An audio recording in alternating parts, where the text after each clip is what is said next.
and also Labour's Shadow Minister covering the Middle East and North Africa. And today's discussion is going to cover the Middle East in general and some very specific issues, which I think are very familiar to us. Bambas leads on Middle East issues, but he's also working, of course, with the Shadow Foreign Secretary, David Lammy. And after I've asked Bambas a number of questions, I'm going to put the meeting open to you, and there will be an opportunity for questions. Well, Bambas has been in his role for, I think, Bambas, just over a year now. It's a very big brief, a very widespread brief, and I'd be interested to hear what views you've been able to form over that time. Your brief, Bambas, covers a very big part of the world, more than 500 million people, spanning 22 countries. So there is a lot to cover, a lot of different places, a lot of different issues. So let's start by looking at something very basic. And I wonder if we could begin by you telling us how you are looking at the Middle East as a whole, what principles are guiding Labour's approach. Thank you, Louise. And I want to start by saying it's a pleasure to welcome you back to the party. I know you came back in, I think it was September 21, but it's a real pleasure to have you back, and it's a real joy. You're a brilliant colleague, and it's so lovely to be here on the platform with you.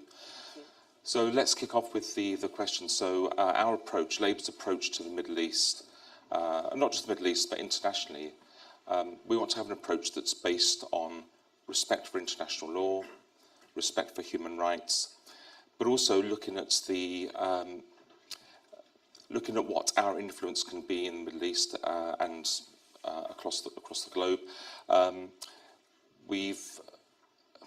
In contrast to the current governments, what we've been seeing is a transactional approach. It's like, what can we get out of this? What can we do? What's in our interest? So it's very transactional, and we feel that the UK has been punching way below its weight, and so not really sort of using its international reputation and influence as it should. And we want to change that, because particularly in the Middle East, Britain's had a long history of involvement and engagement, and its reputation is still high. And I think we need to use that influence for good. Also, what we want to do is to bring partners together, so not just with the UK in isolation, but working with international partners and other international agencies to help bring about sort of peace where we can and try to solve problems. So we want to be more proactive in that respect. So those are sort of things that will be our guiding principles. Thank you. I did say it was a very broad brief, 22 countries. Morocco to Iran might be another way of putting it. Are there any key issues that you draw out from that, which you're focusing your attention on? Well, with such a wide brief, I mean, clearly areas of conflict are of high concern. So so certainly what's going on in Yemen. So Yemen has been a war that nobody's been talking about. There's been a fragile truce that's been going off the last 8 or 9 months, but that's at risk of falling apart. So Yemen, I've got Syria in my region, so Syria is also of concern. Obviously the conflict seems to have ended there, but it's what happens now.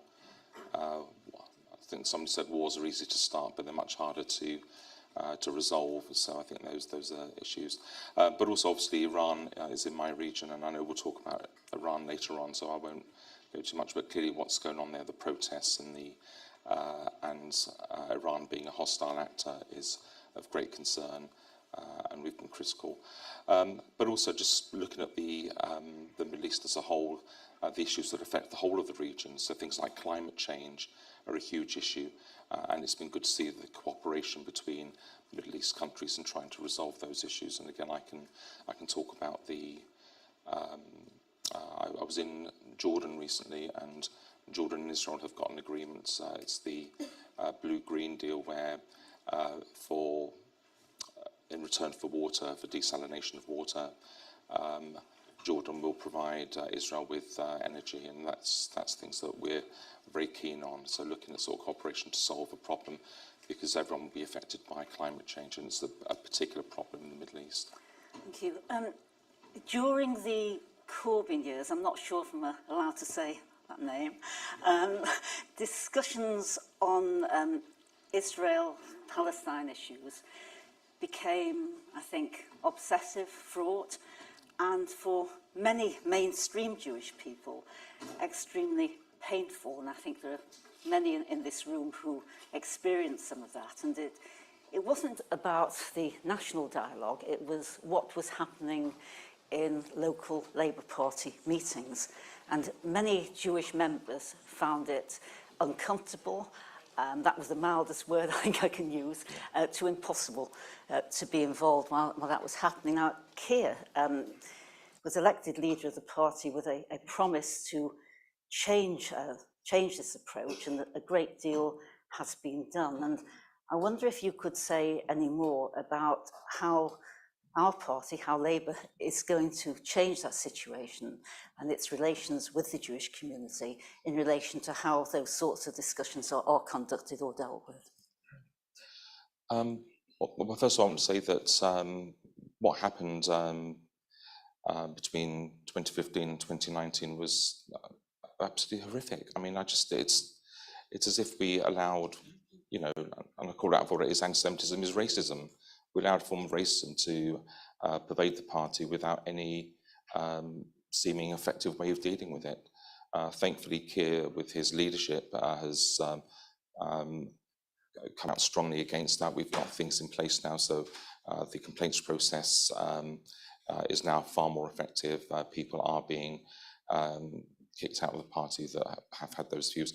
I mean, I remember we were in PLP meetings where you know, yourself, Ruth Smith, Margaret Hodge, others would bring to the attention of the PLP absolutely horrendous, vile abuse that you'd experienced at PLP meetings, at CLP meetings, and on social media, and they just weren't dealt with. They were time after time. So I think recognising the issues, obviously accepting the recommendations from the HRC report was absolutely vital, but also acting on them and showing we have zero tolerance of anti-Semitism has been absolutely key to winning back the confidence of our Jewish members of the Jewish community at large.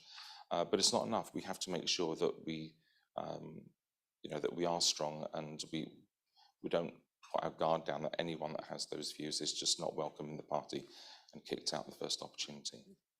How is this change, which certainly has started to happen, going to manifest itself in relation to discussions on Israel-Palestinian issues? Because during those years, I felt the discussions and the whole atmosphere was very, very much tantamount to saying Zionism is racism.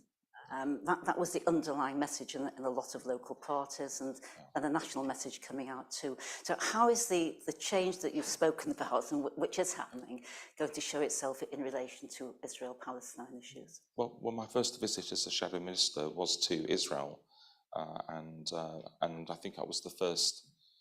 That was the first Labour MP during the since after Jeremy Corbyn had ceased to be leader of the party, to actually speak at a conference in Tel Aviv. And I made it quite clear there that, you know, the Labour Party does support Israel, does want to see a prosperous Israel that's flourishing, and we've expressed our commitment countless times to Israel. And I think that needed to be said, because before people were very dubious about whether the party actually supported the state of Israel. But we do, and I have to say that here. Also, it doesn't mean that we won't criticise the government of Israel, and that's a separate thing. And I think that particularly now there is cause to criticise the new government of Israel.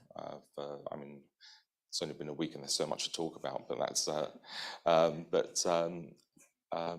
but we need to be quite clear about that. That, you know, you can criticise the government of Israel without being anti-Zionist and expressing anti-Semitic views. And I think, you know, I think what Keir's done has been able to make sure that we do have those sensible, grown-up conversations without people resorting to,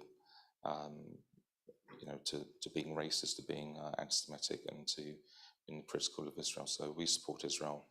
We want to see a thriving, flourishing Israel, but we will be critical of the Israeli government as and when we feel needs to be critical. One of the key changes, maybe the key change in recent years across the Middle East, has been the signing of the Abraham Accords and the agreements between Israel and a number of Arab states, and the growing connections and relationships that have developed from that.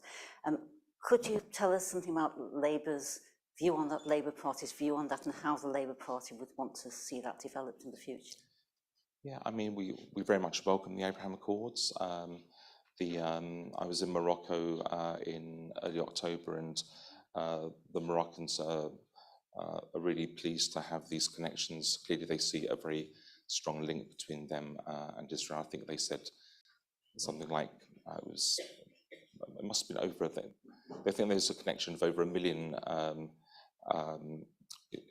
Jews in Israel that have some sort of connection to Morocco, which is quite something. So they very much welcome that link and see tourism as one aspect of positive that they want to achieve. The UAE and Bahrain also welcome the links with Israel. They've, just being in Ben Gurion Airport and seeing a sort of flights to Dubai and Abu Dhabi, which you would never ever have seen like sort of 10 years ago, is clearly to be welcome. So we welcome sort of the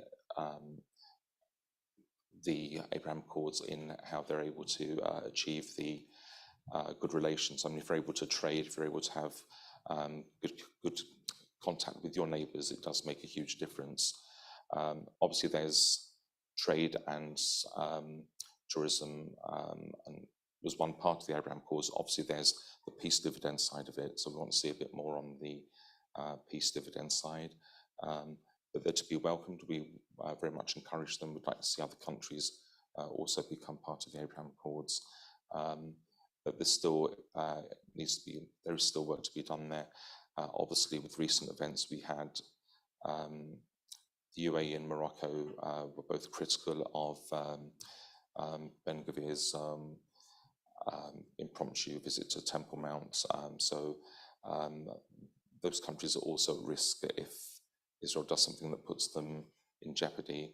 So I think we will need to be sensitive about that. But on the whole, they're very much to be welcome. You mentioned earlier on Iran as an area of interest, and clearly daily, even worse things are happening in Iran. There's a long history of repression there, silencing of dissent, and executions increasingly day by day.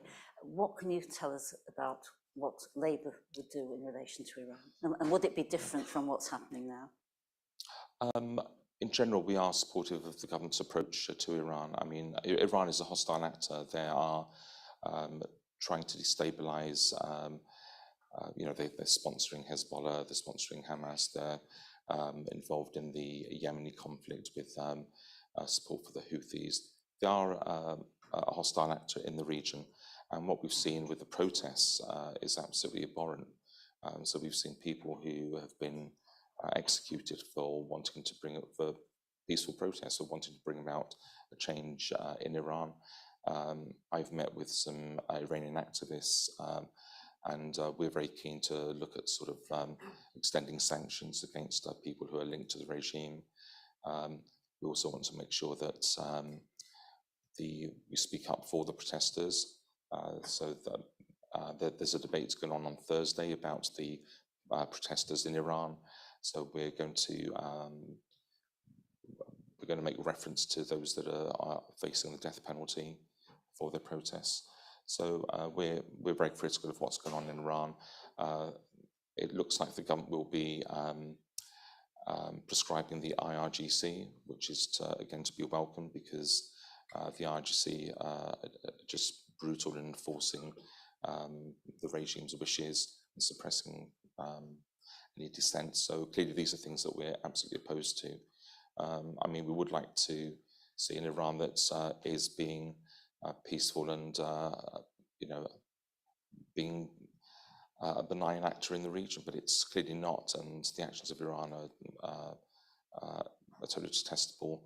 The JCPOA is dead in the water now. We can't see there being any resurrection of that. What we don't see is Iran that has a nuclear capability, because Iran has stated in the past that it wants to destroy Israel. So we want to make sure that that doesn't happen. So we use whatever ability we can to actually stop that from happening. And we need to make sure that the international community coalesces around a unified view on Iran. And sanctions are very much something that we should be using. And we should also punish people who breach the sanctions. We need to be quite clear about that, because we want to make sure there is pressure put on the regime and that they change their ways. Of course, Iran stretches its tentacles a long way outside Iran itself, and you have referred to some of that. It exports terrorism, it foments unrest in other countries through its proxies. What are your views on that? How would you attempt to deal with that? It's really difficult because, as you say, when I'm speaking to Jordanian officials, they're really concerned about Iran replacing Russia in Syria. They're using the long border with Syria and Jordan to try and get drugs and weapons through. Those weapons and drugs are used to finance terrorism and violence. And again, that's something we need to stop. Obviously, Iran is helping Russia in the war in Ukraine by supplying drones. And Russia's paying quite handsomely for those drones because Iran has the capability and Russia needs those drones to commit atrocities. So clearly, it's the whole community, the whole international community has to get involved in this, and we need to make sure that we're bringing about people. We can't just do it on our own, but we need to make sure that attention is brought. And many of the countries in the region have got no time for Iran, so we need to work with our friends in the region to help stop Iran from using its influence and power for malign intent in the region. Would Labour's policy in relation to Iran be any different to government policy now? We'd probably want to go a bit further on the sanction side. So clearly, that's one thing we want to see. I mean, it's quite strange when you're agreeing with the government on this, but I think that shows how appalling we see the situation and how we see the need for greater steps to be taken. But we are in broad agreement with the direction of the government. We'd like to see more engagement with the international community for them to do more to use the UK's influence and also to work with our partners in the Middle East to stop Iran from being such a hostile actor. Bambas, you mentioned climate change earlier on as one of the areas you were looking at, and climate change is a major issue. It's happening now. It's not just something for the future, and it's already affecting areas in the Middle East. Do you think that opens up any opportunities for peace or at least cooperation between states and organisations? Absolutely, because climate change is something you can't just solve nation by nation. You need to have a coordinated approach. So seeing the blue-green deal that Israel has with Jordan is a great example as to where cooperation can work. Some nations are better placed to, because they have natural resources, they're better placed than others to deal with climate change. Morocco, for example, they have a very long coastline, which is great for wind farms, so they can actually generate lots of green energy. They also have huge areas where they can have solar panels that they can also provide green energy. So that's another example as to where they can provide that energy to countries that don't have the ability to, or who need greater energy. But certain countries are looking at desalination because water supply, some countries don't have a natural resource of water. But this could this could be a potential for conflict as well. So we need to make sure there is a coordinated approach. Egypt, the Nile flows from Ethiopia through Sudan down to Egypt. Obviously, reports of a dam being built would affect Egypt's water supplies of great concern, because that potentially could be a cause for conflict. I think Egypt's population is about 100 million, so if anything that affects the water supply to Egypt would, cause an uprising, and that would be particularly destabilizing for the region as well. So all these little things need to be dealt with collectively. We had the COP summit in Egypt in November of last year. The next COP summit will be in the UAE. So again, that will also bring attention to the region about what can be done for the region, but it has to be addressed globally.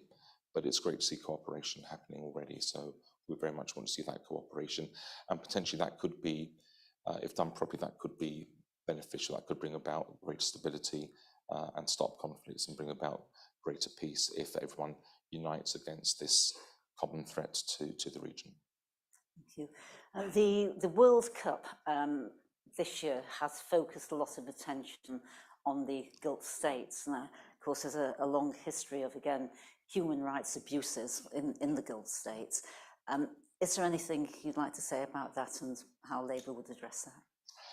Yeah, I'll start off by saying I had France in the sweepstake, but so I was disappointed with France didn't win. But yeah, I mean, clearly, if you have an international sporting event, then there will be greater focus on you. I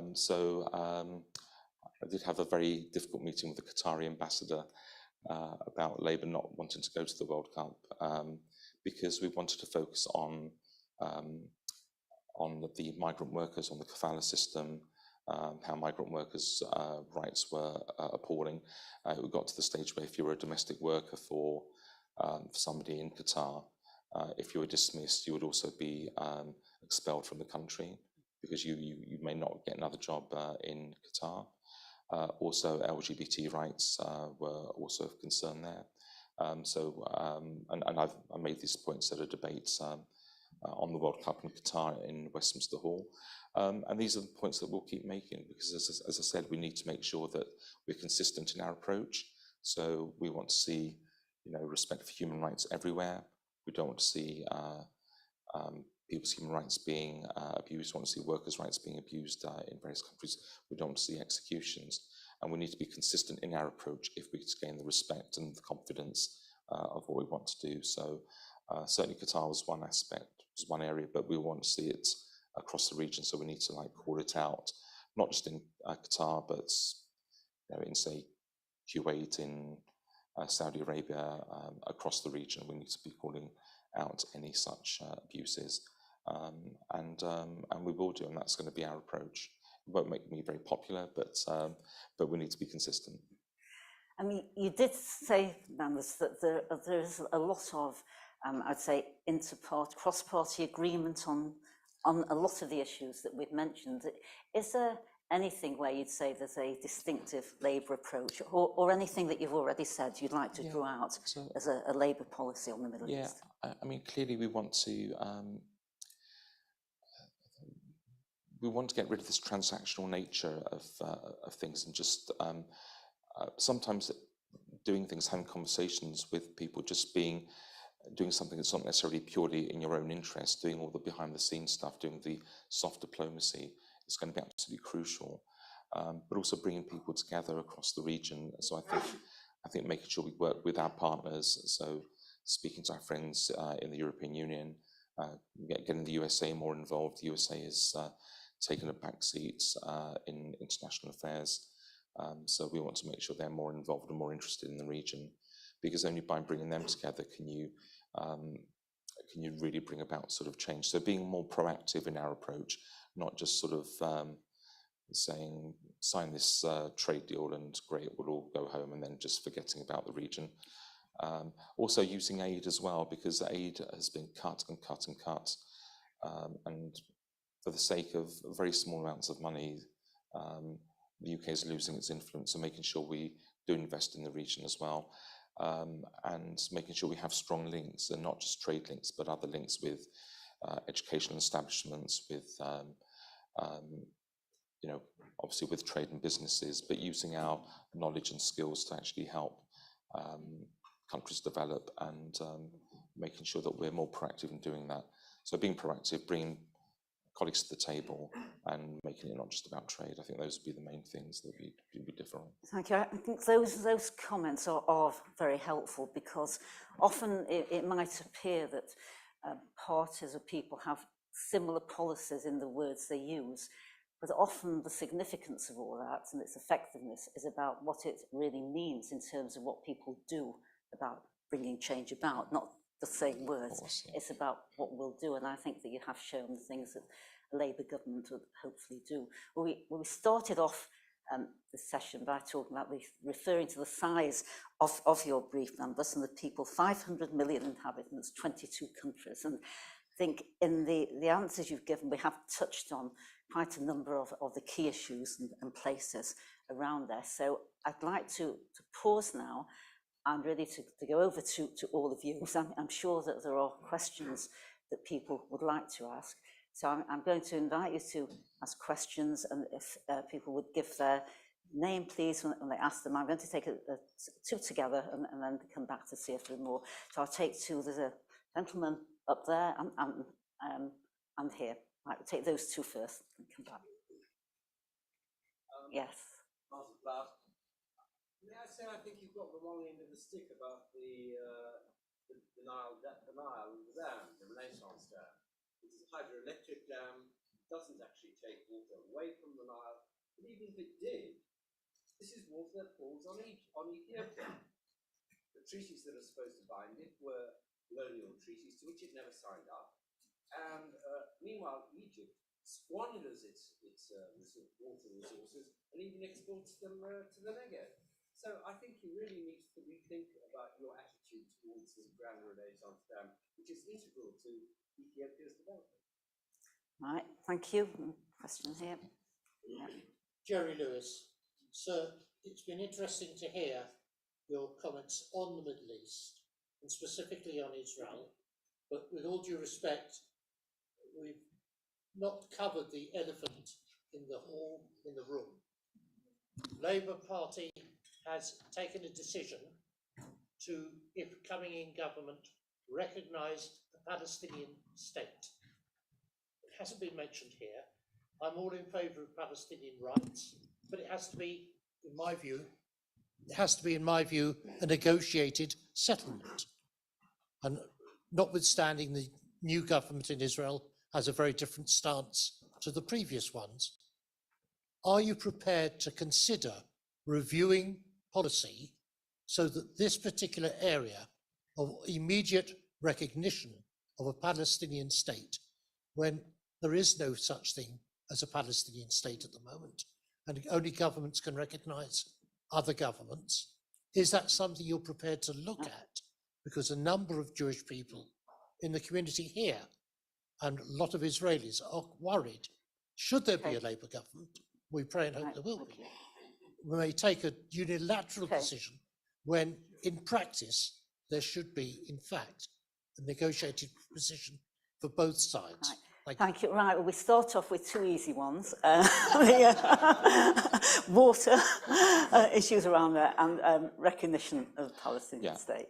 I mean, on the first point taken, I mean, I wanted to use like dams as an example. Maybe I've used the wrong example, but point taken. So thank you. I've learned something from this debate myself. So thank you for bringing that to my attention. And certainly, but looking at how resources are used in the region is something we should be looking at in greater detail. Jerry, your question, there haven't been any talks about peace for the last 8 years. It's very unlikely there will be any, certainly with this government. You have a situation where I think the religious Zionist parties' views are,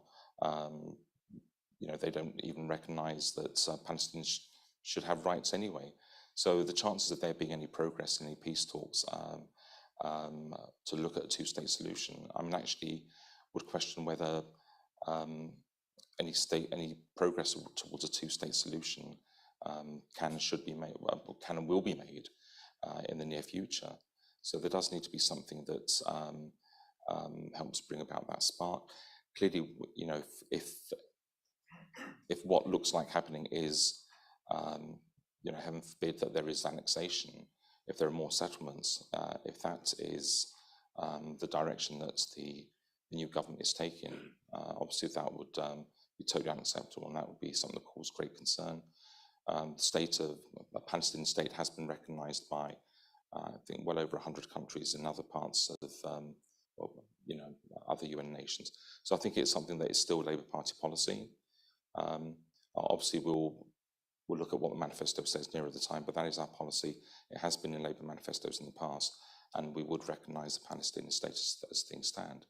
Obviously, what that looks like is will depend on where we are, if and when there is a Labour government. But that is our policy at the moment, and hopefully that would help kickstart any sort of talks around sort of working towards a two-state solution. But at the moment, nothing is happening, and things are getting worse. Right, more questions? Right, there's one here and here. Okay. Thank you so much, Phil Rosenberg, Brent Central CLP. First of all, Louise, it warms my heart to see you up here. So it's really great to have you back in the party.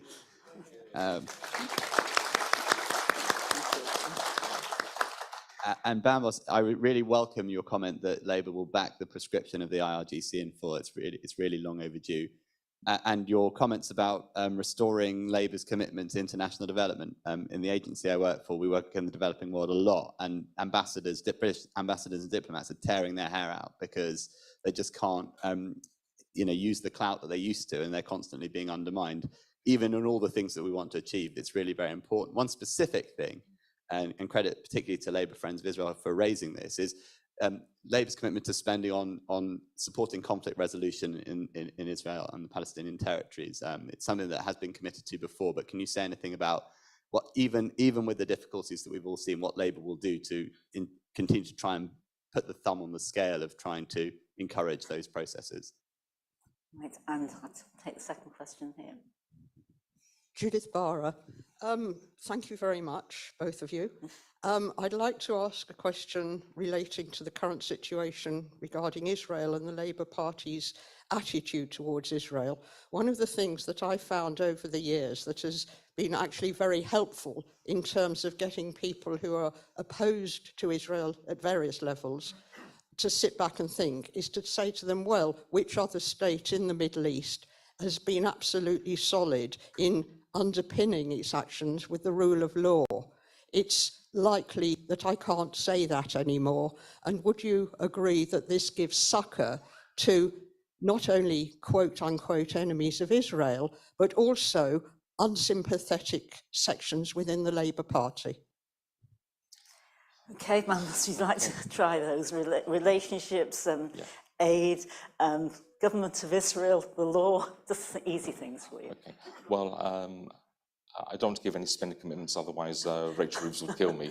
I think the only money she's committed to has been to more chess sets, but but it is something we've announced that we want to have a new DFID, whatever form that takes, and clearly want to see sort of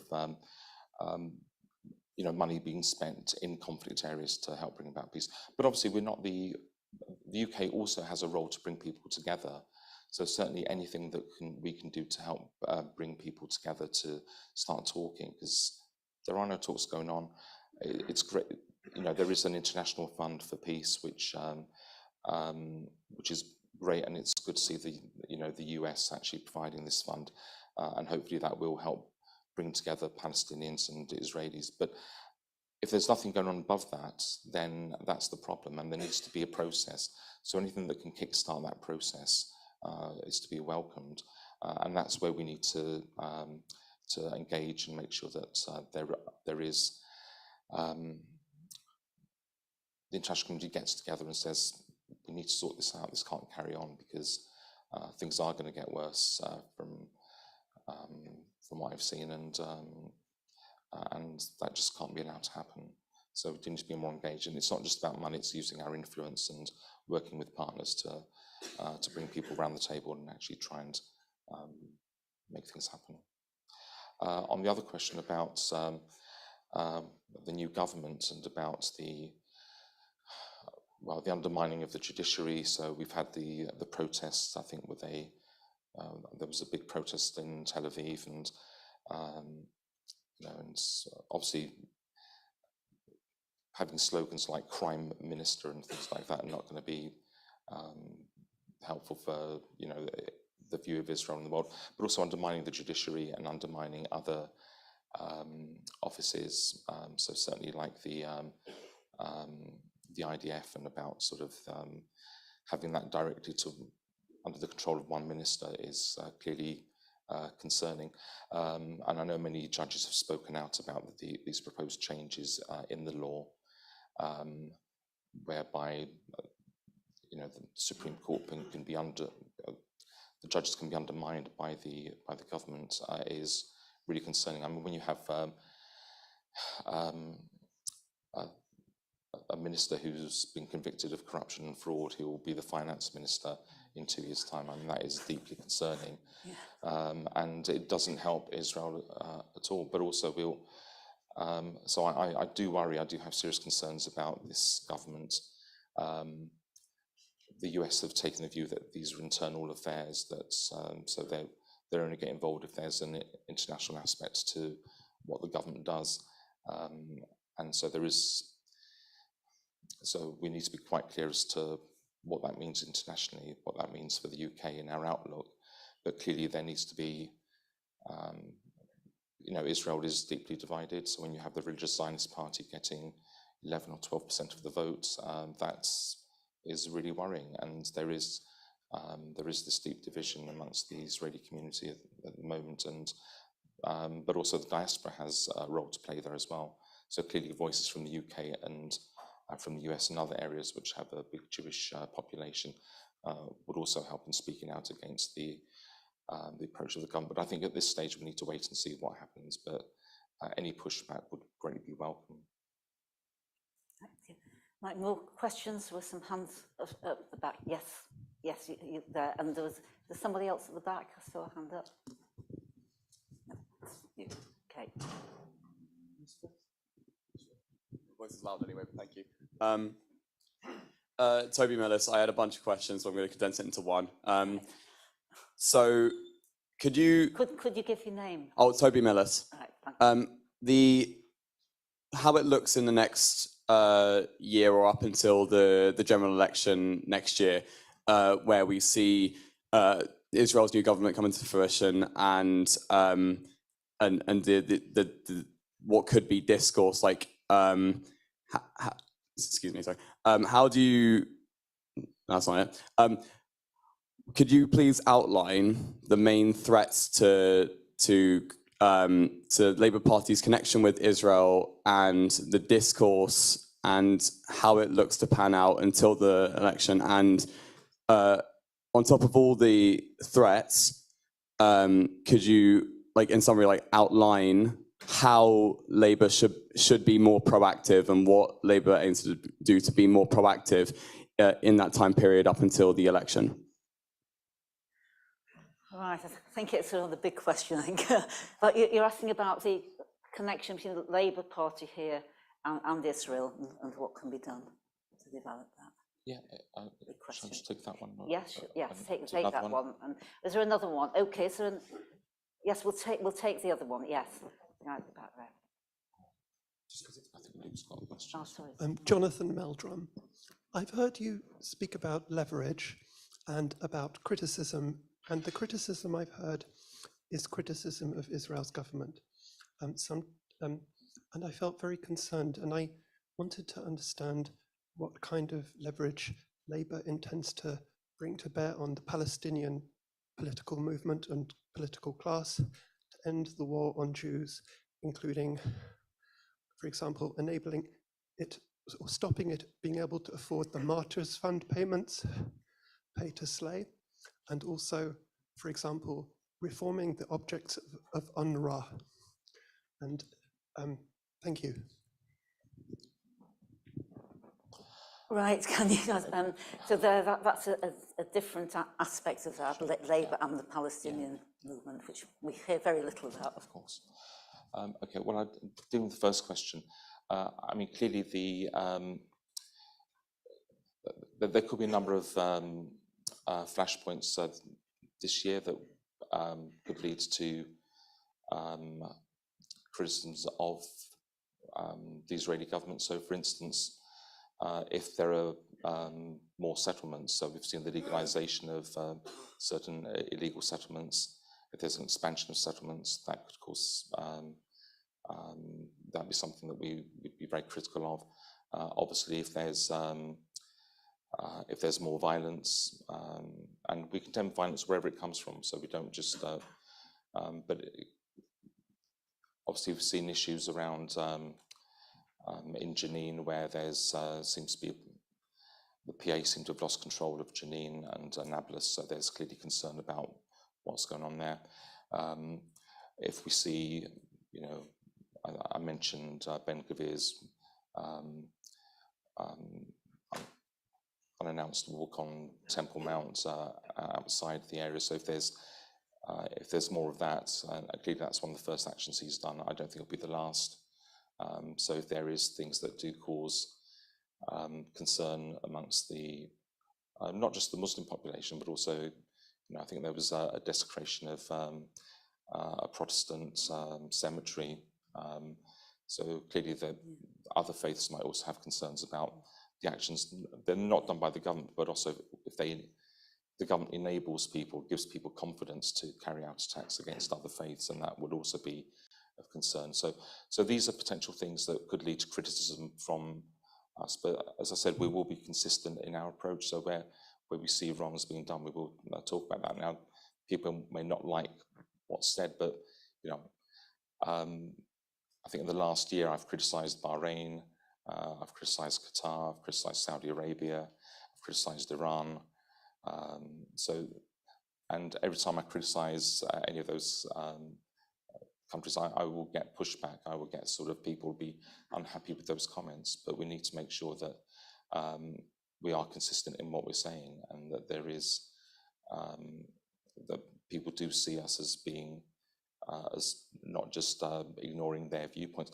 There was a vote on Ukraine at the UN General Assembly, and one of the countries that we would have thought would be our friends in and would vote the same way as the UK was United Arab Emirates. And on one of the votes on Ukraine, they abstained. And I think it was, and they're one of the countries that are on the Security Council now. So they're one of the 15. So they're, and it was, I think they did that to catch our attention, because they were saying, well, you know, you pick and choose what you criticize. And I think there's a real danger there that if we're not consistent, then countries may just say, well, what's the point of supporting you if you're not going to support us? So there is a real issue. Now, clearly, as I said from the outset, we do support Israel. We do want to see a flourishing Israel, and we do support the Abraham Accords. And those are things that I'm very happy to speak up on. I had when I visited Israel in March, I had the huge benefit of going to the Shimon Peres Peace and Innovation Center. And some of the innovations that are going on are just quite incredible. And I can see, you know, Israel being like the beating heart of that region, actually being able to bring about huge benefits to not just Israel itself, but other countries in that region through the innovation and the tech and the stuff that they're doing there. It's absolutely phenomenal. And I'm very happy to speak up about that in the Abraham Accords, but it would always come back to that the conflict will always be part and parcel of what people talk about Israel. So what I want to do is see what steps can be taken to help resolve the conflict. And if we don't look at trying to resolve the conflict, then the Abraham Accords, the tech stuff, the good stuff that Israel is doing won't, you know, it will just be ignored. It will just be sort of, it won't get the sort of airing that it deserves. So that's very much where we want to go. And is Is Labour prepared to criticise Palestinian violence yeah, as well as to criticise Israel? Of course. So again, when I was in Israel, there was a horrific attack in Beersheba where 4 people were stabbed and murdered. So I was very quick to sort of tweet my condemnation of that. Yeah, any attack on anybody, any sort of violence needs to be condemned. So we'll certainly call out any violence caused by Palestinians or Israelis or any other actors, because it needs to be called out. Again, this is about being consistent. The Palestinians have got very weak leadership, so they're at the moment. I mean, I'm not sure this is time for jokes. The joke I would say was that Israel has too many elections and Palestinians have too few. But clearly, I mean, you know, to have 16, is it now 17 years since there was an election for the Palestinian Authority, who are not representative of the majority of the Palestinians, because they're regarded as being corrupt. Young people have got no confidence in them. And the danger is, if you don't have leadership that people can trust in, you don't have elections, then people will just say, well, why should we bother supporting you or having anything to do with you, which has partly led to the breakdown of support for the Palestinian Authority in Jenin and in Nablus. And if they don't have elections, if they get weaker and weaker, then there could be a breakdown in other areas as well. So it's in their own interest to have that. And yes, they shouldn't be paying for you know, the families of people to commit terror attacks. And that is something that I do raise with the Palestinians when I do meet with them. And it is an issue that we'd like to see changed, because that is one of the things that they can and will be rightly criticised for. So we do raise the issues that we have concerns about with the Palestinians. It's not just a one-way process, because they also need to step up to the plate if they want to have peace, and we want to make sure that happens as well. Thank you. What was the last question? Yeah, Jonathan actually stole my first question, so I was rapidly coming up with another, which is, so we talked a bit about the kind of leverage you can put on both the Israelis and the Palestinians to get them to how you better move back to the negotiating table. But I was interested if you got any thoughts about the positive. About the positive things that we could do, perhaps more as a party, even before we're in government, or as a Labour movement, to support forces both in Israel and in on the Palestinian side, who share our values. Are there things that we can do to express solidarity and to give practical support to what remains of the left in Israel, to help it rebuild, and to the forces in Palestinian society that are most supportive of a two-state solution and wanting to get towards peace? Yeah. Right, a big question, but we haven't got much time. But could you Yeah. give as quick an answer as you can? Luke, 100% agree with you. There are some brilliant organisations that do want a two-state solution, and we certainly need to be engaging with them, giving them the support. I mean, obviously Mossi Raz and Merav Mikhali will be sort of talking later on another session. I'd be very keen to hear what they have to say. And there needs to be, we need to support any groups that are for a two-state solution. So certainly I'm happy to lend my support. And Luke, if you've got any suggestions, I'm happy to have a chat outside here as to which groups you think we should be supporting, what we can do. But yeah, 100% happy to support those groups in their hope to bring about a two-state solution.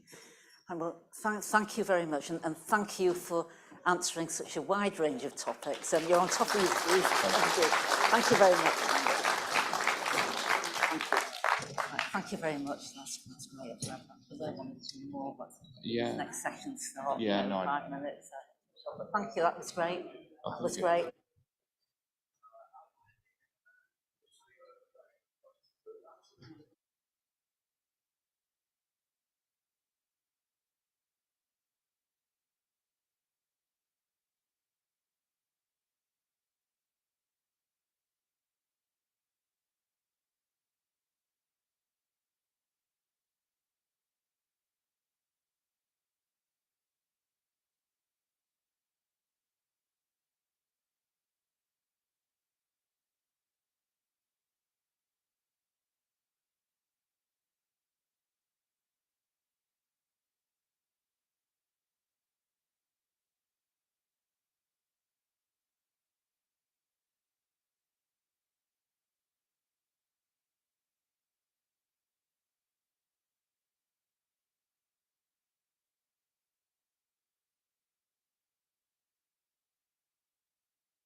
Right.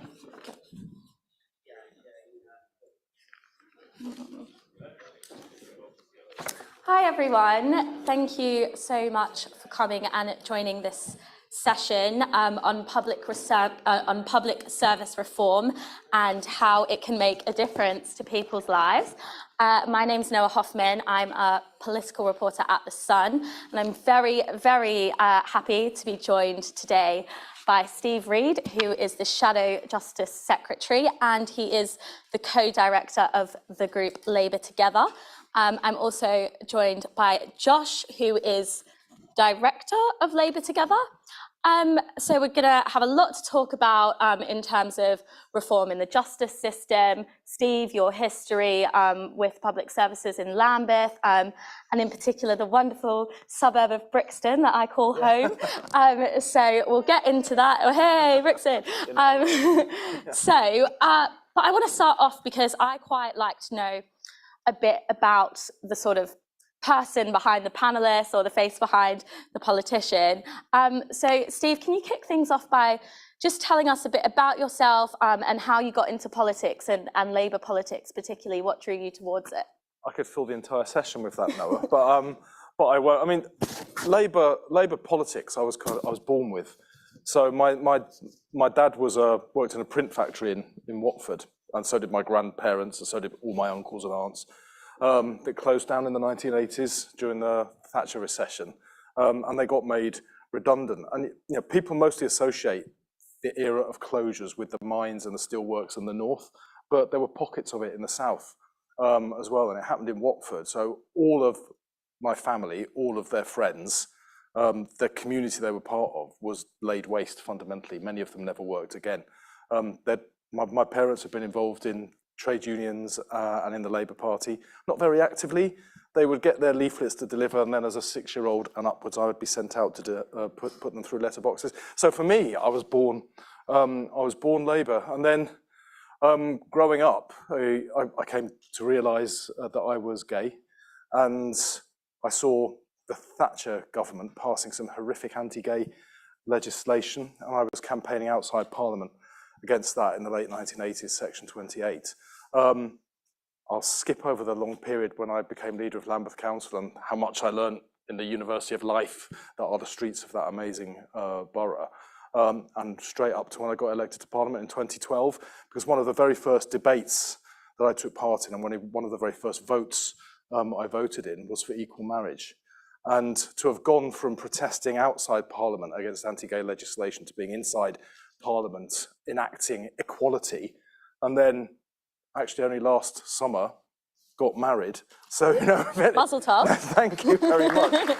So for me, it's a bit of a personal story that anyone says to you politics doesn't make a difference, I point to this and I say, well, hello, it couldn't be more profound, could it really? Yeah. Great. And Josh, do you want to tell us a bit about yourself and also Labour Together, what the group is and what your sort of broad aims are? Yeah, sure. I, unlike Steve, wasn't born Labour. I'm not one of these people who, has a family background in Labour. I sort of fell into Labour politics world, really. I got a policy job straight out of university and found writing policy papers frustrating and lacking in actual politics. Went to work inside the Labour Party. And after about 4 months, this was during the Corbyn era, I realised that the people in charge of the Labour Party had a problem with, people like me, and resigned, and then spent a good chunk of time, trying to work out what had gone wrong and what the association was between the politics of the people that I was, surrounded by at that time and anti-Semitism, and learnt a huge amount about the Labour Party through that process. I then ran off to America and got involved in American politics, safely about as far away as I possibly could from the Labour Party, while it, fought hard to find its soul, basically, and did what I could to help from there. And then came back and was running for selection campaign in Bury South, where my family are, big Jewish community, second most Jewish seat in the country, I think. And then the local MP, the running joke now, who's called Christian, became a Labour MP, which is a great thing. And then I remember the moment that happened. My jaw just dropped. I was like, what? But also, he previously was so obviously frustrated with the Conservative Party. He made that very clear a number of times. So I guess in hindsight, maybe it was a bit less of a surprise, but just that moment, being in the Commons chamber when he just walked across the floor and everyone was like, whoa, it was quite something. Maybe we'll see more of it, who knows? There's always rumors swirling, but yeah. Yeah, no inside info, but it was a brave thing to do. Yeah. You know, I watched the whole process from the sort of bottom up, both in terms of the Labour Party membership and also the constituency. You know, I'd spent the previous month calling Jewish people who had voted Labour previously, but who would not vote for Labour in 17 and 19, and asking them actually to rejoin the party, not just to vote Labour again, but to rejoin the party, to vote for a Jewish candidate who'd helped, you know, bring the EHRC case and so on. And those people, in the end, concluded that it was a very brave thing for him to do that. And he's worked really hard to build relationships and bridges with the Jewish community in that constituency. So, you know, full credit to him. Yeah, and then Labour Together. I mean, the last thing to say about Labour Together is that, you know, Labour Together has gone through many guises and forms. You know, Steve has seen the whole of its journey, and it played an important part in bringing together the sort of moderate and centre-left traditions in the Labour Party around Keir and against the politics that had then come to dominate Labour. And it's now going to play an important part in thinking about the policies and the vision and the ideas that should animate the next Labour government. And just very quickly on that, we know, watching PMQs and seeing the Conservative MPs in the Commons chamber, one of their main attack lines is that Keir Starmer served in a Corbyn shadow cabinet. He campaigned for him to be Prime Minister. Is that all forgiven? Is it water under the bridge? Do you understand the reasons why he did that, as someone who works for a campaign group that is really built around his image and vying for him to be the next Prime Minister? Yeah, I mean, absolutely. I completely buy what Keir has always said about it, which is that the country is bigger than Jeremy Corbyn. And Keir had, you know, among the most important jobs to do at that point, which was to scrutinise Britain's departure from the European Union. You know, unbelievably important for the future of our constitution, our country, our economy. And his job was to interrogate and scrutinise the government doing that. And he served because he had something enormous to contribute to that particular brief. And I think he did an extremely effective job under unbelievably difficult circumstances. If I can add on that, I think, you know, none of us knew at that point how we saved the Labour Party. Some people thought it couldn't be saved and they left. And, you know, who can criticise them given what was going on? But there were some of us, you know, me included, that thought we had to fight to save it from inside, and you can't win a match by walking off the pitch. So we set up Labour Together, basically, to try and make sure that we are bringing together all of the people of goodwill and sensible politics, not just from one tradition, actually, from a range of traditions, to try and build a coalition inside the Labour Party that could take it back from what had taken it over and the damage that they were doing, without ever knowing if it would work. But in the end, it did. And thank God. Right, moving on to public service reform. Public services are sort of in the eye of the storm at the moment. The trains are a mess. The NHS is a mess with these ridiculously long waiting times. There's a massive backlog in the courts. A lot of people are looking at the Tory government and thinking, what the hell is going on? How have we got to this place? What are you going to do to fix it? Yeah, there's a big question to start with. I think you underestimate actually the way that people feel about the country at the moment. It's that everything feels broken, literally everything. You know, you can't get an ambulance. If you can get an ambulance, you can't get into A&E. You can't book to see a GP. You've got Wes coming later, and I'm sure he'll talk about that a lot as well. But all of our public services seem broken. We've got backlogs in the courts of over 60,000, and they're getting longer. And waits of 3 years for a trial are the norm. Only barely 1% of reported rapes ever ends in a prosecution. And I do not believe it is an exaggeration to say that when 99% of rapes not being prosecuted, this government has effectively decriminalised sexual violence against women and girls. Everything is broken. So Labour, if we win the next election, and we should never take things for granted, if we win the next election, we will have to do a repair job like nothing ever that Labour has had to do before. Yet, because of what the Conservatives have been doing with the economy and the public finances, there will be precious little resource left available to do that. So we're looking at how you can improve public services even in advance of any additional proceeds from the growth that we hope will come from Labour's management of the economy. And an approach to that we're looking at in my brief, the Justice Brief, but more widely than that as well, kind of links back to Keir's speech. It was last week or this week, I lose track of time. It was this week, wasn't it? Yeah. But take back control, that is exactly the right phrase to use. It was very powerfully used by the Leave side in the Brexit referendum. And people voted to take back control, but they haven't got control. The promises they were sold have not been delivered on. And what Keir has seen, what we can see now, is that if people genuinely want to take back control, that means in all aspects of their lives. And the Conservative government won't do it.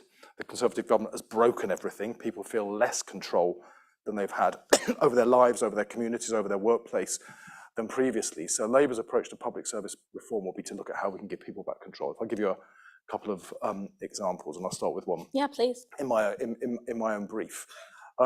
If you look at antisocial behaviour, low-level offending, the kind of offences that result in a community payback sentence, where a young offender is asked to go and do reparations, do some work for free in their community to make things better. The number of sentences issued like that have dropped by 4/5 since 2015, even though the level of offending has gone up. And that is because when magistrates or judges hand those sentences down, they're not carried out. So they've lost confidence in the system. So there's no message being sent to young offenders about teaching them right from wrong, teaching them to make reparations for what they've done, and showing the community that there are consequences for misbehaving or committing low-level offences like that. So Labour will set up community panels, including victims, that will, one, decide the work that will be done by young offenders in that community. They will have a better insight than people from outside. But secondly, they will be eyes on the system to make sure it's carried out, so sentences won't be handed down and then just ignored. So we'll make the system work by using the power of victims themselves, giving them a voice in their communities. That's one small example of giving a community, or you can do similar things in most areas of public services, and I think you should look for more of this coming out over coming months. But an example from Lambeth, for instance, where I used to be the council leader, I'm an MP in Croydon now. But Lambeth has 13 council housing estates that have tenant management boards, where the managers are accountable to elected boards of tenants, not to people in the town hall, which can feel as remote to people that are living in badly managed social housing as Westminster feels to many people in other respects. And by making the managers directly responsible and accountable to the tenants, where it's properly structured, you get much better outcomes, better tackling of antisocial behaviour, better rates of intervention where there are nuisance neighbours, better repair services carried out more quickly, companies not coming in charging for work that hasn't been done because the tenants have their eyes on it as well. So that two little examples there of how people power and giving people the power to have a voice improves public services, whatever the level of money that you're putting in. So I think this is the key to take back control as it applies to public services. And take back control is effectively devolution, and not having such a big centralized government, giving more power to local communities.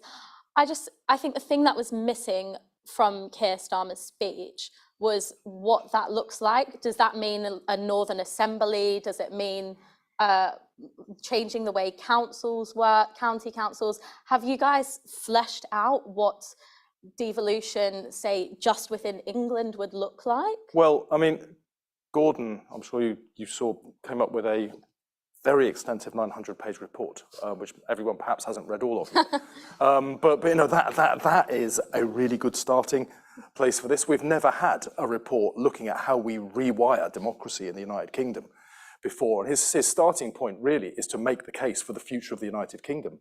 Because with the threats that face it as a union on our own islands here, you can't just rest on history. people want to know that the United Kingdom is relevant today and will remain relevant tomorrow, and they want to know how. So this report is looking at that. So it's looking at which powers need to go to the nations that make up the UK, but also England as the single largest part of the United Kingdom, how regional devolution will happen. And obviously there's a period of consultation now, and after that will come further detail about exactly how that will work. But I think very importantly in this, devolution is an absolutely vital first step in this, because we have the most over-centralised country in the advanced world, I think, here in the UK, and it's damaged very many parts of our country that can't assert a voice. But beyond structural devolution of that kind, there needs to be localisation, which is shifting powers even within regions and nations to the level of local areas. But then beneath that, empowerment directly to citizens in the workplace, in the communities where they live, and over the public services that they use, so that you don't have this situation where you're a council tenant, your repairs are being done late, they're being botched every time, and yet you know the council is paying through the nose for work that I, as a homeowner, would never accept if it was in my own home. So by giving tenants a voice, we give them the same power that I have as a homeowner and that they deserve, because they deserve that same dignity that I have by having a say. So devolution, localisation and empowerment, all part of a much bigger piece of rewiring democracy so people can genuinely take back control. And for me, having a democratic system where you take action, you complain, you set up some kind of action, and it leads to change, that is how we restore the broken trust in our democracy. And that, I think, is what will underpin our approach as a Labour government. Very different, actually, from what the last Labour government did as well. And Josh, I'll come to you in 1 second, but I just wanted to ask on the topic of this massive Gordon Brown text. You're a fan of the House of Lords? No, it's like, it's an absolute anomaly, isn't it, to have an unelected chamber in a functioning democracy. Having said that, in recent years, it's been the only thing that's acted as a brake on the Conservative majority in the House of Commons. So I don't want to disrespect the work that our colleagues there have done, but I think Gordon's proposals, and we'll see what comes back from the consultation, are that there should be a kind of chamber or senate of the nations and regions, so that other parts of the United Kingdom have a clear voice at the heart of government. But they would be elected. They wouldn't be appointed. They wouldn't be appointed. They would be elected. I mean, maybe there's a mix and match in there, but I think Gordon's making proposals. There'll be a consultation. The idea is it would be either entirely or predominantly elected. And Josh, Steve spoke quite a bit just then about a big set piece policy in your brief, the community payback scheme. Yep. And even though I'm bitter you gave that exclusive to the Times and not the Sun, Sun readers very interested in crime. It is, it's something to think about. Josh, what do you make of the idea? Have you seen evidence of it working perhaps in other countries? Is it something that appeals to you? Yeah, I think it's a great idea. So let me just give you a story about the kind of context in which I think it could work. When in the middle of local elections, I think it was 2 years ago, we went to film a town about, 10 minutes east of me called Hayward, just on the kind of border of the Greater Manchester region. We went to film a video about antisocial behaviour. There'd been all these reports of a group of kids, young kids, like, I didn't know how young at that time, but and we wanted to go and basically talk to them and film a campaign video about it. So we went there and we were standing outside a chicken shop. There's tons of chicken shops. I mean, Hayward, just as a bit of, so you can picture the place, probably 1 in 3, maybe 50% of the buildings there are boarded up, just not being used for anything. The biggest thing is a Regal Wetherspoons. That's the main sort of public space in the middle. And within about 5 minutes of starting to film and talk, we were surrounded by 12 kids, like a lot of kids. And they were really young, like 10, 11, 12, probably not more than 13. And these were the kids that had been, they were all over the papers, that MEN, Manchester Evening News at this point.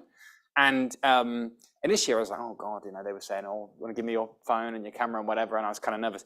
And actually, I thought I flipped into dad mode and just talked to these kids and, basically told them what's what. And of course, it turns out these kids don't have any public spaces to be in. They have nowhere to go, nowhere to be. Lots of them come from homes that they don't want to be in. There's no space for them. Their parents aren't often at home because they're working to pay the bills. And so these kids are getting branded with, they're the talk of the town because people are terrified to go and walk around in the main public streets. And they want to go to the supermarket, the dollar store or whatever it's called, B&M, and there's a barrier of kids between them and the entrance to that store. So the kids get a bad rep. But actually, it's fundamentally, it's a community relation problem. These are the children of people who other people on Hayward are friends with.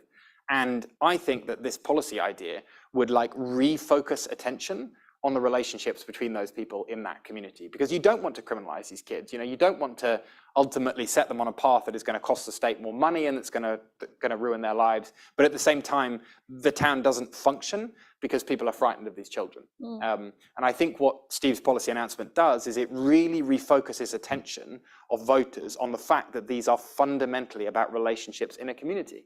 And the community has to take account for, but also control over how those relationships play out over time. And do you think among the public, Labour is perceived as a party who will be and who are tough on crime? I remember during the Corbyn years, there were many self-proclaimed Labour members who wanted to get rid of the police altogether. I assume that's not your view. Has the party convinced the public that you will take crime very seriously? I mean, my job is to persuade them of that. And we know from some of the things that have been said by front benchers in the past under the previous leader. But just looking at public perception of Labour, no, we're not in the right place. So the point now, and it's not just on crime, is it? It's been on the economy as well. So we've got to persuade the public that this is a Labour Party you can trust. This is a Labour Party on your side. This is a Labour Party that understands the issues in your community and will help you deal with that. And where there are doubts about Labour, then it's up to all of us who have the honour of being on the front bench to get out there and talk to people, to understand those concerns, to point to the differences that we can make. It's very easy for me on any platform to sit up and attack the Tories for the abysmal failure that they've made of the criminal justice system. Barely 1% of reported rapes prosecuted. It's about 4% on robberies, 6% burglaries. I mean, they've basically decriminalised all sorts of crime. One of the first things they did was they cut the number of police by 22,000 officers. So now people say you can't see a police officer. That's because the Tories sacked them all. And easy to come up and list those things, but as we get nearer the next election, people want to know, what will you do? What are you going to do differently? So we've started coming out now with the antisocial behaviour policy, or the Green New Deal that was announced, the Green Prosperity Plan that was announced at party conference, GB Energy. We're starting to now come out with what I hope are serious, always fully costed new policies that show how Labour will deliver differently, how Labour will start to fix the problems that we face as a country. But then with the work that Gordon Brown has done and the Take Back Control Act that Keir was talking about last week, we also want to talk to people about how we will manage and rewire our democracy so that it is different, it's directly responsive to you. Power will not be hoarded at the centre as it has been, and that makes it much harder for any future government to do what this current government has done, like you saw in the pandemic, where they basically used it as cover to funnel money to their donors and their mates in ways that really look something more like in a tin pot dictatorship than an advanced democracy of the kind that we live in. So there's a huge repair job to do, but we have to show the policies that can build the trust for people to get out there when that election comes and put their X next to the Labour candidate right across the country. And I think we see Keir Starmer trying to do that. He's making a lot of speeches and putting out very trying to be very, very clear that Labour has changed and they're taking issues like crime seriously, like also the issue of small boats, very controversial, but they don't want to see small boats coming either. One thing that was interesting from Keir's speech last week is that he said he's not going to get his big government checkbook out if he's in number 10 as a method to resolve the crisis in public services. I'm just wondering, Josh, maybe you can help me out. How can you fix such a colossal crisis in public services without splashing the cash? How do you do it? That's the $1 million question, or not the $1 million question, as it might be. I mean, so just two quick things. One on the last thing and its connection to your question about trust and tough on crime and its connection to the no money, how to improve public services point. It's really important not to understate, in my view, if you live in a town like Haywood, how unbelievably shattered the relationship is between the Tory brand, which has, for many centuries now, tried to be about security in times of chaos, about order, about control. Britain's in crisis, Tories will fix it. Nobody in the last 6 years has felt like there's been a sense of security, of calm, of order, of control. People, that's just broken. It feels chaotic. And one of the great things about this Labour team and the argument that it's prosecuting, Steve, Rachel, and Keir, is that they can carry order and security and, a sense of control, a sense that actually, if we put them in charge of those government departments that deliver the things that are not working, it might well be better. And I think that sense that people have, that the reason why things aren't working, the reason why life is exhausting, the reason why they're tired, is because the Tories have screwed it up, and that those people actually really might do a better job is, really starting to sink in now, which is an unbelievable thing, and it's the fundamental basis for that. I think on the public services and no money question, so that's what we're thinking about right now. We, Labour Together, Progressive Britain, Labour internally are starting to think about these questions. I think there are lots of specific things that you can do that are often to do with technology, that are under talked about and underexplored. So as an example, this massive NHS study, I don't know if any of you have signed up for it, but if you haven't, you should. They're studying the relationship between genes, environmental factors, and health outcomes. And the goal is to be able to understand over a long period of time what the factors are that are likely to produce vulnerability to heart disease, for example. And everybody who has those factors, whether it's age, the fact that you walk through a sort of urban area and traffic to work, whatever it might be, then gets a letter through the post offering them an annual heart scan. That actually saves you a ton of money over not a very long period of time. But what it requires is being really proactive about the centralization of different data sets, about understanding how people, progress over time, and then using that in a really intentional, proactive way to save money and deliver better services. Yeah. And I think, Labour has an incredibly strong track record in modernizing how government works and how it uses the most cutting edge technologies and also structures of governance. And I think that what we need to do now as a party is, over the next sort of 2 years, is get really concrete about 4 or 5 examples like that one of ways in which, using technology, changing how the structure of government works would in fact deliver a particular thing that could change someone's life, such as that. Actually, empowerment works with that as well. I mean, the theme there is prevention, isn't it? Which is something Keir's talked about right from the start of his leadership. How do you prevent problems through using public services? How do you prevent problems in people's lives rather than managing the problems once they've happened? And that's what you're talking about there. But you can see it also in crime. Back when I was a council leader in Lambeth in the mid-noughties, there was an increase in violent youth crime on the streets back then, and Lambeth came up with what would today be called a public health approach. We didn't have that language then, to violent youth crime, where you tried to deal with the causes, not just the symptoms of the problem that you see. And one of the ways that we could tackle the causes was some of the young people that were starting to offend came from highly marginalized communities that were very, very wary of state authority of any kind, the council, public services, and they resisted any help that was offered. They didn't want it. So if you engaged with community groups, faith groups would be some of them, Black community groups, because in Lambeth it was predominantly young kids from the Black community that were living in poverty and were ending up either committing or the victims of this kind of crime. You could work with those groups. They had reach and credibility to those young people that other organisations didn't have, and they became your partners. You created a model of co-production, of collaboration and work with them. Instead of sidelining them and leaving them to protest on the margins, you brought them into the centre of the debate and of the work, and they became part of the solution. So that model of collaboration and opening ourselves up to creativity that is in our communities, connections that are in our communities, helped to tackle the problem, but it didn't require more money. It just required a very different approach to sorting out problems that we face in our communities, that required us as the politicians to open up our power to them.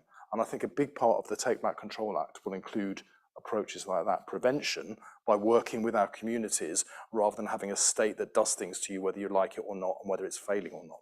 Is there a particular country that takes this approach and does it quite well, that you've sort of taken evidence or inspiration from, or is this a well, you a see it, very I mean, new- interesting. You see it in bits and pieces, or like, even in the UK. You know, Yeah. here in London, you know, we're in Camden now, aren't we? I think.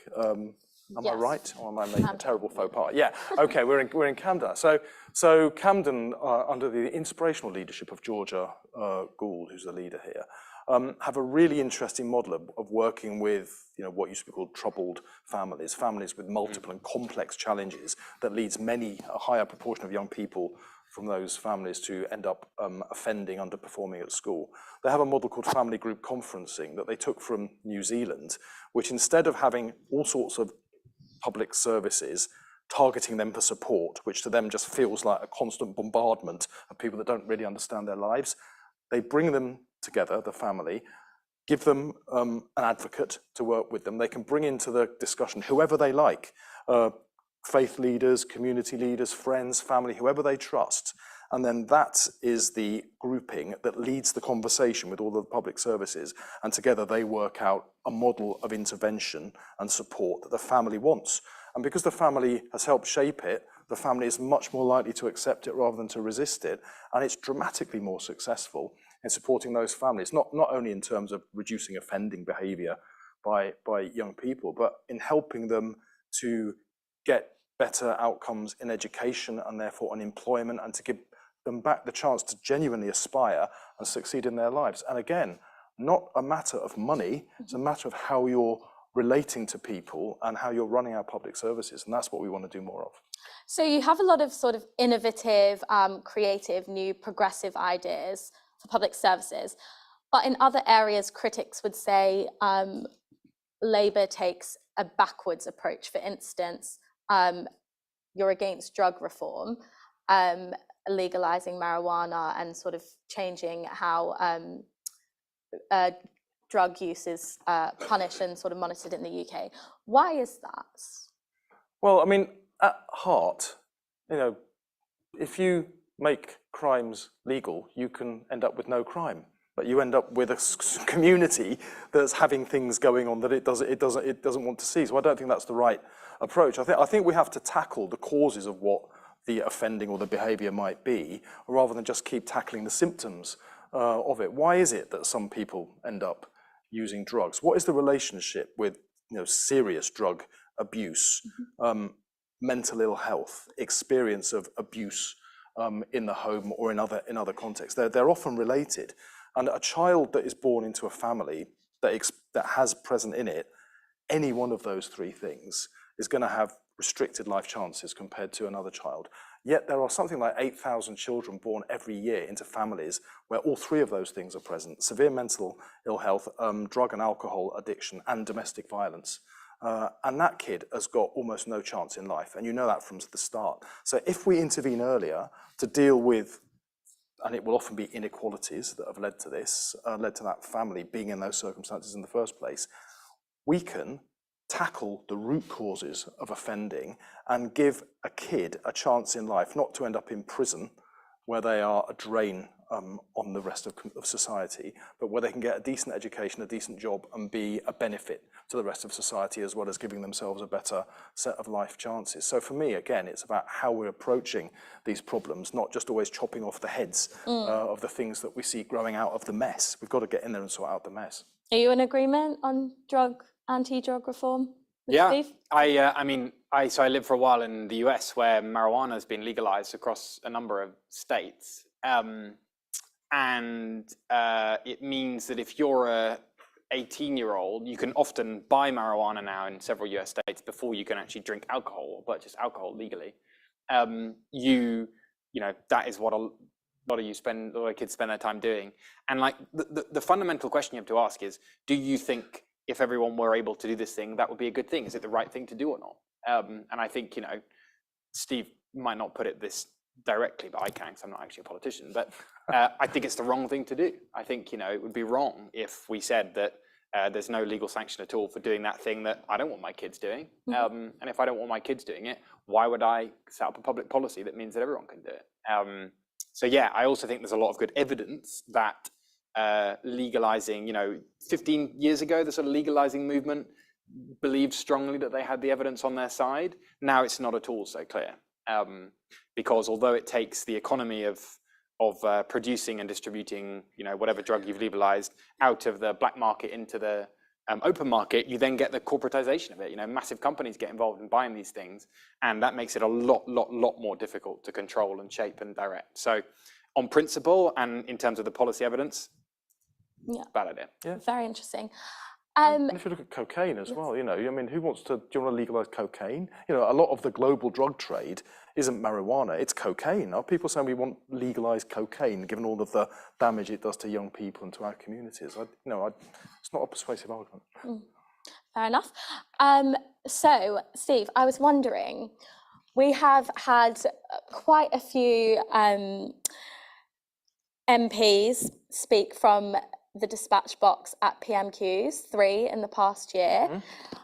Is Rishi the best of the 3? Is he the biggest challenge to Labour, or are they all a bit crap in your view? Well, they're all, I mean, Rishi's not a fresh start, is he? They're all the same. He was the Chancellor for 3 years under Boris Johnson, failing to grow the economy, failing to improve our public services, covering up for most of Boris Johnson's lying. He was the guy that signed the checks, that sent the money off to, during the pandemic, all of these people with the billions that we paid as a country through VIP lanes that gave advantage to cronies and mates of Tory MPs in the system. Rishi was the guy behind all of that. So Rishi's not a new start. I think what they think they can do is they've been calamitous in how they've run our public services and our economy.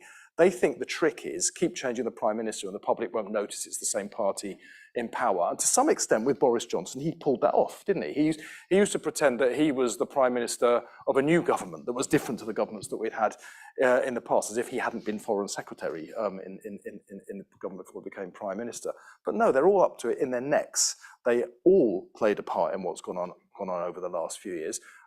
Jeremy Hunt, now the Chancellor of the Exchequer, pretending that he's something very, very different. He was in the cabinet for 9 years.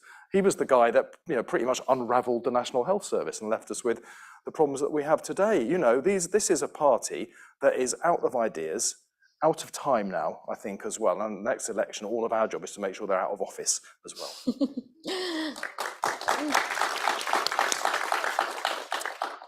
And Josh, your view on the state of the Tory party, who would you say is the most competent Tory on the front bench? My job is not to name my favourite Tory. But I think to sort of... I'm guessing it's not your arch nemesis, Tomato Mr. Rob. Rob. Oh, tomato. So, yeah. No.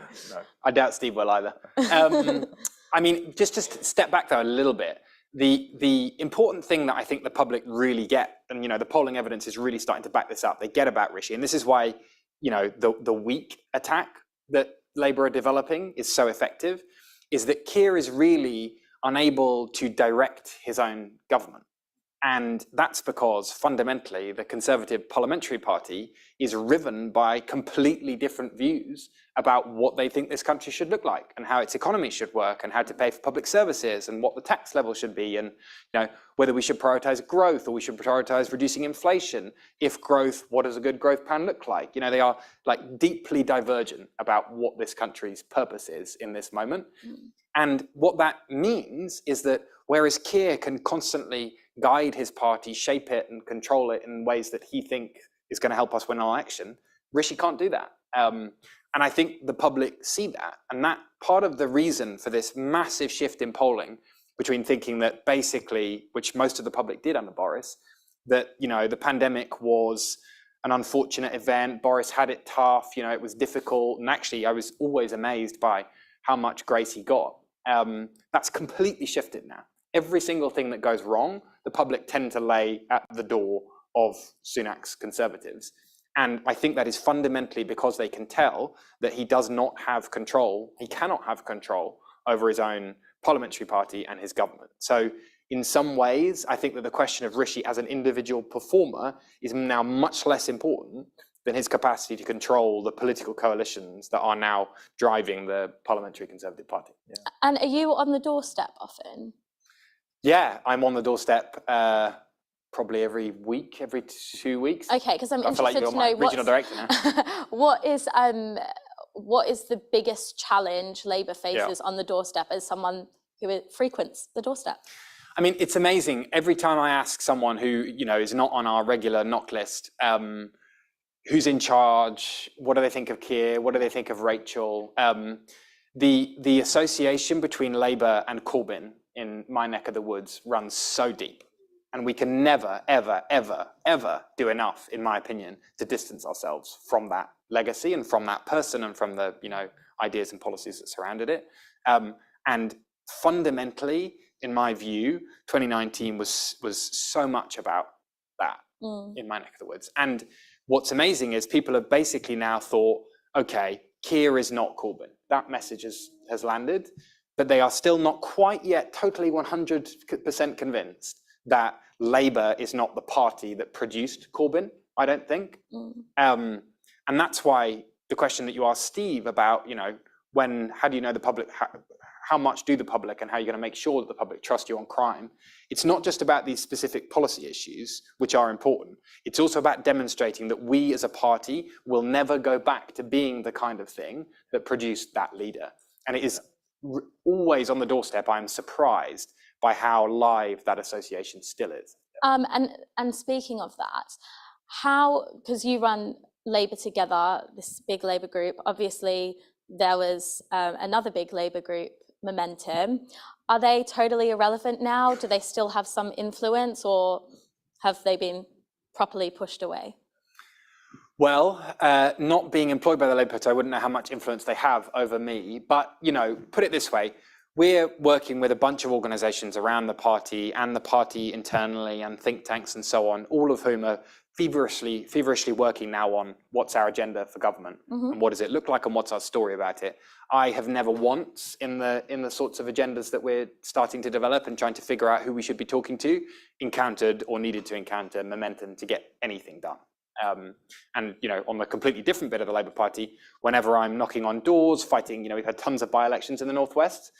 I've never seen a Momentum activist, a Momentum presence, a Momentum threat to the outcomes of those elections. So I think I've certainly encountered no evidence of their continued influence. Right, so we've only got around 3 minutes left. So I'll just end, Steve, with a pretty broad question.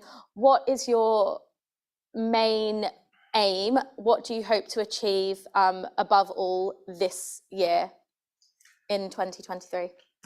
As Shadow Justice. It's going to be a continuation of the work we've been doing, isn't it? Of that rebuilding the trust that was broken, and showing the British people that the Labour Party is the political wing of the British people, not the captive, the hostage of some hard left sect, in the way that we were becoming under our previous leader. And you're absolutely right there, Josh.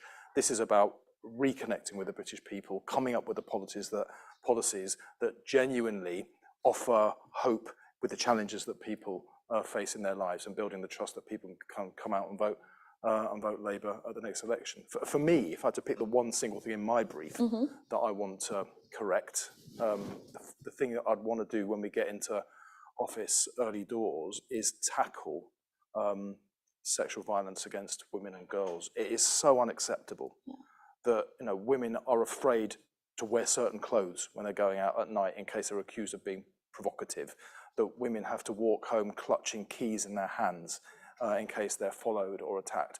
I don't want to live in the kind of society where that is tolerated. So we've come up with proposals for specialist rape courts, a domestic violence register, so that a perpetrator will be known to the authorities if they move around to try and seek new victims, and much tougher minimum sentences for rape or other forms of serious sexual violence against women. I think through that we can demonstrate that this is the party that is serious about law and order. The Conservatives have waved the white flag to crime, and this country deserves better. Great. Well, thank you so much, Josh and Steve. It's been a really interesting discussion. And thank you all for coming to listen. Thank you, Noah. Thanks.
That's all right.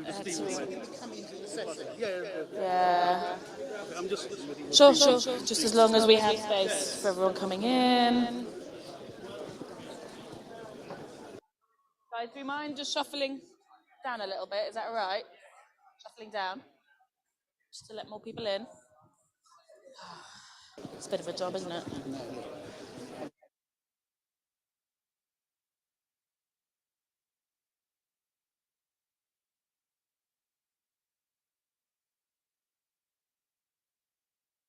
Yeah.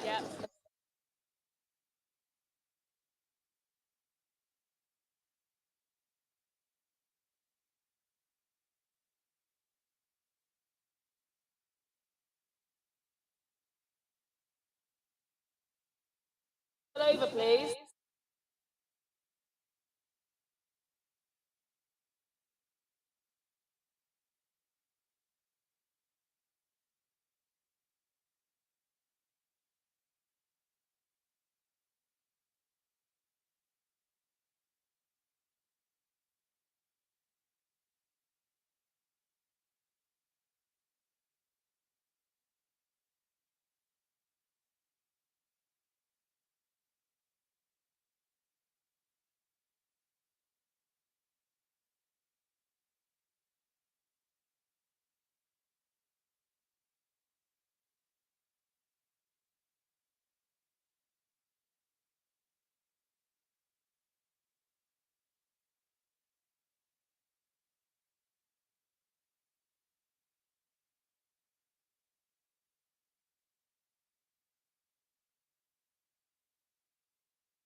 Is this on? Hello? Can you hear me?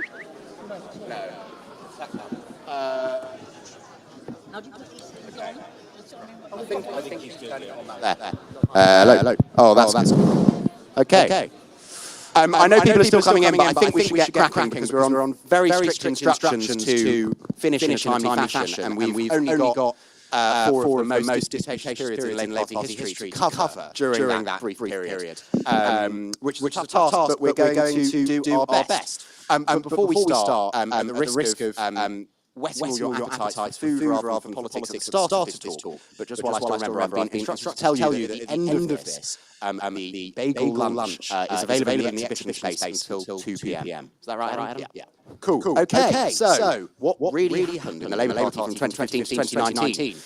Well, I can't think of a better and more varied panel to look at that than this. I'm Henry Zeffman, by the way. I'm Associate Political Editor at the Times, reported on a lot of this period. And we've got sort of two chroniclers and two protagonists. So on my left here, probably John and Margaret's on the wrong side of me in political alignment, but on my left here, Dame Margaret Hodge, of course you all know who she is, Labour MP for Barking since 1994, Minister of Blair and Brown governments, scourge of the left during the Corbyn leadership and parliamentary chair of the Jewish Labour movement. To Margaret's left, very professionally without politics, Patrick Maguire. I don't think that's for you, Patrick Maguire, co-author of Left Out, brilliant book on the Labour Party under Jeremy Corbyn, and a colleague of mine at the Times, writes an invaluable daily email called Red Box, which I encourage you all to subscribe to. To my right, John Landsman, who, of course, a veteran of the Labour left during their wilderness years, supporter of Tony Benn during Tony Benn's campaigns for the leadership, and then, of course, director of Jeremy Corbyn's 2015 leadership campaign, founder of Momentum, sat on the National Executive Committee for many of these years that we're going to discuss. And to John's right, David Cogan, author of a brilliant book in the 1980s called Battle for the Labour Party, about lots of people who then became even more prominent in the 2010s, which caused him to refresh his book with an even more pertinent book called Protest and Power, colon, the Battle for the Labour Party. So, David, I think we will start with you because I was flicking through my first edition 1991 copy of the Battle for the Labour Party earlier, and then there's a picture in the middle. And the first photo is a young man called John Landsman, and it was about the outside left, I think you termed them. If I told you then that the outside left would be running the Labour Party 44 years hence, if my maths is correct, you presumably would have been a bit surprised. Can you update us on the sort of story between your two books, as it were? Thank you, Henry. If I was surprised, not half as surprised as they were, because the story of the left from 1983 onwards really was one of total decline, and they disappeared entirely from view. John McDonnell, Ken Livingstone, all of them vanished. And the remarkable events really of 2014 and 2015, I mean, rereading them over the last couple of days, it feels like a very long time ago, doesn't it? I mean, it feels as though the Corbyn era is somehow part of an ancient history. It was only 7.5 years ago that Corbyn was elected leader of the Labour Party, and the way he got elected was so bizarre and so extraordinary and so born of events that you couldn't have predicted, that I think it actually led to a lot of what then happened. I mean, it's worth remembering that Ed Miliband, as leader, brought in a series of changes, one of which was the £3 membership, which actually, interestingly, Progress had argued for, not the left. And also, he wanted a 25% bar on being able to vote for candidates to be on the ballot for the leader of the Labour Party, and it was the Blairites and the Shadow Cabinet in 2014 who persuaded him to drop that to only 15%. So the circumstances that no one could have predicted were that, first of all, you needed only 35 Labour MPs to vote to put you on the ballot, and secondly, suddenly the floodgates were open to all sorts of people to join the Labour Party for the mere sum of £3, which was going to open up the party to being a mass party. The third bit that was so extraordinary was that of all the people I wrote about in 1981 and 1982, and all the people that left, the least likely to be leader of the Labour Party was Jeremy Corbyn, which was his great super talent, because when John McDonnell and others were looking for candidates, he wasn't the first choice or the second choice, but he was the choice that other people would back because they thought he was frankly useless. So you had Margaret Beckett and you had Frank Field, and people who are not natural supporters of left agreeing to lend in their vote. And suddenly Jeremy Corbyn gets on the ballot. And that's where the amateurishness of this ends, because John, after Andy Burnham turned down union money, this is critical to what happened next, and Len McCluskey switched Unite support to Jeremy Corbyn from Andy Burnham. John, along with Uniting the TSSA, suddenly had a funded campaign, and John ran, and it was John, a brilliant campaign to elect this most unlikely candidate to be leader against the hopeless campaigns of both Yvette Cooper and Andy Burnham. And the period of 2015 of how the left utilised the £3 membership to come into the party and vote is what transformed the party. When I look back now on what then happened. What I think is interesting is, and it's important to realise that those people from the left, if John doesn't mind me saying this, the veterans of the left were so committed to the project, so committed, so astonished to be in power, that actually by being in power, by having the leadership of the party, their commitment to the project became absolute. And a lot of them regarded any attempt, such as Margaret's attempt in 2016 with Anne Coffey to depose Corbyn and have a second leadership election. It could be argued actually that Margaret's more responsible for the success of Momentum than John, because Momentum's membership went from about 4,000 to 40,000. The left kept winning, but actually the truth is any attack on them about anything became regarded as that famous expression, you know, a Blairite plot.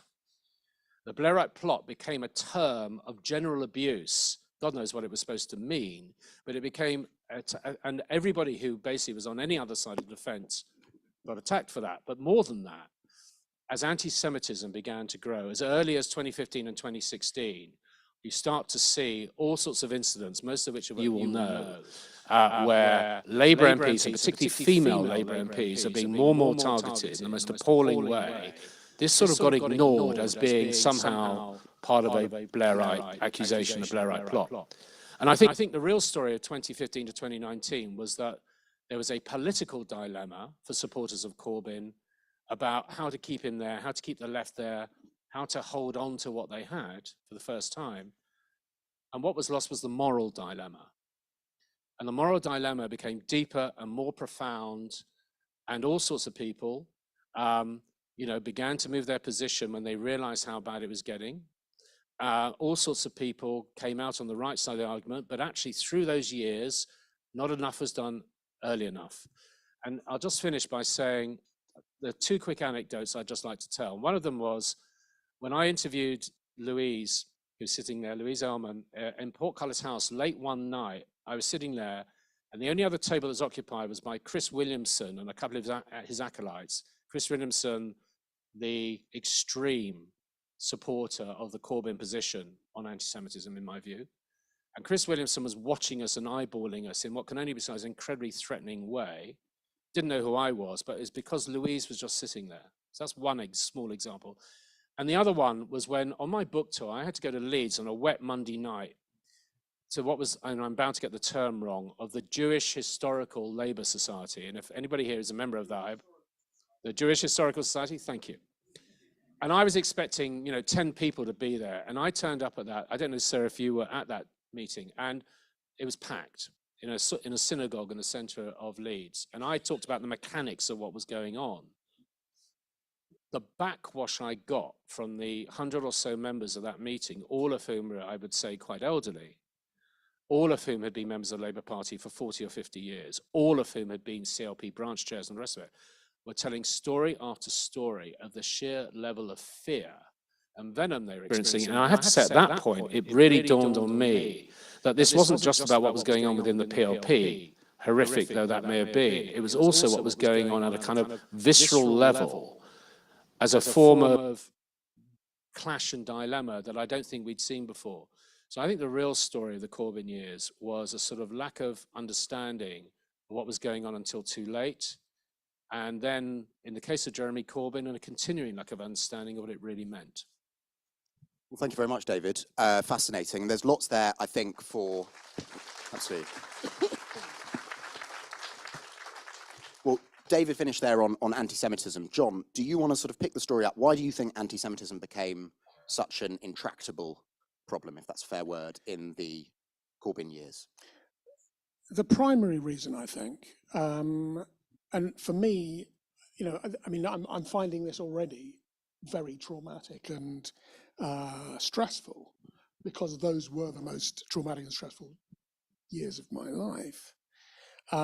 Primarily, it was because of the combination of the emergence of anti-Semitism in the party, or the visibility of anti-Semitism in the party, with a profound factionalism on, you know, and enmity and hatred on both sides, left and right. And I'm still waiting for the conflict resolution process. And for those of us who are left, I feel in a lot of places there still needs to be one. There was weaponization of anti-Semitism on both sides. I mean, I'd quote the Ford report on that. These are not my words. Some anti-Corbyn elements of the party seized on anti-Semitism as a way to attack Jeremy Corbyn, and his supporters saw it simply as an attack on the leader and his faction, with both sides thus weaponizing the issue. I don't know if it's entirely right there, but that did happen, and that did a lot of damage. The unacceptable behavior from lots of people. The PLP was one of the worst places, actually, but certainly CLPs as well, was profound. There was misbehavior by staff. Ford talked about that as well, of the rival camps in Lotto and Southside. The factions ended up in a cycle of attack and a counterattack, with each side assuming that the other was acting in bad faith, sometimes justifiably, sometimes not, and then responding in kind. That's what happened, and that just made everything worse. But the other thing that made everything worse, and I think I have to address this particularly to Margaret, was the chicken coup, the second leadership election. Because, the truth is, it was, to anyone who wasn't driven by factional hatred, we'd already won a leadership election once. It was pointless as well as damaging. I didn't want it. We wanted unity, not a split. But of course, I agreed to run that second election campaign. The left was always going to win. It was obvious what had changed. Actually, the fact that it was forced greatly strengthened momentum, as David had said. It won some people who hadn't voted for Jeremy in 2015 to vote for him in 2016. Yes, there were some people who went the other way. The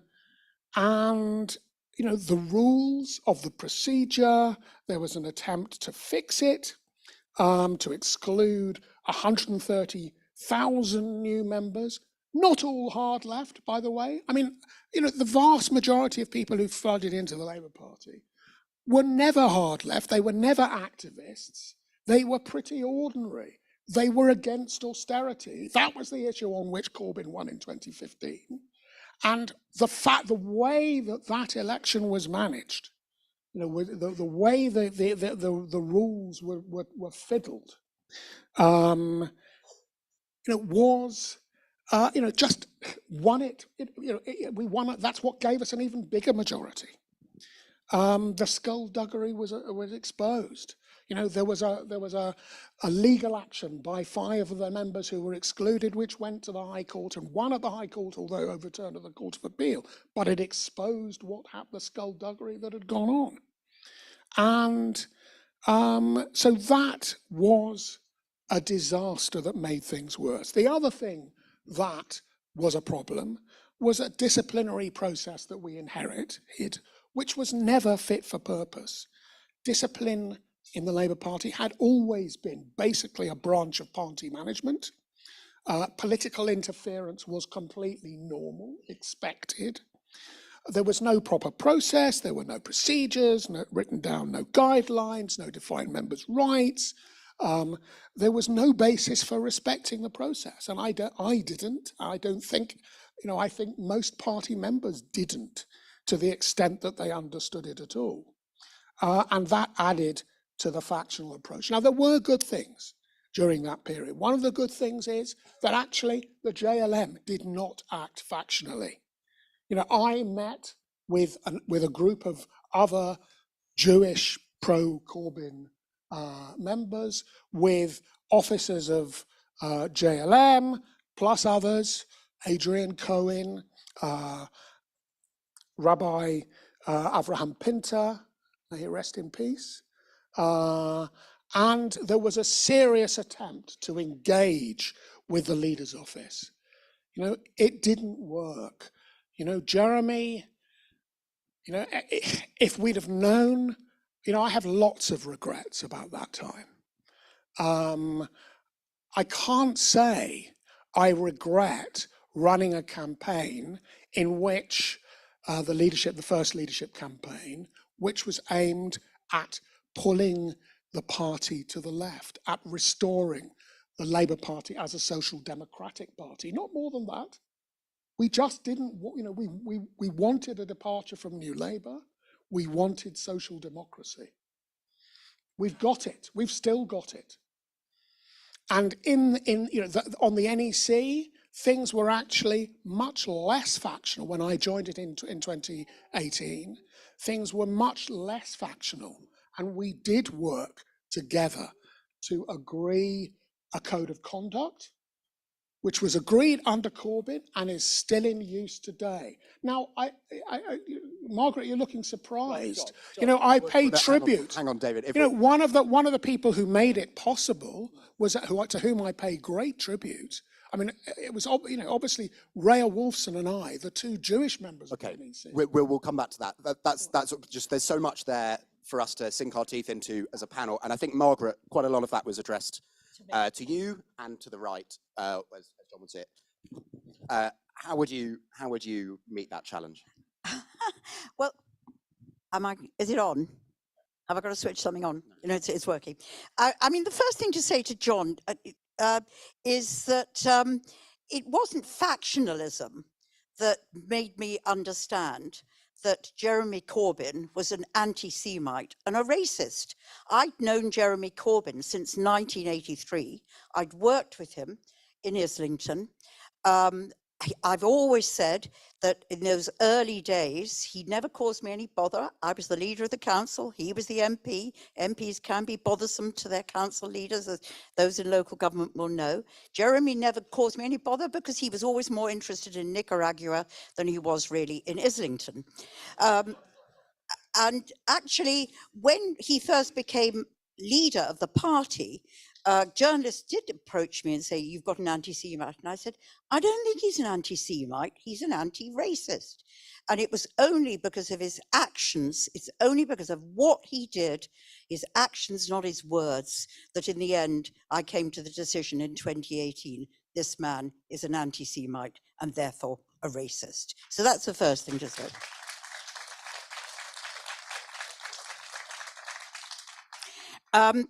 God, now I've forgotten and I think the second thing I wanted to say is the reason I lived through the 1980s and the rise of the hard left in the 1980s, as well as living through the period of the Corbynism period.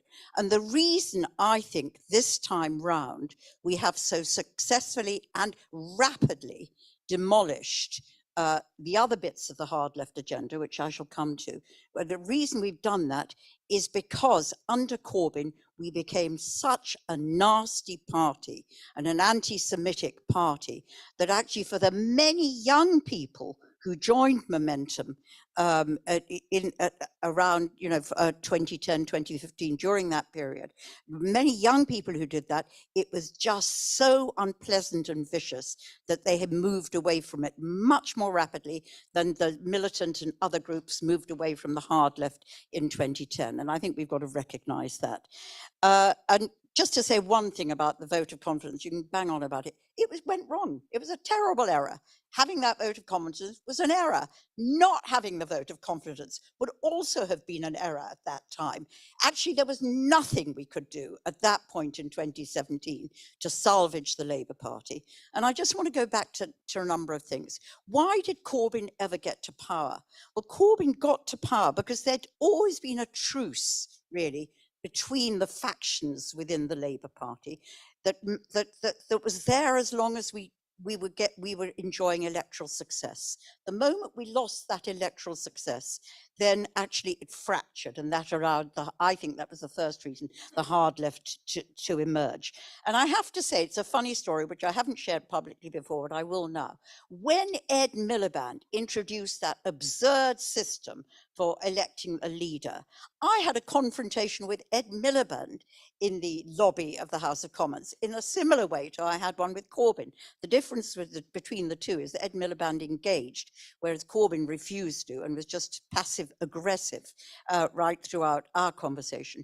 And it was absolutely obvious that the changes were going to were going to be a mechanism through which the hard left could massively increase its power base within the party. It was so bloody obvious. The only I talked to Ed Miliband, in the end he said, I'm the leader, you're not, you've got to do what I say, which is sort of actually an okay thing to say to you. He was the leader, that was all right. But it was the change in the way that we elected the leader that enabled Corbyn to come in. And I think then the other thing was that if you just look, I looked yesterday at the 2010 manifesto, Labour manifesto. It was completely devoid of ideas. We'd run out of steam by 2010. We'd had Iraq, we'd had the big crash, the financial crash. We just had, in a way, it's very much like the Tories today. We had run out of steam and weren't able to really do anything. And I think if you look at the candidates who stood against Corbyn, they were all rather managerial. We'd become managerial in our politics rather than ideological in our politics. And now we're beginning to regain, I think, particularly from Keir's speech earlier this week, a sense of ideology and purpose, as a mission of hope based on values that we share. But by 2015, and so I always think Corbyn's rise to power was what I would call it was a symptom of what was happening at the time. But his action in power, he became a destruction. Became a destruction. He went from a symptom to a cause. That was really how I would describe it. And it isn't just the anti-Semitism.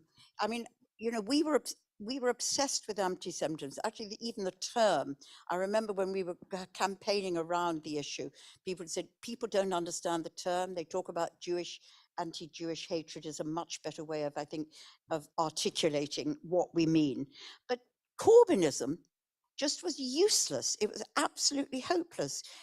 Corbyn never, none of you, John, none of them listened to anybody outside the party. Nobody listened to the public. And the messages you were putting across were just antipathetic to most of the promoters of the British public. Take particularly your worldview, anti-NATO, anti-West, anti-nuclear, all those things. Nobody trusted Corbyn with actually the most important job that a Prime Minister has, which is the defence of the UK.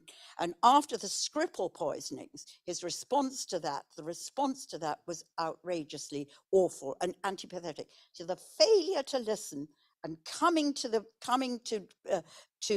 job with that sort of worldview was terrible. And by 2019, the confetti of unfunded promises. Liz Truss should have learned from us, actually. She failed to do that. The confetti of unfunded promises was bound to fail. You know, when you went from tuition fees to the nationalisation of everything, I'm not sure we included the banks in the in that 2019 manifesto, but they might as well have been in there. All uncosted promises, and that was a failure. And then I think the real thing was this, what anti-Semitism did to Labour was that it created a nasty party. And those of us, Louise is here today, you know, I was just saying before we started, the reason I'm doing so many sessions today is because there are not enough Jewish Labour MPs in Parliament. And one of my,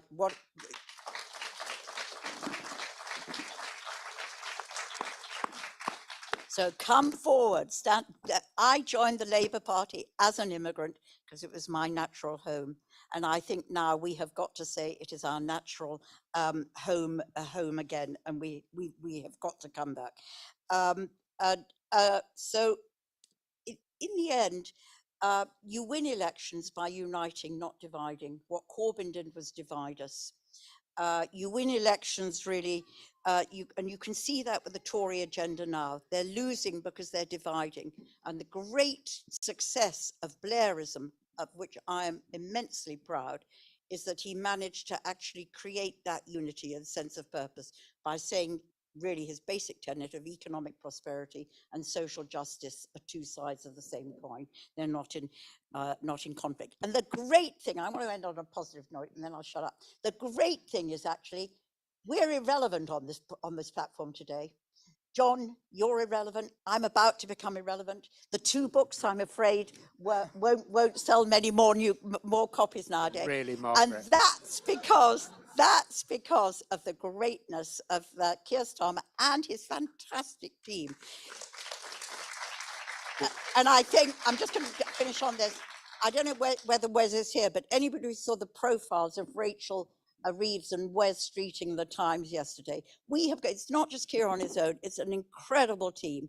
And with that team and a positive vision of hope, thank God we become history. Well, Patrick, despite your book's irrelevance being proclaimed there, one thing that I think it does very well is chart, starts with Jeremy Corbyn and the Corbyn project at its moment of maximum triumph, right? They came closer than any people, I think, including in the Corbyn tent, assumed in the 2017 election. How big of a reason was anti-Semitism that they went from there to this catastrophic defeat in 2019? Well, I think the anti-Semitism thing, much like the Brexit thing, exposed why Jeremy Corbyn ultimately was never going to become Prime Minister and was at once the right and the wrong choice for people like John and the left of the Labour Party. And that obviously he was, as David said correctly, he was an inoffensive prospect to much of the PLP, or an element of the PLP that was happy to pay lip service to the idea of broadening the debate. And I think Mark was absolutely right that the ideological debate in the party was so spent by then that there was a need, or perceived need, to have an open and discursive conversation about what the Labour Party stood for. And look how that eventually ended. Ultimately, the end point of that was the 2019 manifesto and the defeat that followed. Ultimately, what anti-Semitism did, and I think, at the risk of making myself the second most unpopular person in the room, I think John's analysis is broadly right in that I think there were people on both sides of the debate. I think, to be fair, a much smaller number of people on the right, or what people in this room will probably call the mainstream of the party. There was a lot of bad faith on both sides of that debate. But ultimately, the problem was Jeremy Corbyn. And whether you think he was an anti-Semite or whether he had a massive blind spot to the concerns of the Jewish community, you might ask, what's the difference? I mean, it's a good question. Ultimately, the reason the crisis, the scandal, the problem lasted so long, persisted so long, was because of Jeremy's inability to grasp what it meant to the Jewish community and admit that, as Margaret said, the fundamental tenet of his personality, i.e. that he was an anti-racist, other people might not share that analysis.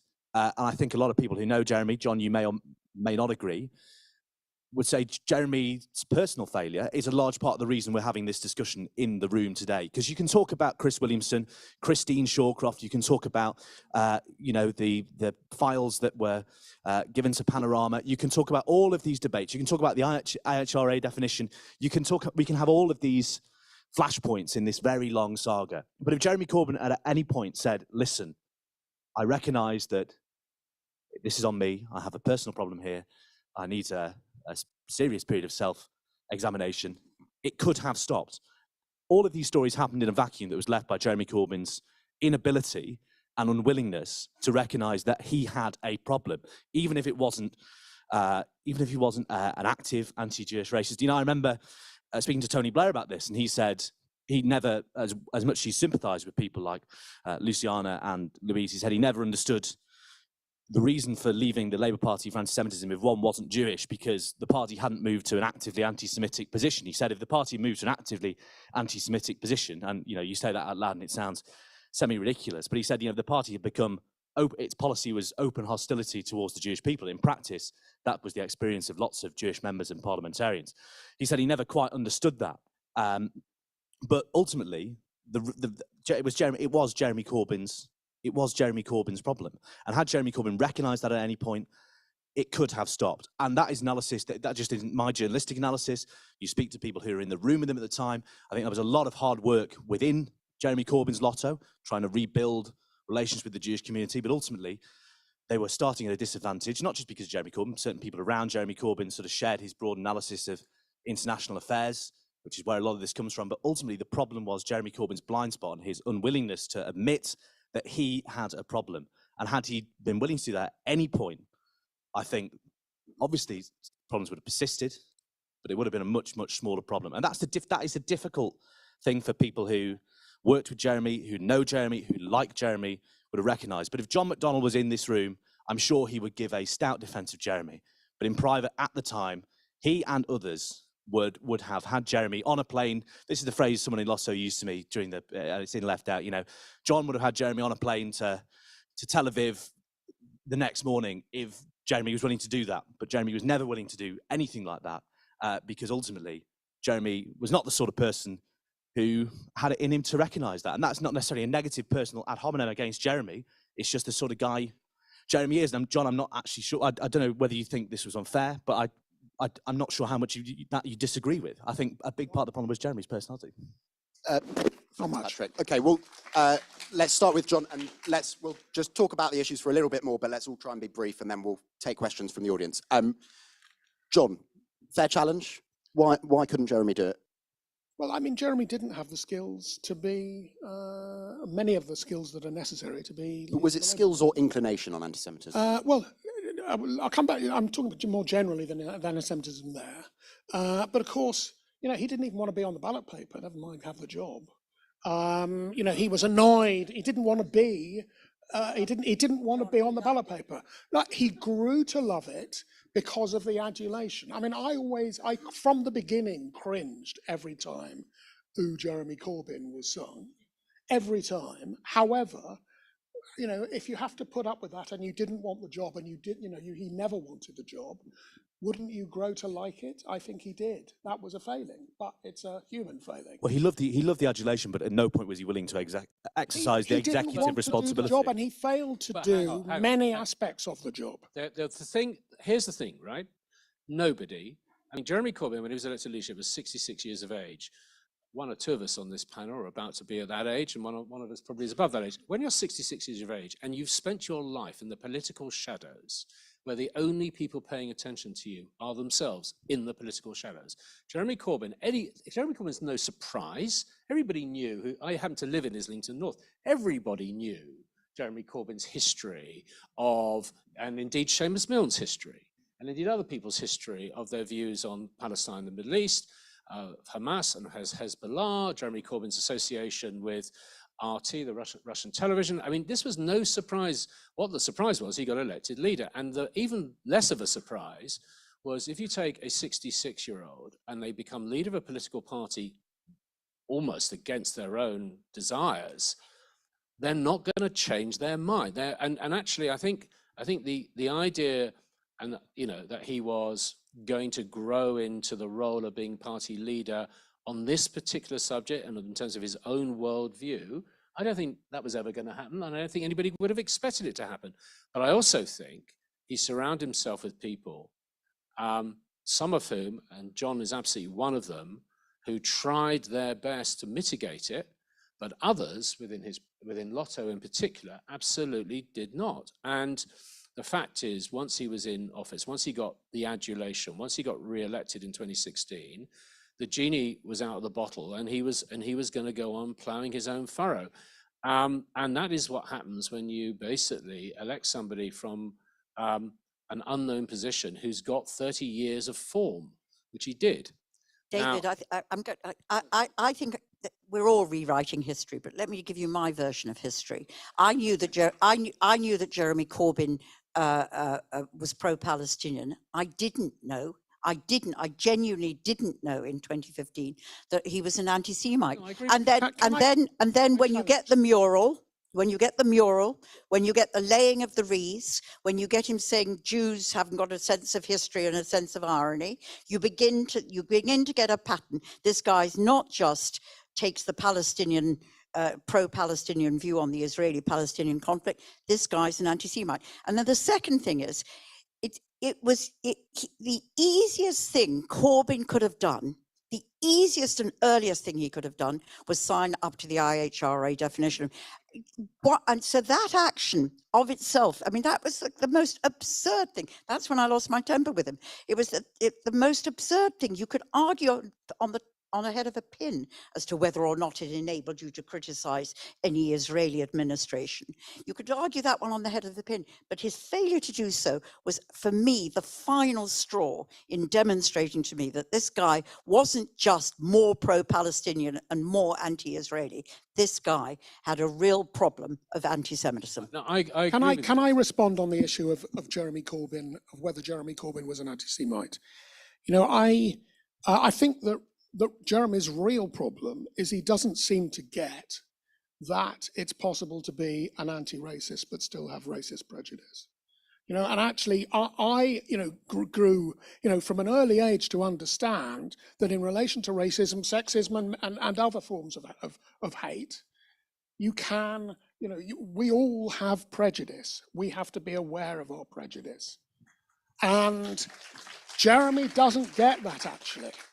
That is at the heart of it. But I defended him against the charge of being an anti-Semite at Limmud and here and other places when he was leader, in exactly the same terms as Wes Streeting did. I heard him at Limmud, say pretty much the same thing that I'd said on the previous day.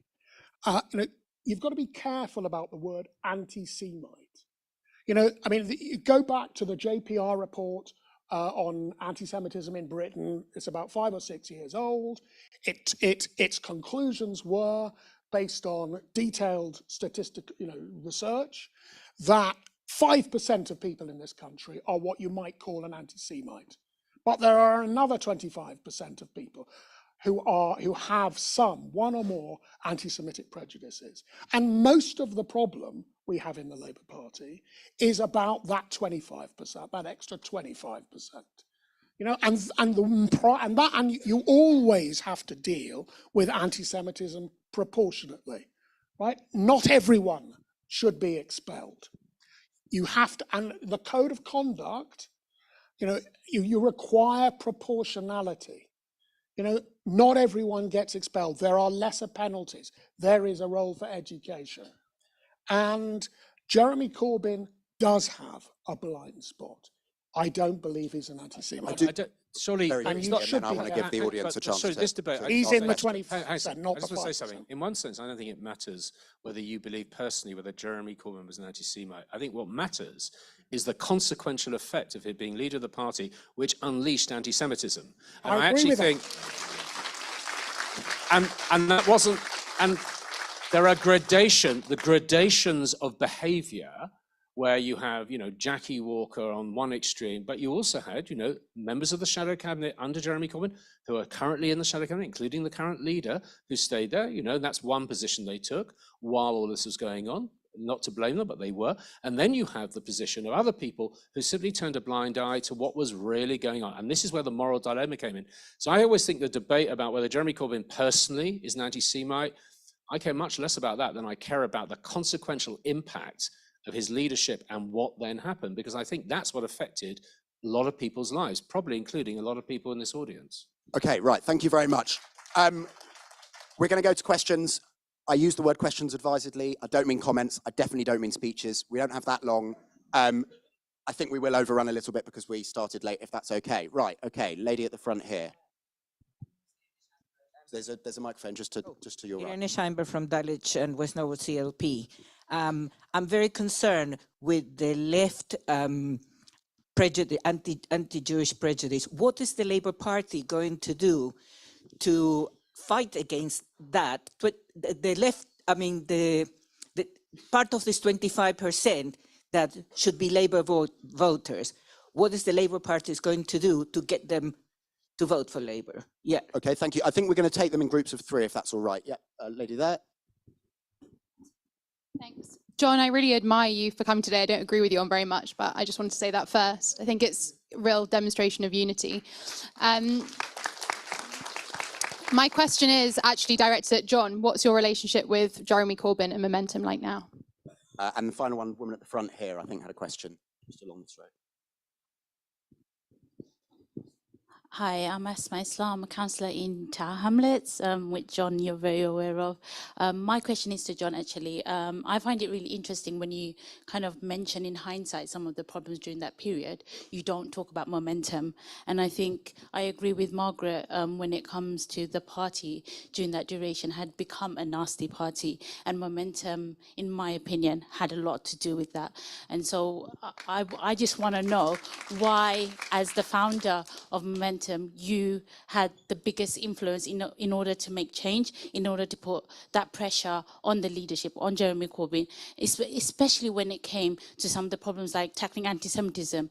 Momentum did not address that. They didn't even acknowledge that as a problem. And I think that was the biggest failure. Thank you very much. Well, look, we'll come to the ones that were specifically posed to you in a second, John, if that's okay.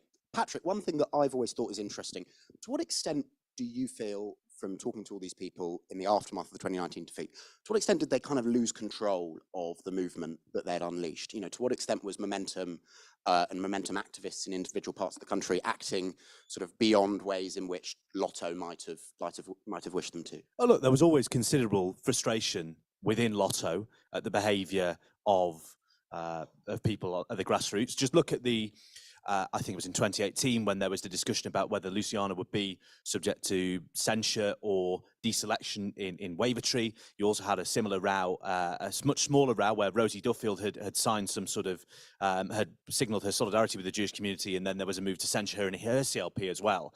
And look, there was always frustration in Lotto that these people were behaving in such a way. Often interventions were made to tell people to shut up, not always successfully, but ultimately, sorry to sound like a scratch record, the problem was there's only so much well-meaning people in any political project can do if their principal is unwilling to set any degree of strategic direction or, you know, signal that they too are on the same side. And that was always Jeremy's problem. Look, and you had a problem, and this doesn't just apply to anti-Semitism, but the anti-Semitism is obviously the most egregious example of it. By the end, Jeremy was sitting at the head of the shadow cabinet table, and the shadow cabinet were debating what sort of some Delphic utterance or other may or may not have meant. And these were questions of national import, so it wasn't just anti-Semitism.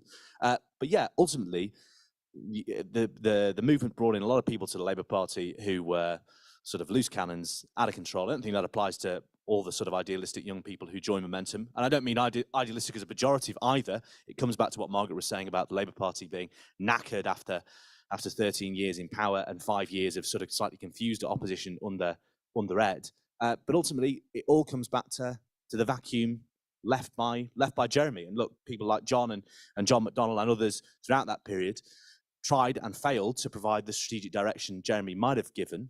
But ultimately, there's only so much people can do to stop this stuff when ultimate authority isn't there.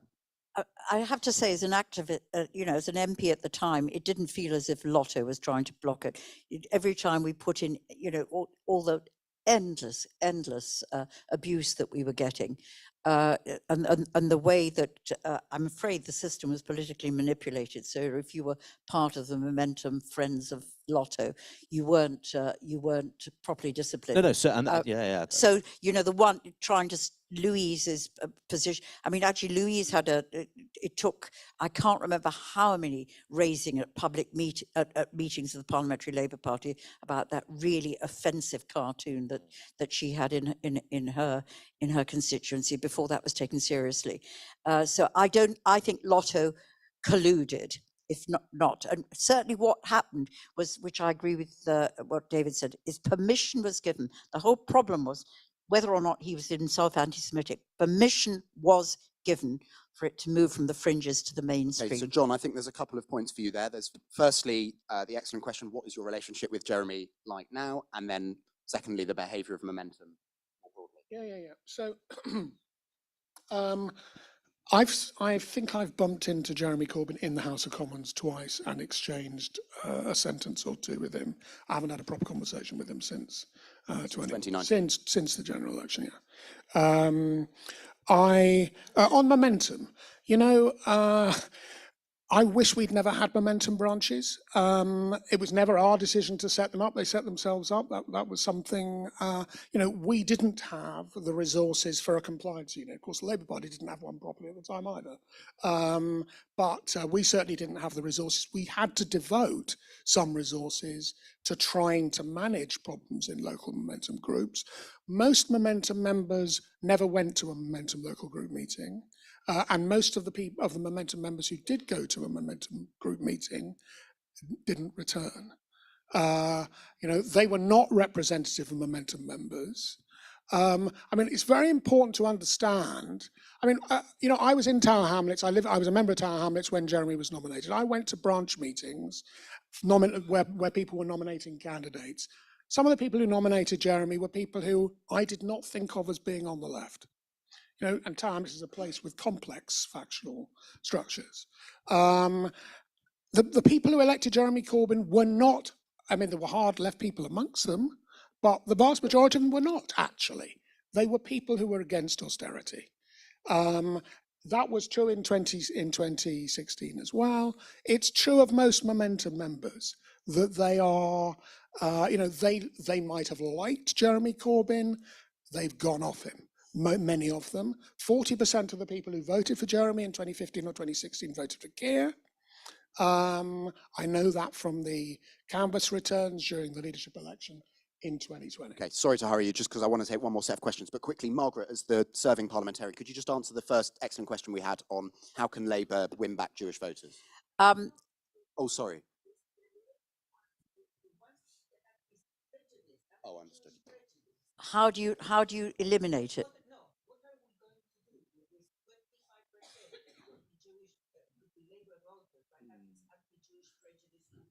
In the party? Well, JLM is running an incredibly effective education campaign, which is part of it, and over time that will help.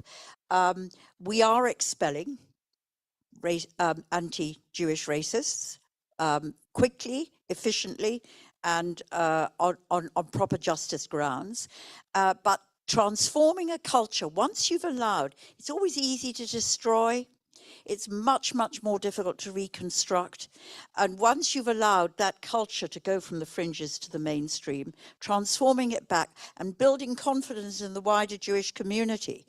I hope all JLM members here today are members of the Labour Party. They're probably not. But building that trust to bring people back takes time. But let me just tell you this one, it's a personal story. When I was when I was triggered for selection in my own constituency, and I sort of thought, oh my God, can I bear to go through this all again at my stage in my existence?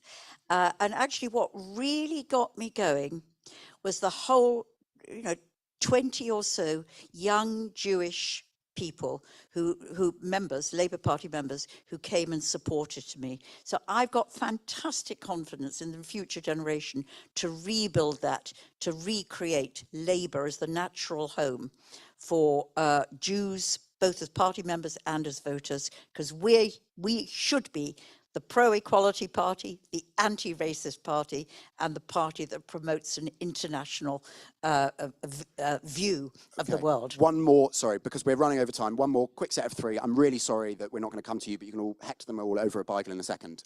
Chap there. I'm going to move the game on slightly.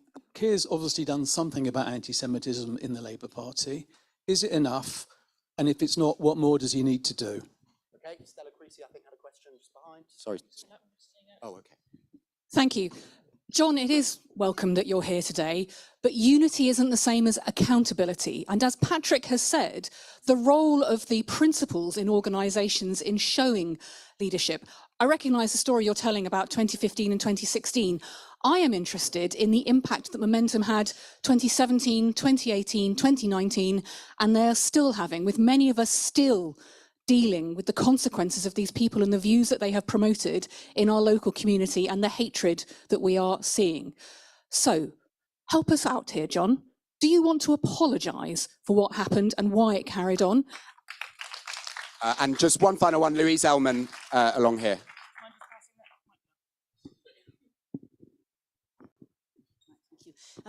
Louise Ellman, former Labour Co-op MP for Liverpool Riverside. I think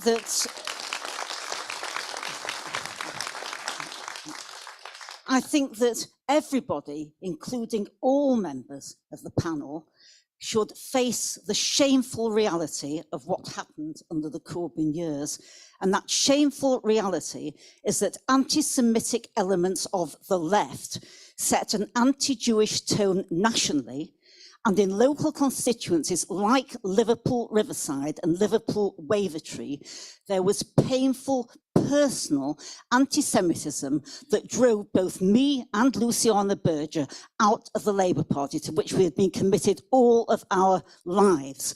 And it was the bystanders who let it happen, bystanders at the top who were more interested in what they called a socialist project, which somehow allowed anti-Jewish racism to be labelled as socialism. And we've heard all that before, haven't we? And locally, bystanders who were too afraid to consider their own positions and went along with what was happening, even though they knew what was wrong. Well, my straight question to everybody here today is, will you all recognise the enormity of what has happened? And 3 of the 4 people who have spoken, I think, clearly recognise it, and thank goodness for the work that Margaret did in that PLP, which saved our lives many, many times. And I must ask all of you, can this happen again? Okay. Can this happen again, David? Yes.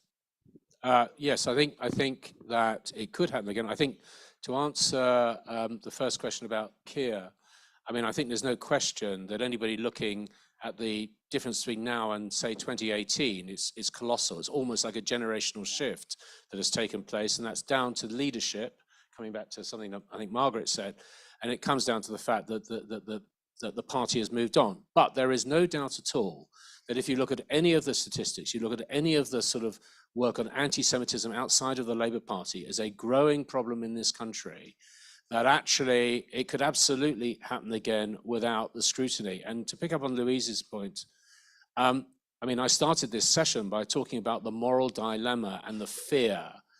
I think people were far too slow to recognize that at every level. I completely agree with you. I think there was I mean, it was shocking. I mean, I interviewed Luciana Berger and read the letters in her office in Parliament about the attacks that were taking place on her and her child, which were utterly, utterly shocking, and have never been published. And you know something? I do believe, as somebody who covered wars for 10 years in my career, and things like Yugoslavia to me is rather reflecting what's going on in Ukraine now. I think the human condition is this stuff can happen again, and it's on everyone's watch to be vigilant to make sure it doesn't. And I think it's going to, thank you, David. I think it's going to have to be the final word of this session, I'm afraid, but let's continue the discussion over lunch. John, I want you to respond if that's okay. Well, look, first of all, on Momentum's record, in the general elections in 2017 and 2019, I am extremely proud of the record of Momentum. We got enormous numbers of people to every marginal constituency in this country. We had people living, you know, for the duration of the campaign in, you know, moving from cities to far-flung marginals. I am very proud of that. There is no need for any apology about that. I do accept that there were anti-Semitic left activists around the country. And undoubtedly, Louise, they were there in Riverside and Liverpool. I myself lobbied people in Luciana's constituency to try and prevent challenges to her. And I was, of course, denounced by, you know, I've always faced plenty of denunciations from my left as well as from my right. I still get it on social media. So I accept that there was a genuine problem. Will it happen again? Well, I hope not. I don't think it's impossible. And I think one of the things that would make it impossible is if all of us, people on all sides of the party, learn the lessons. Learn the lessons about what all sides of the party did wrong in that period. And you know, we need a more inclusive Labour Party. We need a more pluralist Labour Party, not only when it's thought to be of factional advantage should we have STV elections, we should have them everywhere so that we can ensure that there is pluralism and inclusiveness. You know, you do need proper debate in the party. There does still need to be democracy in the party. Authoritarian leaders are not good in any country, and they're not good in the Labour Party. So I am optimistic about the future. Well, look, I don't know about you, I could have kept going for hours there, but I can also tell that you're all hungry. Thank you very much to the stellar panel. That was a really brilliant session.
Okay, I'm going to. Is that okay? Okay. People are having lunch, but they'll come in during the session. So I'm going to kick us off because we've got a number of amazing speakers and I don't want to lose the opportunity to hear from any of them. My name's Kathy Ashley and I'm on the National Executive of Jewish Labour Movement. I'm former chair of the Holocaust Memorial Day Trust, and in my day job I run a charity called Family Rights Group, which is for families involved with children's social care. And one of the areas that we are currently working on is children from Ukraine who are living with someone who is not their parent. So if you're working in that field, and I'd be really interested outside of this meeting to hear from yourselves. So I'm going to kick off with Oz Chatterjee, who I've known for a long time, who has been a reporter on a number of conflicts, including in Syria, but who was also embedded in the early stages of the war on Ukraine. So over to you, Oz. Hello, everyone. Thanks for having me here. Thanks for inviting me, JLM. So yeah, I headed out to Ukraine, to Kyiv, in the middle of February last year, expecting, like many of you probably did, that something really, really bad was about to happen. By February 24th, that had happened. I made the decision, along with quite a few British journalists, that we were going to stay in Kyiv, no matter what. And, you know, you all saw what unfolded over the course of those weeks, the defiance and strength and courage of the Ukrainian people, how they banded together and they managed to resist and to push the Russian invaders out of the north of the country. I think it's one of the most incredible stories I've ever seen, I've ever had the privilege to report on. And I think a lot of us have to dig deep and self-reflect over the mistakes that we made along the way to get here, because there were a lot of mistakes made along the way. And the biggest mistake made was that a lot of people wrote the Ukrainians off. Before a shot had even been fired, a lot of people thought the Ukrainians can't do this. In hindsight, had we provided the military aid that Ukraine needed beforehand, many, many, many thousands of lives could have been saved. You know, Patriot missile batteries are arriving now after 10, 11 months of conflict. They could have been there before the Russians invaded. And think how many buildings would have been saved. Think how many, you know, these are tragedies of policy mistakes that were made over many years. And there were those of us who were reporting about Ukraine and the conflict and Russia's wars abroad from, you know, the turn of last decade. So Ukraine needed much more support from 2014 onwards than it did. Now, I'm not going to deny that Ukraine did receive a lot of support. Part of the reason why Ukraine's armed forces were able to fight so well and Russia's armed forces weren't is that Ukraine was provided with the training and managed to develop its army into a modern day, you know, army with non-commissioned officers and move away from that Soviet model of corruption, you know, endemic corruption from, you know, systemic from every level. And because of that, Ukraine was able to adapt to the circumstances around it and was able to respond effectively, directly. These are things that were only possible because of years worth of support and training to the Ukrainian, you know, government and to the Ukrainian army. So there are positives, there are negatives, but the one thing I'd like people to take away from this is that none of this had to be inevitable. You know, there were policy decisions made along the way that allowed the space for this to happen. And if there's anything that the left can do here today, you know, the Labour Party especially, because I am convinced that Labour is heading for government during the next election, which means that Keir Starmer, David Lammy, these are going to be the guys that are going to be running Britain's Ukraine policy going forward. Everything that I can see so far indicates that they're going to continue the same support as the Conservatives and even, match it and hopefully go beyond it. But it's important that the people that are advising the Labour Party now understand the severity of the situation facing Ukraine, facing the rest of Europe, and maintain levels of support that Ukraine needs to win this war and to reclaim and to liberate all of its territory. And that's the last word. Victory is all that matters here, and that's what people have to push for. Thank you. Thank you. If you don't follow Oz on social media, and if you are on Twitter, then definitely do. That's an action you can take from today as well. I'm going to now ask Margaret Hodge to speak about an aspect that is often not covered, which is in relation to Russian money laundering and its connection with Ukraine. Thanks, Catherine. Just can I start that I sort of, when I was a bit nervous about doing this session because I thought, gosh, I've got such respect and empathy and, everything for the Ukrainian people. I thought, should I bring these issues, which are slightly, they cover the Ukraine and they're around Russia, but are they absolutely top of the agenda? So thank you for giving me that opportunity to do so, but I really think my great respect goes to the Ukrainians who are with us today in particular. This has all come to I've been fighting on this agenda for a decade, but it's just come to the top of the people's minds because of Ukraine. It's ironic. It's because Ukraine has brought it to that. But just to give you some context, there are conservative, with little c, estimates around about the extent of dirty money floating around the UK. But people reckon it's about now, the most legitimate I can see is just under £300 billion a year of dirty money coming through money laundering or fraud circulates the UK economy each year. That's 14.5% of GDP. And it's double the budget that we put into health.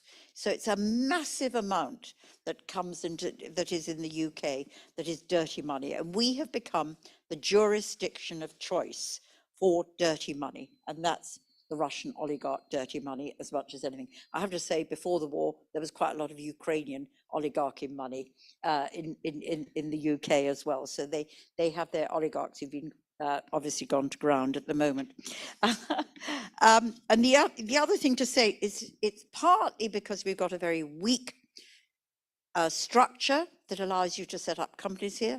And just again, £12 to set up a company here in the UK. You can set up a shell company, which is how you launder money. £12, put that against, compare that with how much it costs you to get a skilled workers visa. It costs you £1,220. So 12 quid to set up a company, 1,200. And what these people do is you set up a company, you give it a bank account in Latvia. There's a phony invoice run between Russia and Latvia to get the money out of Russia into the bank account in Latvia. Britain always complicit. Then it goes around the world a little bit, probably hitting one of our overseas territories, our own tax havens at some point. And that's the way the money gets laundered. And then it comes back into the UK to buy property, to buy jewels, to buy money into politics. And I think this is bringing it directly to Ukraine. Ukraine now, the Russians, they're investing in our property. They're laundering through our corporate structures. They're helped by our accountants, lawyers, banks and others. They donate to our political parties and they use their money to pay lawyers to silence journalists and others who are trying to expose the behavior of Russian oligarchs here in the UK. So if you look at just some of the things, Russian wealth in the UK, estimates of all these estimates, so you have to take a slightly with a pinch of salt, but the best I've seen is from The Guardian, who reckon that there's £27 billion of money invested by the Russian by Russians here in the UK. And actually, if you look at the stock exchange, Russian companies now on that stock exchange, we're the favored jurisdiction for them to put their money on the public stock exchange and therefore raise other capital. If you look at property, again, guesstimates, but there's 1.5 billion pounds worth of Russian-owned property in the UK. And here in London, if you go to Kensington, Chelsea and Westminster, it's an incredible concentration of Russian-owned property there. And so much so that actually, if you look at the electoral register, this was the most interesting bit of research we did. The electoral register in London, it went up about 3% a year in most of the London, 3% of, I think it was a 5-10-year period, 10-year period, over most all London boroughs, except Kensington and Chelsea, where the electoral register went down. And the reason it went down was that so many properties in KNC had been bought by Russian oligarchs and had been left empty. It's quite an extraordinary fact. If you look at things like the golden visas, which Labour introduced to try and bring capital into the country, 85% of the visas that are granted to Russians to give them British citizenship came through the golden visa route. And there was 1 year, 2014, when the golden visas were absolutely at their height. And in that year, 60% of the golden visas that were granted to Russian oligarchs and Chinese. And we've got to say the Labour Party in its relationship with the Chinese sometimes leave us as vulnerable as the Conservatives. Donations to the Tory party, we reckon at least 3.6 million quid has gone from Russian oligarchs seeking favour and trying to get influence through access capitalism, as one of them called it, into the Tory party. The most famous was probably Lyubov Chernyakhin, who, if you remember, paid, she has contributed nearly 2 million of her husband's money, all stolen from the Russian people, into the Tory party. And she paid, I can't remember how much, to have a game of tennis, I think once with Cameron and another time with Johnson. And there's an even worse guy called Temerko, Alexander Temerko, who has given money to, I think, about 40 or 50 individuals and constituency parties. He's given about £750,000 quid to the Tory party. He wanted to gain favour because he wanted to build a pipeline from Portsmouth through to France. And he was really currying favour to get the planning permission from the government, and was only stopped really because of media exposure and people campaigning against him. And if you come to the oligarchs, I'm going to end you. I'm probably going on too long, Kathy, am I? Or am I? Okay, well, the oligarchs, I'm going to talk to you a bit about Abramovich, because Abramovich is really an interesting story. Abramovich is worth £14 billion. The first, I'm going to just tell the story, Kathy. No, okay. The first time, I mean, I'd known Abramovich. I hate Chelsea, but I'd known Abramovich for a long time. But I came across him when Navalny was imprisoned. And we had a debate in Parliament around the imprisonment of Navalny under a procedure which we call an urgent question. And I was sitting in my office thinking, I better do something about this. I better say something on this issue. And I went and we went onto his website. On his website, he had a list of 35 individuals who he said, if the West really want to do something positive, they should sanction them. And there were two names that were on there: Usmanov, who owned at some point Arsenal and then moved, I think, to, I can't remember, where? Everton, thank you, and Abramovich. So I went in and used my question to say, if the British government want to do something, why didn't they sanction Abramovich and Usmanov? And I came out and I immediately got a telephone call from somebody with whom I've worked very closely on anti-Semitism stories, and said, Margaret, you can't do that. He's a fantastic supporter on anti-Semitism. And he is. He funded, he funds the CST, he funded the Anne Frank Trust, he funds various anti-Semitism things. So I said, I don't care. He's a wrongdoer. That was part of his way of buying currying favor and buying into it. So I said, I don't care. And then this guy said to me on the phone, he said, but Margaret, if you do that, he's going to pull out of Chelsea. So I said, well, that's fine, because I'm an Arsenal supporter. But that people like him, we've sanctioned, I'll end up on this, we've sanctioned over now, the figures that the government has given is that we've sanctioned, I think it's about 1,100 people. We've got 18 billion pounds now of Russian money, which is frozen here in the UK. And what I would absolutely love is to find a way of freezing that money, to seizing that money, not just freezing it, seizing it and repurposing it to help with the reconstruction of Ukraine. And we've got an opportunity to do that. We've got an opportunity to do that in that there is the government has committed and said it is anti-money laundering, anti all this economic crime. And that bill is going through, sadly, without much success, but we are currently working really hard on seeing whether we can find ways. It is hard. There are two sets of assets. There are Russian state assets, and then there are the individual assets of all these wrongdoers, all these absolute horrible, horrible criminals from Russia who are part of Putin's inner circle. Can we find a way of not just freezing their assets and leaving them there, but actually seizing them and repurposing them? I think we can. We're going to try it in the House of Lords, and then seeing Alex here when it comes back into the House of Commons, I will dare the Conservatives to oppose a move which would be one of the best ways, apart, of course, from all the support we're giving through armaments and all the support we're giving, humanitarian support we're giving. If we could do that, that really would be a way of killing Putin and helping the Ukrainians in a positive way. Just quickly, so quick here.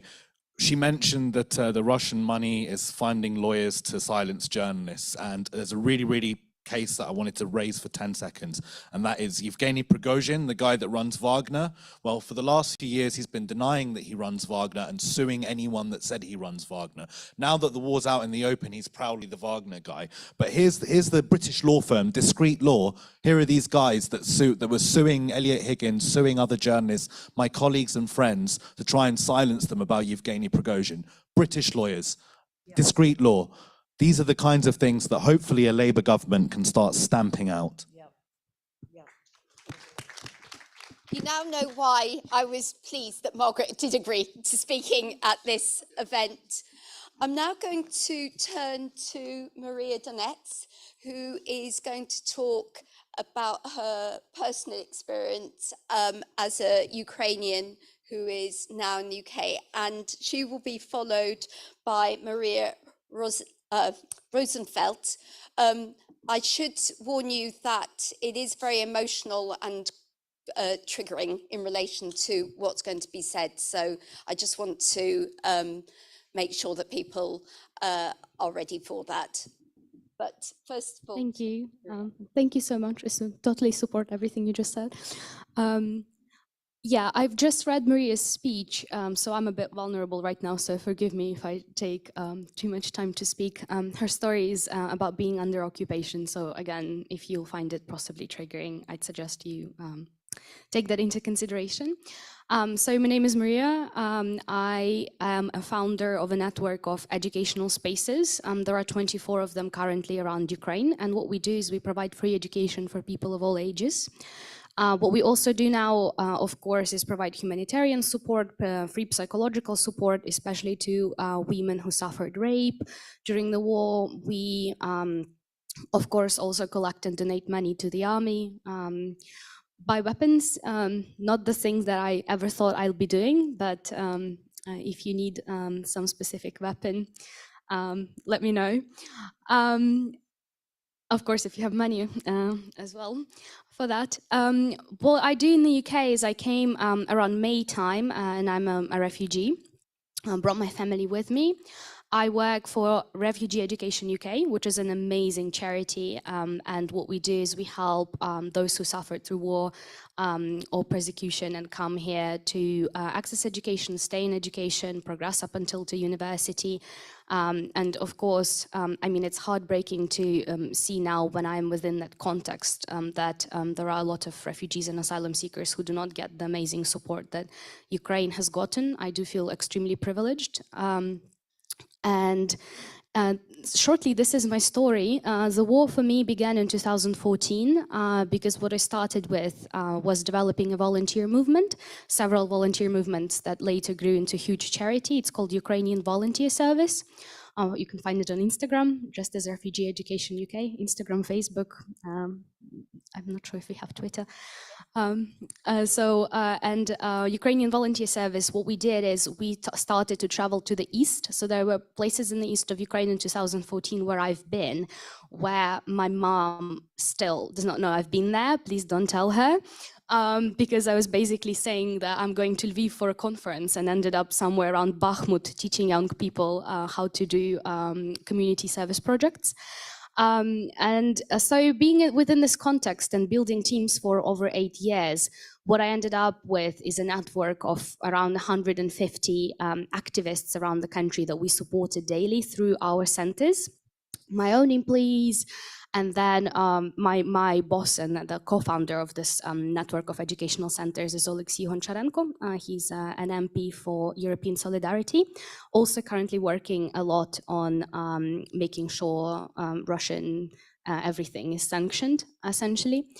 And so when the war broke out, the main kind of hardship for me was basically to decide if I want to help my family and take them away from Ukraine, because I have a 10-year-old sister who's got ADHD and learning disability, and my mom doesn't speak English at all. And so I had to decide if I want to help them or if I want to stay with this extensive community I've built and for 8 years invested all my time into to help at the hardest possible time. So because I'm here, you can tell I've chosen my family. And I think this is one of the first hardships that women and Ukrainian refugees are primarily women face, is because they leave careers and amazing ones that they have back home, and they choose family and safety of their children over their possible career development and future. Another thing, so now I'm going to switch the story to my mom for a second, because I think this is more relevant. I obviously have good English. I'm speaking to you right now. I have an education from the UK, so you can tell it was much easier for me to integrate with all the amazing support. My mom, however, does not. So the journey for her started with a 40-hour-long train ride. Usually it takes 12 to get from Odessa, where I'm from, to the west of the country, so that you can fly out. Now, about the middle of the journey, my sister's tablet broke. Have you ever traveled with children, anyone? You know exactly what I'm talking about, people nodding right here. And she also has ADHD. So the first thing that my mom called me about in extreme distress was not the fact that she's just spent 40 hours on a train, but the fact that she wasn't sure if my child, I call her my child now, if my sister will be able to continue her education, because my mom insisted that she will still be enrolled in Ukrainian school, doing lessons online. And this is a major thing for the absolute majority of Ukrainian refugees I've met here. They want to go back home. And the children, our children, are still very much enrolled into Ukrainian schools. So being able to have, for example, technology to access education is vital. I have my colleague here. He's the founder of ScreenShare UK. So if you have a spare laptop that you want to donate for an asylum seeker or refugee child to be able to have access to education, please Google ScreenShare UK or talk to my colleague. You'll find him because he'll probably be somewhere around myself. And the fact that we're wanting to go back and very much prosper in the borders of our own nation state is something that motivates us going. Therefore, my main message today is it's amazing what you do for Ukrainian refugees here, especially organizations like World Jewish Relief, for example, that help host families with all the bureaucracy, paperwork, and extreme amounts of, papers essentially that they might not have dealt with before. But equally, being able to go back to our homes, restore them, rebuild them, is just as important, if not more important for us. So going back to the idea of getting us more weapons, etc., this is the best way to support your local Ukrainian. Donate to Ukraine-based grassroots initiatives. Do not donate to UNICEF or large organizations that you're not sure what they do at place.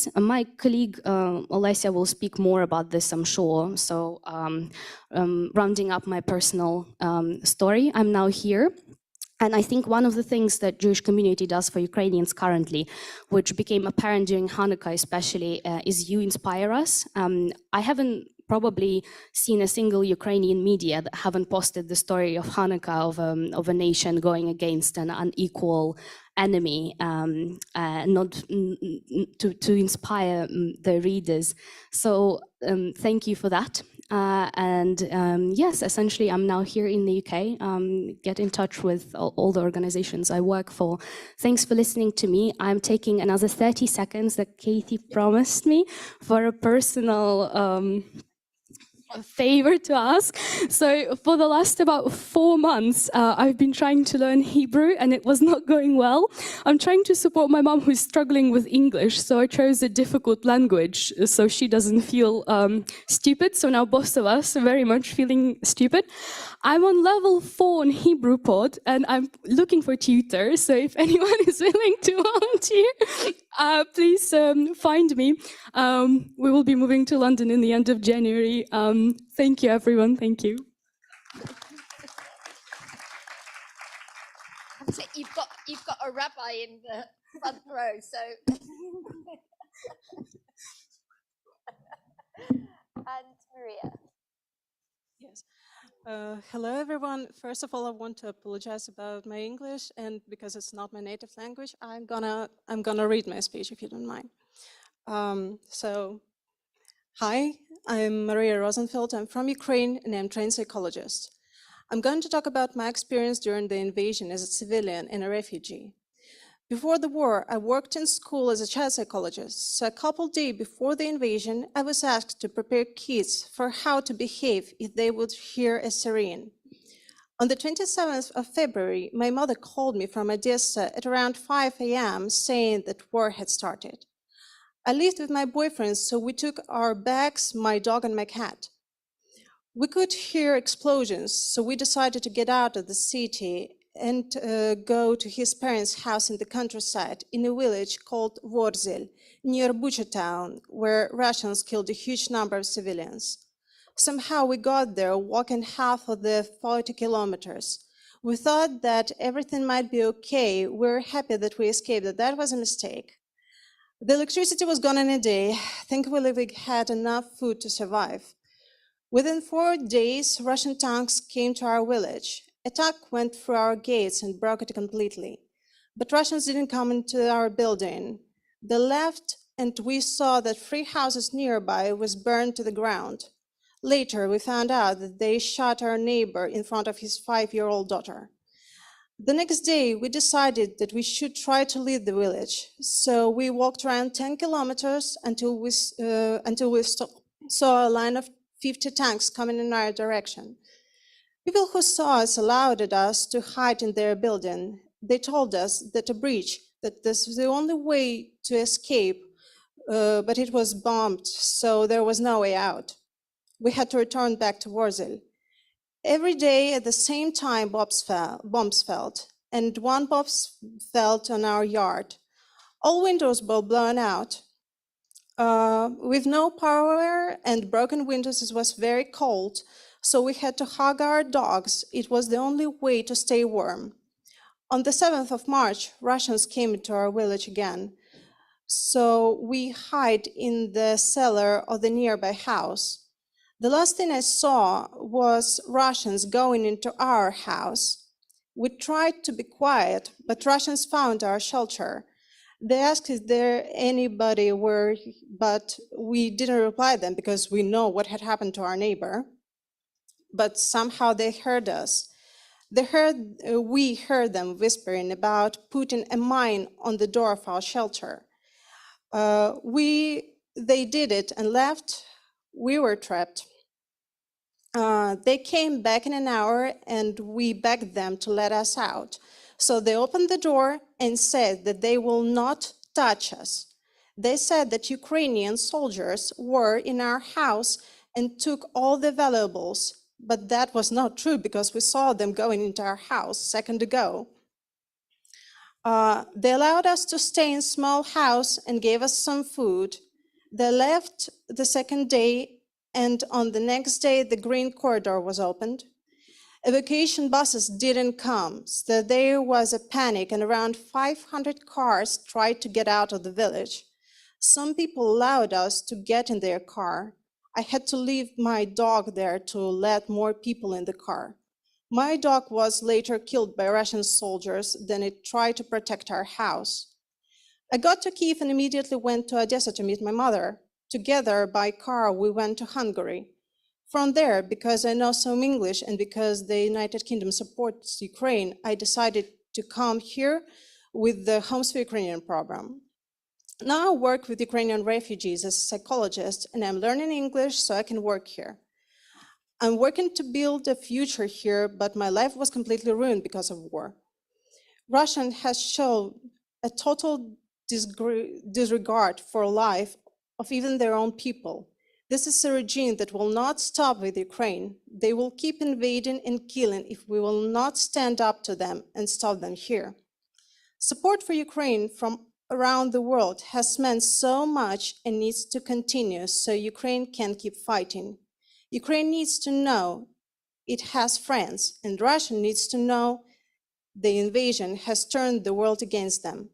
And most important of all, we need donations and political support.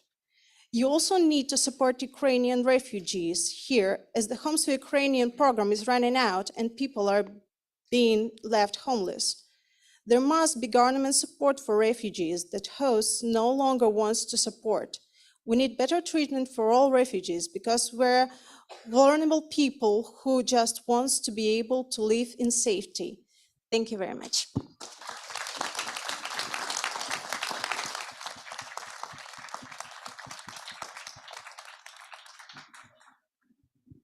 Thank you. Lesia is a Ukrainian member of parliament who is the equivalent of Alex Sobel in terms of chairing the British-Ukrainian Committee in the Ukrainian Parliament, as Alex does in the British Parliament. And we're delighted to have her here to speak to us. So thank you very much. Thank you.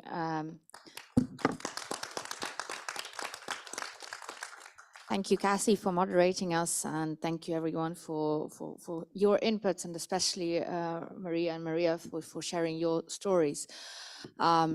These stories resonate very much because whoever is Ukrainian right now has more or less that kind of experience, at least in their family, if not in their own lives.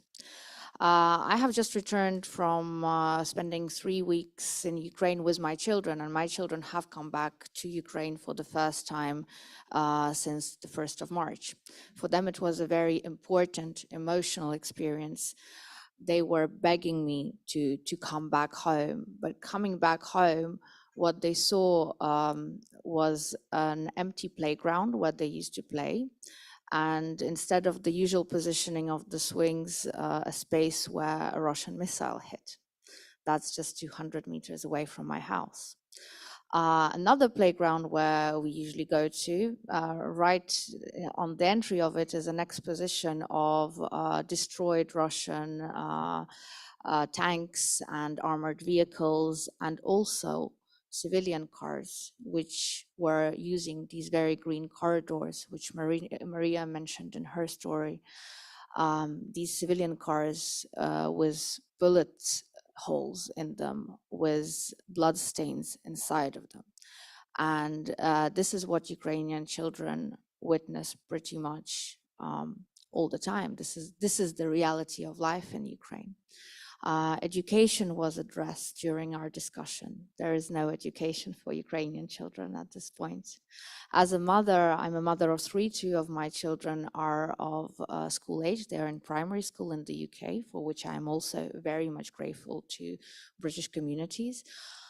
But there is no education in Ukraine. The school teachers, most of whom are women, they also have left. They are among those almost 8 million displaced, externally displaced persons. I prefer this word to refugees because it's temporary displacement at which we are looking at, because most of these women, at least at this point in time, are saying that they want to go back home and that they will do everything possible to go back home as soon as the war is over. But they are not there to provide an education for our children. And what kind of education can you be talking about if there is an air raid at least once a day? Even on New Year's Day, the Russian didn't stop. They were bombing us. They were hitting us with Shaheds, with Iranian drones, with missiles. 45 of them were launched all in all on the night from the 31st of December until 1st of January. 31st of December, again, I was on a walk with my youngest, a toddler, 18 months, just to get her to sleep.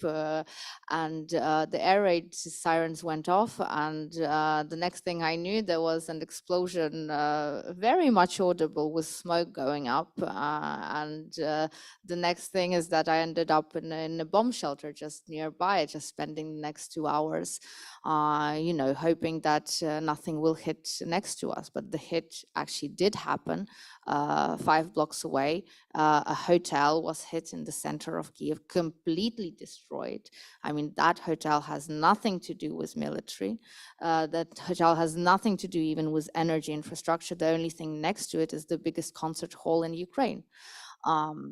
So go figure what the Russians are after. But we all know very well what the Russians are after. They are after Ukraine. And once they get Ukraine, if they get Ukraine, they will not stop. Again, I agree very much with what was said here. They will go on their mission to extend this big Russian empire, because Russia still thinks in imperialistic terms. And this is why they don't stop. This is why they think it's okay to kill children. 452 Ukrainian children have been killed in these last 10 months alone. This is why they think it's okay to kill civilians. 6,900 civilians have been killed. Innocent men, women, unarmed, children included, have been killed in these last 10 months. 11,000, almost 12,000 wounded. This is why Russia thinks it's okay to destroy the livelihood of cities, of municipalities, of anywhere that people can live. This is why 30% of our energy infrastructure is down. This and they have the Russians have started deliberately destroying the energy infrastructure as of October, when it started getting cold and when they knew that we would be coming into a very, very cold winter. Now, thankfully, we had good plus temperatures so far, but just as I was leaving just 24 hours ago from Ukraine, there was, and 24 hours, because the road from Ukraine to anywhere, to any neighboring country will take you at least 12 hours from Kiev. That's if you're doing a good driving time and not standing too long at the border. But yes, it takes you pretty much 24 hours to get anywhere from Kiev these days. So the temperatures went down. There was a snowstorm brewing, and there will be minus temperatures for the next 2 weeks. Now, a lot of apartments, residential blocks in Kiev, are without heat, are without electricity, are without water, at least for a couple of days at least for a couple of hours during the day, and some for a couple of days. And this is the reality in the 21st century in the middle of Europe that millions of people have to face and have to actually be living in, courtesy of a regime run by a power-crazed dictator, by an authoritarian leader who, if allowed to win, will be an inspiration to other totalitarian, authoritarian leaders out there who will not hesitate to wage aggressive wars, to go on with policies of invasions, and who will turn this world not into a prosperous democratic community, which we all aspire to see, but who will turn this world into non-stop wars and ongoing hell for people all over the place. Just think about what will happen in China and all the areas that China wants to control if Russia is allowed to win. Now, having said all of this, I can go into much more detail, of course, about all the destruction and what is happening in Ukraine and in all the different regions in Ukraine, but also about the experience of people in the deoccupied areas, which is a whole different experience, because deoccupied areas, as soon as Ukrainian armies liberate territories of Ukraine, the biggest problems that everyone starts facing immediately is that of landmines and explosives. Today, 30% of the territory of Ukraine is covered in landmines and explosives. We're talking about 300,000 different elements, items, which are absolutely hazardous to people's lives. An ex-colleague of mine from the NGO sector just yesterday was in hospital undergoing an operation to get a shrapnel out of her body because she herself is from Kherson, and she was working community services and she helps older people in her native city, and basically a mine exploded, and she was affected by it. And this is the reality. I mean, by different estimates, we're looking at 5 to 10 years for humanitarian demining operations to be completed in Ukraine. That means that the whole of Ukraine becomes 100% safe for everyone to live in. I mean, this is huge in terms of time, but this is also huge in terms of resources. My two colleagues from my political party in Ukraine are active members of parliament, but they are also serving on the front lines, and their military units are positioned exactly in Kherson and in the Kherson region. And the last appeal that they've made to us was, please raise the issue of mining and of landmines and demining wherever you can, because people are dying, civilians are dying, but also the special emergency services personnel are dying. And there's a large need in training and providing training, information about this, but also about the robotics, because these days it's not necessary for people to go around and demine physically, manually. It can all be done with robotics. In Ukraine, there's hardly enough of these specialized robotic equipment that can be doing the demining automatically. This is why people are dying. But the explosives so densely cover the territory of Ukraine that it's not going to be enough raising from just one community or one organization. It actually needs to be all of the organization, MAG, Halo Trust, whoever else is out there, to actually pool their resources and come into Ukraine with larger operations. So I guess there's actually a lot of appeals that are being made here, and I think that every one of the speakers on these panels have done their bit about it.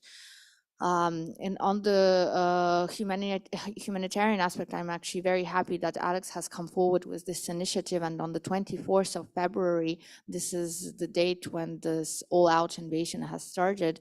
There are plans for British MPs to come to Ukraine and show their support by their presence. But the solidarity also extends to having convoys, humanitarian convoys, coming to Ukraine. So Alex, thank you for that. Thank you for fronting this initiative. And my appeal to everyone here would be, well, if you can, just contact Alex to see. I will be working closely with him to provide the lists of what Ukrainians need. This is anything from generators, heating devices, electrical, automatic powered appliances, tablets and computers for schools, because kids in schools in Ukraine are also in need of online, and the only education is actually online when the air raids are happening. So all of these things, the list will be provided, and if you can help contribute in any way, or if you know someone who can help contribute, please let's do this. Demining, again, you have heard the appeal loud and clear. If you know anyone who can help on this matter, who can start discussions, who can help us draw up plans, it would be great to also please do come and contact me or Alex again, then we can coordinate how we can work through this. The subject that Margaret has raised is extremely important. We had a meeting just before the new year about seizing those frozen assets. Whether it's 19 billion or 27 billion, this is a huge amount. It can go to helping Ukrainians here because, yes, budgets are scarce, and yes, there are already problems with the Homes for Ukraine scheme, and there are issues where finances would be very much useful. Demining is another project where this money could go to. Military support for Ukraine. 4.2 billion is needed for this year in military support from Ukraine from the British military defense budget. Again, this could go from this money, and then your Ministry of Defense wouldn't have the problems, you know, where to find the money from. I mean, we can find good use to this money. What's the point of it just sitting there? It's corrupt criminal money anyway. So if there's any members of parliament whom I don't yet know in the room, Margaret is tabling these amendments, I believe, and it would be great to find support for them and to find them being voted into law finally. And then in terms of media support, it's going to be 12 months very soon, 1 year in. Of course, we are humans and our minds are very adaptive, and we become used to even such things as atrocities of war. But still, the appeal is loud and clear. Please just keep talking about Ukraine, keep raising the issue, keep asking the questions, sometimes the uncomfortable questions. We are all in this together. At the end of the day, what Ukraine is doing, we're fighting an existential war. For us Ukrainians, this war is existential because we want to exist, we want to live. But for the rest of the world, this fight is existential because it's a fight between good and evil. And I think we all know which side we want to be on.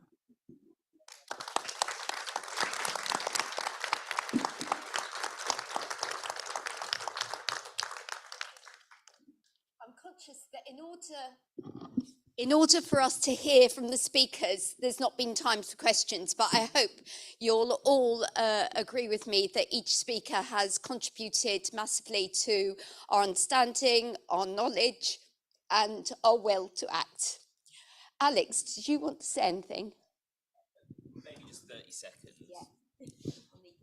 So, people might, I'm Alex Sobel, I'm a JLM Labour MP, Leeds North West. I'm but also the co-chair of the Ukrainian group in the British Parliament. All those priorities Lester outlined are all priorities for the all-party group right across different parties. But I'm going to take a lead on this aid convoy.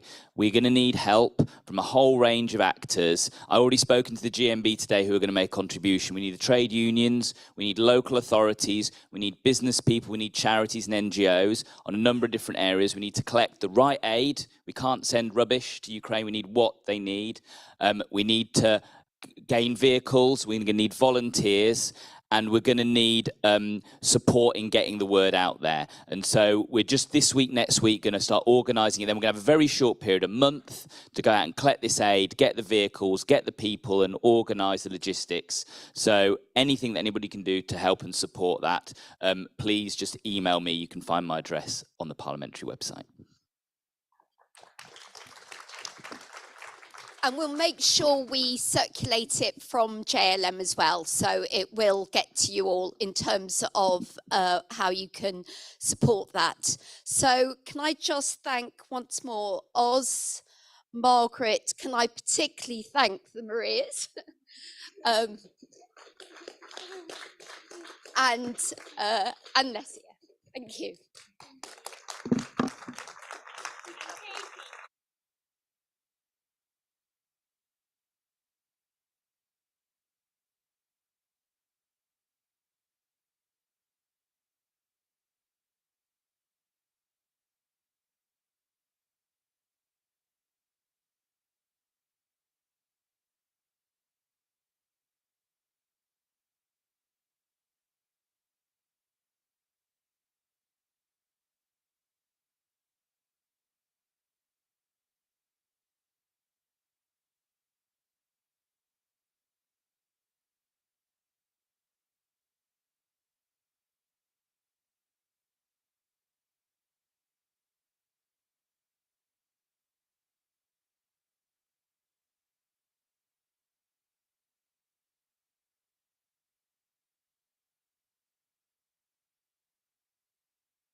Well, good afternoon, everybody. I know some of you are still trickling in, but I thought let's get cracking because, as the packed audience attests, you have a star guest here today. Sorry, by the way, speaking of not star guests, I'm Henry Zeffman. I'm a reporter for The Times. I cover politics. My mum's in the audience. No, she's not. She's live streaming at home. Anyway, but I'm joined by a man who really does need no introduction, Wes Streeting. And since you all know who he is, let's get cracking. Wes, you've been Shadow Health Secretary since November 2021, I think. Not a very long time. You've shadowed 3 health secretaries, 4 if you count Steve Barclay twice, I think. And I just wondered, I mean, do you think any of them came close to gripping the scale of the problems, the crisis in the NHS? Oh, this is going to be a tough interview, isn't it? No. What I would say about the 4 faces I've seen, Steve Barclay is definitely the worst health secretary since Steve Barclay. I think that, well, we could have done with Therese Coffey before Christmas when there was a shortage of antibiotics, because she said she just dishes them out liberally to her friends and family like a pharmaceutical Willy Wonka. So she's sorely missed, and you know, I wish the farmers good luck. She was reported as saying, I think it might have been in the Times, during that historic vote where Ed Miliband and the Labour whips accidentally brought down Liz Truss sooner than she otherwise might have fallen with a vote on fracking. It was during that vote, I think, where Therese Coffey was reported as literally threatening to tear a colleague's face off with her bare hands and to tear another colleague a new arsehole. So it's probably best for the safety of all of us that she's moved on to pastures new. Good luck, farmers.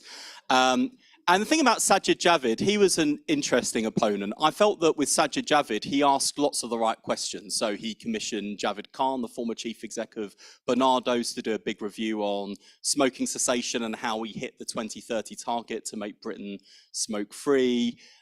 He commissioned a whole number of views around issues like women's health, for example. My frustration was that no sooner had those reviews landed, they seemed to go straight into the bin.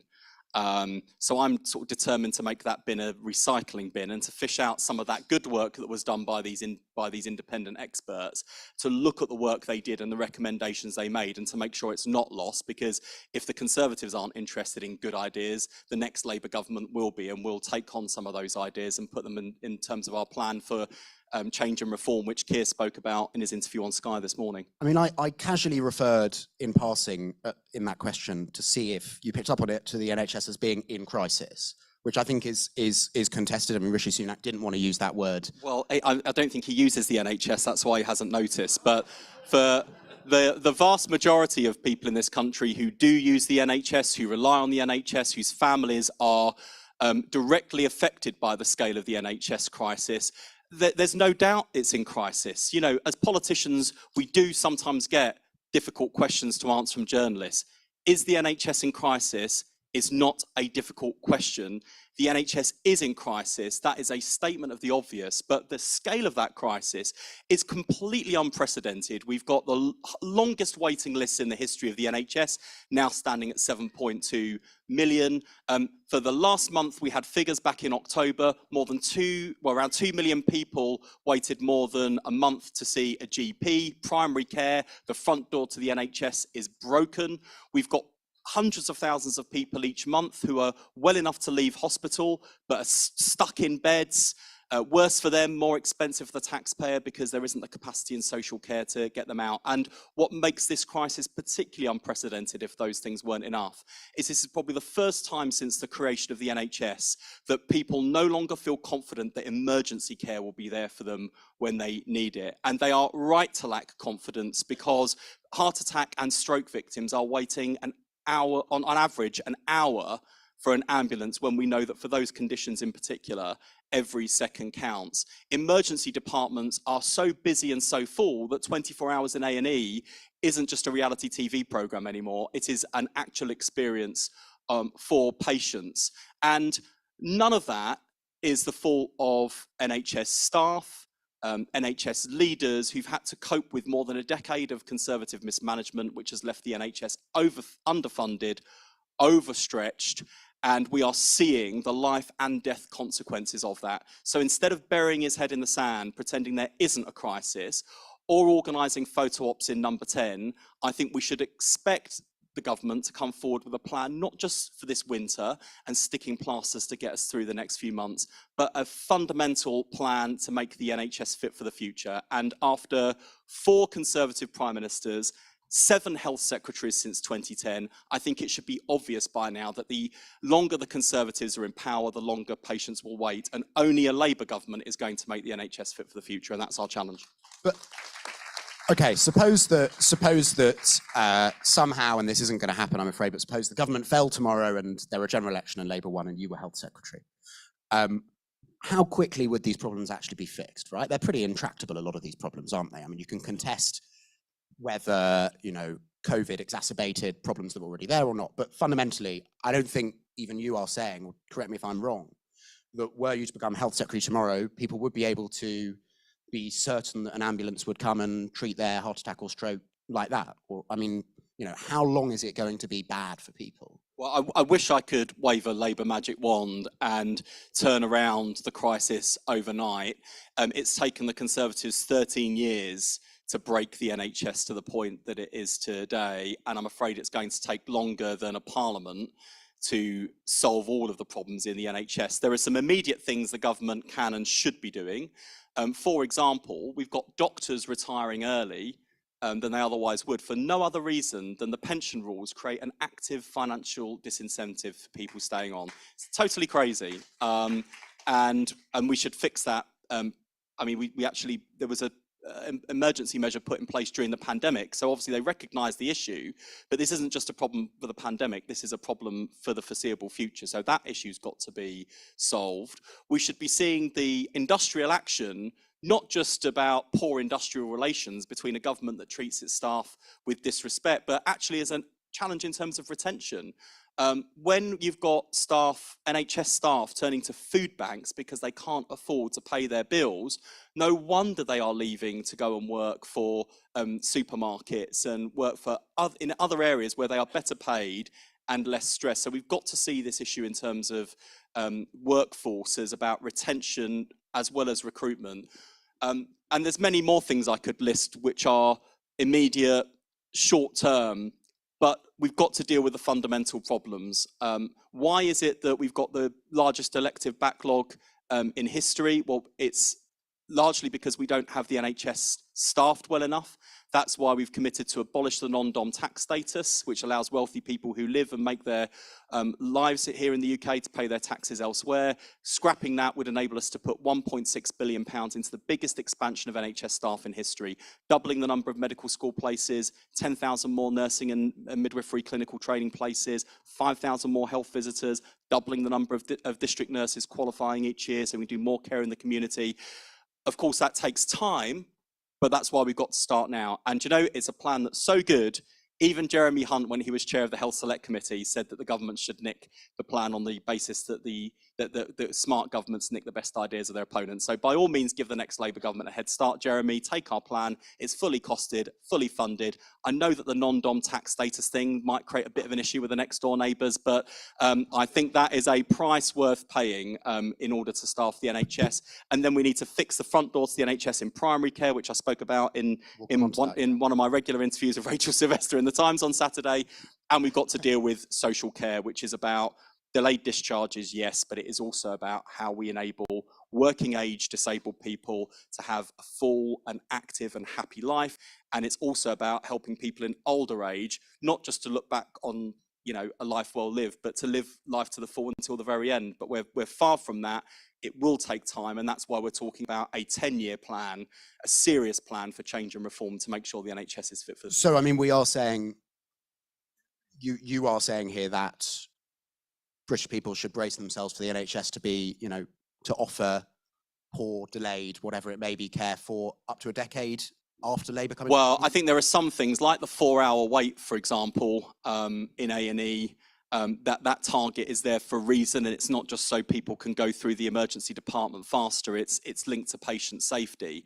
You know, the speed of access to a GP can make a big difference in terms of the speed of people's diagnosis. And also cost, you know, it costs about 40 quid on average to have a GP appointment. It costs just under 360 quid on average if you're in A&E and need a lot of investigation. So as well as seeing people faster in primary care, as they could under the last Labour government, where people may remember, I mean, looking at some face in the audience, probably too young to remember the last Labour government, but and you know, allow my nostalgia for just a moment. You know, there was an episode of Question Time, I kid you not, where Tony Blair was attacked by someone in the audience who was complaining that because of what Labour did in terms of GP access, they were forced to have an appointment within the next 48 hours. And this person was saying, I want to be able to book a week ahead. What, you know, what have you done? I mean, what a lovely problem to have. But it's going to take time to get there. But what I've said to NHS leaders is, I'm not going to pretend that on day one of a Labour government, you're going to meet all of those targets overnight. Of course you're not. But I'm not going to pretend those targets don't matter either.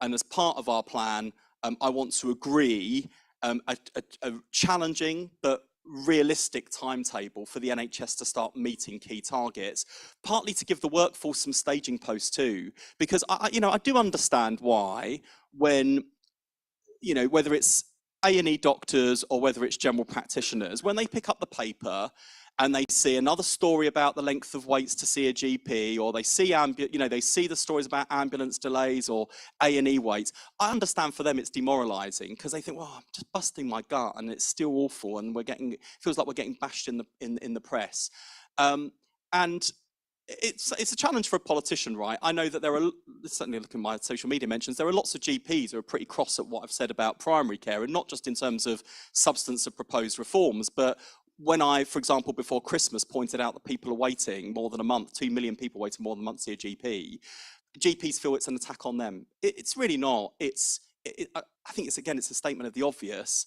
And it is my job as someone who wants to run the National Health Service to reassure the public who are waiting in pain and agony that A, we've noticed, and B, we've got a plan. And I want to take the profession with us. I also want the profession to understand that whether I'm complaining about ambulance handovers or GP waits or the elective backlog, I'm not bashing the NHS, I'm bashing the Tories who've mismanaged it for more than a decade. I'm trying to solve that problem. Do you think in general, you've mentioned GPs, they're individual GPs, but of course also there's the Royal College.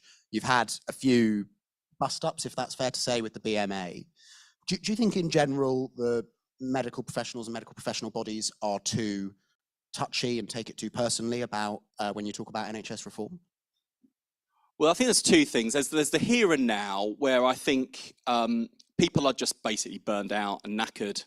And so I can understand a visceral emotional reactions picking up the newspaper or turning on the telly and seeing another headline or another talking head or another politician talking about how bad NHS services are. But I genuinely think before Christmas, for example, when I said that the NHS is no longer the envy of the world, and I'm not going to pretend it is, that was based not just on what patients are saying, but what staff are saying. We're not telling people who work in the NHS something they don't know. But on reform, I mean, I'm seeing the BMA this week. The key thing I want people to understand, and it's been really interesting reading some of the feedback just over the last 24 hours, I think there are people who, on things like capacity, would just love me to say, we'll have a Labour government, we're going to pour so much more money into the NHS and re-resource it, and that's going to solve all the problems. And there are two problems with that.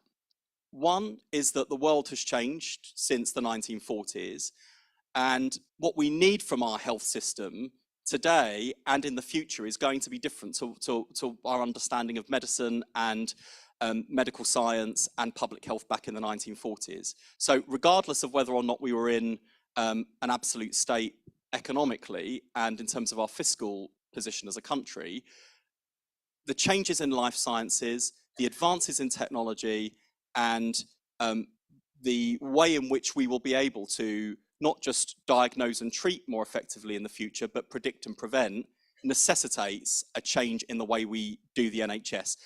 Turning it from what's become slightly hackneyed cliche of being a national sickness service into being a genuine health service. So reform is required in any event. But secondly, the Conservatives have crashed the economy. and not just with that disastrous mini budget, which let's not let them forget they all cheered for. We've had more than a decade now of low growth, low productivity, and now high inflation, which means that if there is a Labour government after the next general election, our choices are going to be harder. So I need to, before I go to Rachel Reeves and ask for more money for the NHS, I need to assure myself and Rachel that the NHS is using every bit of money it has well, and to make sure it's spent to maximum impact. And we're going to have to persuade the voters at the next general election that we've faced up to those hard choices, that we're not just going to get this big checkbook out, and we've got realistic promises that can be delivered. Because let me tell you, if elections were just won on having a vast number of individually popular policies, we would have won the last election and the election before and the election before that and the election before that, just if we were just taking individual popular policies. But that's not how voters judge us. They judge the team, they judge the programme, and they judge whether or not you're being honest with the country. And the truth is, in recent general elections, Labour went to the country not just with a leadership that wasn't trusted, but with a manifesto that wasn't credible either. And we're not going to make that mistake again. So when it comes to the NHS, if it's not just about money, you're not just going to Rachel Reeves and saying, I need X billion pounds. You're talking about reform. How much of that involves bringing more private sector involvement into the NHS? Well, as a short-term measure, we've said we would use private sector capacity to bring down NHS waiting lists. And we did it very successfully when we were last in government. And let's not forget that over the course of that Labour government, we delivered the lowest waiting times and the highest patient satisfaction in history. And do you know what happened to the private healthcare sector during that period? Use of it fell off a cliff because we made the NHS so good that people no longer felt they had to pay to go private. And I know that this is uncomfortable for some people on the left who want nothing to do with private healthcare and probably wish it never existed. But it does exist. And how would I be able to look someone in the eye and say, see that bed or that appointment over there that could get you seen faster? Unfortunately, because of my left-wing principles, I don't think you should have access to that bed as fast as you might. And I'm really sorry about the fact that people who can pay to go private are getting that bed and we're leaving you out. But sorry, I'm just left-wing and, you know, and you've got to wait longer. That's not a left-wing position. Speaking of criticism of that position, I don't know if you were listening to the Today programme last Tuesday, but your fellow Shadow Health Minister, Rosina Allen-Cohen, was presented with various things you'd said like that. Refused to agree with any of them. What was going on there? Well, I know that Rosanna does agree with using the private sector to bring down NHS waiting lists. I think, to be fair to Rosanna, and I listened to the whole morning round that she did, she was doggedly determined to get across our workforce pledge because, you know, and this is one of my frustrations of doing interviews, right, is especially if you've been on before or they've had Labour people on before, you know, you're on a programme like the Today programme or indeed Times Radio. Great station. Which everyone listens to here, and you're on the radio, and you start talking about a policy that Labour's announced before, and you can see the presenters going, "Oh, I know that, but we need to move on." Presenters know that, we know that, the voters don't, and we need to repeat our policies and our messages over and over again before they begin to cut through. Which is why sometimes, as well, we will couch what we say in punchy language. To make sure we get the headlines, to make sure people are talking about our policies, not just Tory failure, because this year is crucial for Labour. This year, 2023, more than any other, is going to determine whether or not Labour wins the next general election. And the ground on which we will win the election is not whether we've got the best critique of the Tories, because the public don't really need convincing the Tories have absolutely trashed the country. They can see that Britain isn't working. We need to make sure that every bit of column space we've got, every bit of airtime we've got, as much as possible, is talking about what Labour would do, what our vision is, what our choices are, because that's how we will build confidence that not only we've got the right leader now, and I think people can see that, and that Labour is a different party now, I think they can see that too. We have to show we've got the team and the plan as well, and that's why 2023 is such an important year for Labour. Just very quickly to return to the question that I started with there. Even if you heard something different in Rosanna's answers to what I heard, is it fair to say there are quite a lot of MPs in the Labour Party who are a bit uncomfortable with private sector involvement in the NHS? How many do you still have to convince? No, I've been surprised in terms of the response from the Parliamentary Labour Party. I've been surprised actually that there wasn't more discomfort around private sector involvement. I mean, of course, there are people in the Socialist campaign group of MPs who would be implacably opposed. That's not a great surprise.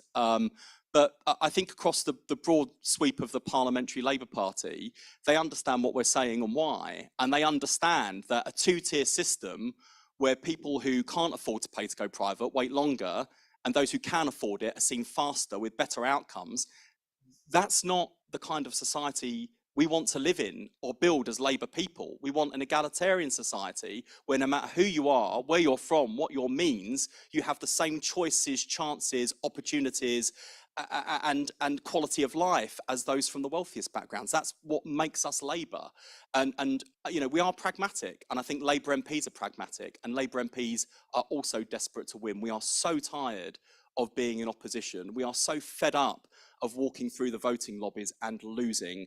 And there is a hunger to win in the parliamentary party, which I think is shared in the wider Labour Party. And the thing I was most struck by at Labour conference this year wasn't so much what was said on the platform with respect to, you know, my great speech and of course everyone else's great speeches. It was the response of the floor.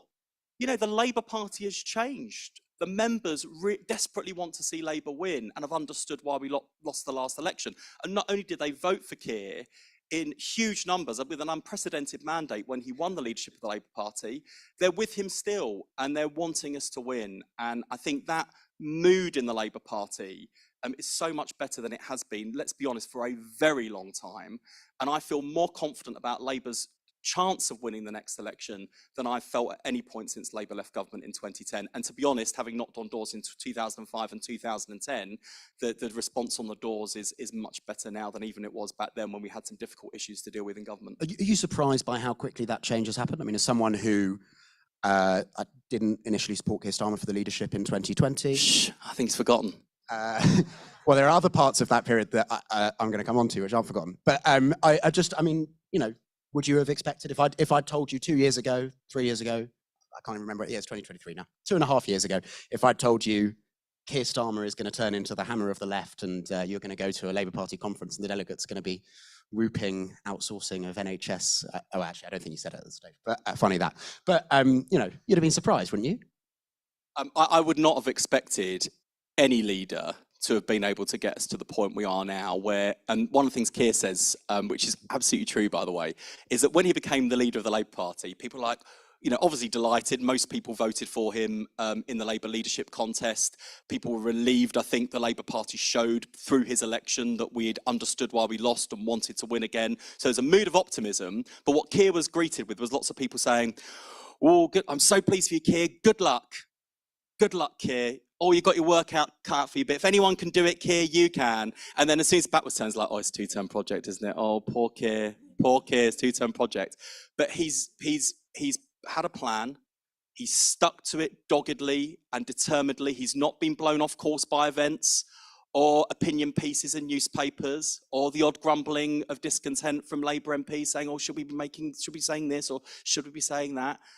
He had a plan which was firstly about fixing the party, and then showing that the country that we'd changed, getting people to look at us again, and now being in a position where they are looking at us again, where we can got something to say and where we can inspire confidence. And if we win the next election, which is what I say if, because we should not be complacent, and if I had £1 for every time Keir has told the shadow cabinet no room for complacency, I could join Rishi Sunak on the Sunday Times rich list. And he's absolutely right. There is no room for complacency, but in a remarkably short space of time, and with a bit of help, let's be honest, from the state of the Conservatives and their absolute determination to campaign for a Labour government through their actions too.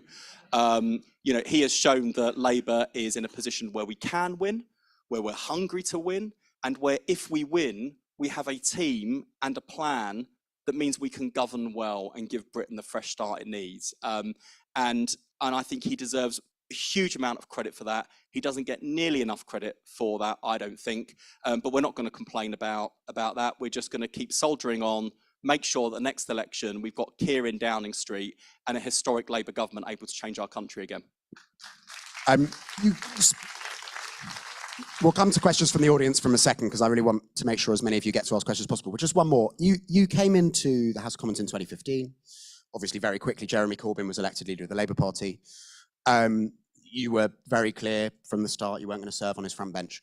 I can think of someone who came in the 2015 intake, served immediately as front bench, briefly resigned, didn't actually say anything about Owen Smith other than they were voting for them, went straight back onto the front bench, became very popular with party members as a result, became leader of the Labour Party. Keir Starmer. Who was right, you or him? Well, I think it's worked out quite well for Keir, really, hasn't it? But look, I mean, do you wish that had been you? Do you wish you'd made the moral equivocations that he made? No.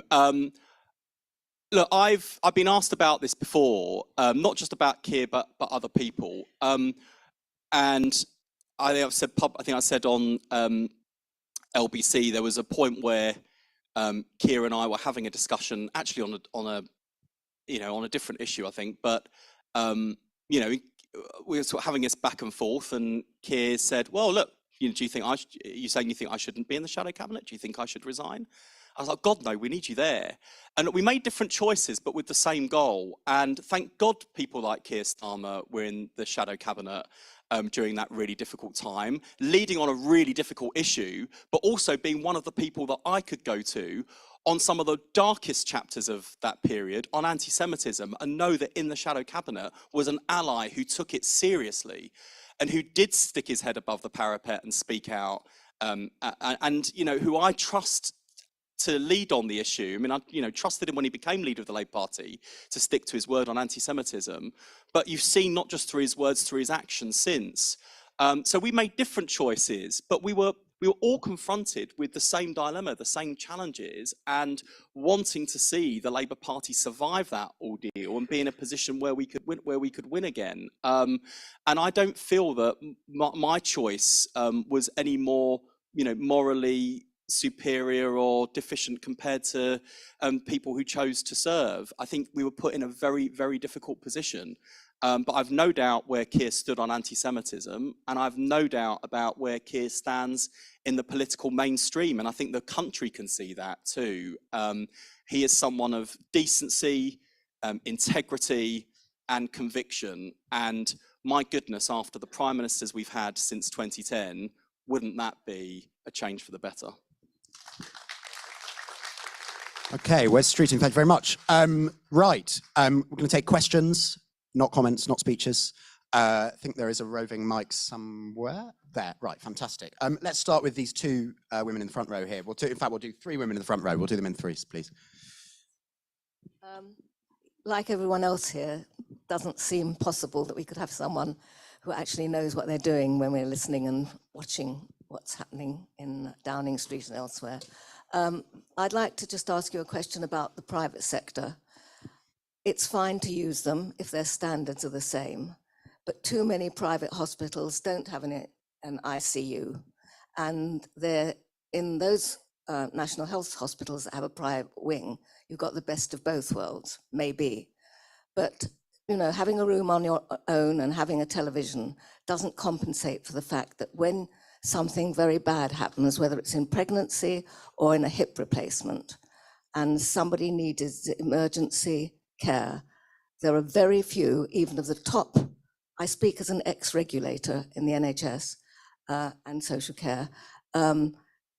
We mustn't end up with all the really difficult stuff going to the NHS and all the ordinary stuff being done by the private sector and getting too well paid for it. I mean, in the pandemic, the government paid for private sector beds that were never used. There was no monitoring. It was just, I mean, you do better there than in any casino. Okay, and then next to you. Hi, so full disclosure, I'm a medical reg kidney doctor locally. Just touching on the comments you made about changes in the primary health funding model, potentially. I've always been quite interested in that, but I just wondered if you could maybe elaborate a little bit more how you thought that would go. For me, changing the funding has the potential to have further integration between secondary and social care and primary care, so every pound counts. But I know there's been a lot of sort of consternation since the comments around whether that means just inserting a different body that would be like private healthcare or other companies that would be running where the GP partners were. And I just wondered if you could just elaborate a little bit more about that. And then just along the row here. In June 2022, there were 30,000 vacancies in London in the NHS. And in 2021 to 22, we don't have the current figures, but they're much higher. There were 28,000 social care vacancies. You haven't mentioned Brexit, which I know is a forbidden word currently in the Labour Party. But if Keir Starmer continues to back refuse to join a single market, how are we going to get back all the medical professionals and social care professionals who left because of Brexit? Is Brexit a forbidden word scrutiny? God, they're harder than you are. So turning to the question, sorry, Henry, I shouldn't just gratuitously attack you like this on the platform. I know you can get your revenge in print, oh dear. I'm writing for tomorrow's. Right, so firstly, on private sector, you're absolutely right to raise the issues around standards and value for money, and we've got to keep a close eye on that and think about what work goes to the private sector to make sure that we maintain high standards and to make sure that the contracts are well managed. I mean, it wasn't just the private sector capacity where the government poured huge sums of public money down the drain with nothing to show for it during the pandemic. And we saw that whether it was the Nightingale hospitals that were never used or the absolutely atrocious scandal of PPE contracts and the amount of the billions of pounds that have literally gone up in smoke with PPE stockpiles that was unusable and needed to be burned, and the huge amount of people who profited off the back of it. And that's why Rachel Reeves and Andrew Rayner are quite right to say that if there's a Labour government, we intend to get our money back. But I do think, as I say, as a short-term measure, using private sector capacity is the pragmatic thing to do, but also the principled thing to do, because we've got to tackle this two-tier situation and where those who can't afford to pay end up waiting longer. But the issues you raise around the quality of private healthcare and value for money are just some of the reasons why, despite things that people misrepresent about our policy, no one is ever going to convince me that in terms of the future of the NHS, that it shouldn't remain free at the point of use. Because certainly when I went through my cancer treatment last year, the one thing I didn't have to worry about was the bill, and I will never change that. And secondly, that the NHS should be a public service, publicly funded, as well as free at the point of use. Because this is a really good example where private doesn't always mean better. And in this case, in the case of healthcare, I don't think it's the model of publicly funded free at point of use that needs to change. It's the way we deliver healthcare in this country and where it takes place, which brings me neatly on to primary care. So one of the things that makes the NHS different compared to other OECD countries is that we actually spend near the top of the table when it comes to spending in hospitals. But when you look at primary care, social care, community services, mental health, diagnostics, and capital, we're either near the bottom, at the bottom, or seriously lagging behind, which means later diagnosis, which means more expensive, less effective treatment, worse for the patient, and more expensive for the taxpayer. So actually, I want to, as part of our plans for primary care, I want a bigger role for primary care. That's why we've put a big emphasis on doctor recruitment. I want there to be more general practitioners, not less. And just because we're consulting on whether they should be effectively private businesses through the GP partner model, which is in decline, or whether they should be salaried GPs, which is already on the rise in terms of what new entrants to the profession are choosing, doesn't mean I don't believe in general practitioners, doesn't mean I don't respect the work they do or think they are highly expert and good at what they do, which isn't just gatekeeping, important though that is. It's also about problem solving, it's about investigating, it's about looking at a whole patient and working out what's going wrong and making sure they get the right support and care. So I really do value general practice, but we need to rethink primary care. If you look again at other countries, particularly in Europe, primary care does a lot of things that primary care in this country does not, like scans, for example, or minor injuries. And I think we've got to think radically and think afresh, especially while we're in opposition. We should ask some fundamental questions about how the system works, because we've got a huge crisis and we want to build something better out of that crisis, not just go back to where we were. So that's the sort of thinking we're doing around primary care. And the question about whether or not we have GP partners is a genuine consultation. And I hope it's a debate that people in primary care would welcome. And I know there are different views amongst GPs. And finally, on the vacancies, again, the workforce issues. Firstly, Brexit is not a forbidden word in the Labour Party. Keir has given many speeches himself about making Brexit work. Rachel Reeves has been clear about this. I must say, in interviews with broadcasters, there are some questions where you kind of think, oh, I really hope they don't ask that. And no, I'm not going to tell you what those questions are. And then there are others like this one, which I just find really easy because, and you know, it can be emotionally uncomfortable because I can kind of see the pro-European movement that we were, I speak for most, if not everyone in the room, we were all part of campaigning to remain. And I haven't changed my mind about whether or not that was the right thing to do. I believe passionately we should have remained in the European Union. But unfortunately, the country made a different decision and doubled down on that position across 2 general elections. The last one, which was heavily fought around Brexit by the government. And we've left the European Union, we've left the single market, we've left the customs union. The question now is, how do we build a better future for our country with that being the position? And no one has convinced me of a credible route back that would be supported by the public and that would receive a mandate either at a general election or a referendum. And the lesson here for all of us, whether in the Labour Party or the European movement, is that it turns out elections count, and it turns out so do referenda. And if you don't want to see the Tories doing terrible things, we've got to get our act together and make sure there's a Labour government. Because if there had been one in 2015, we wouldn't be in this position, or 17, or 19.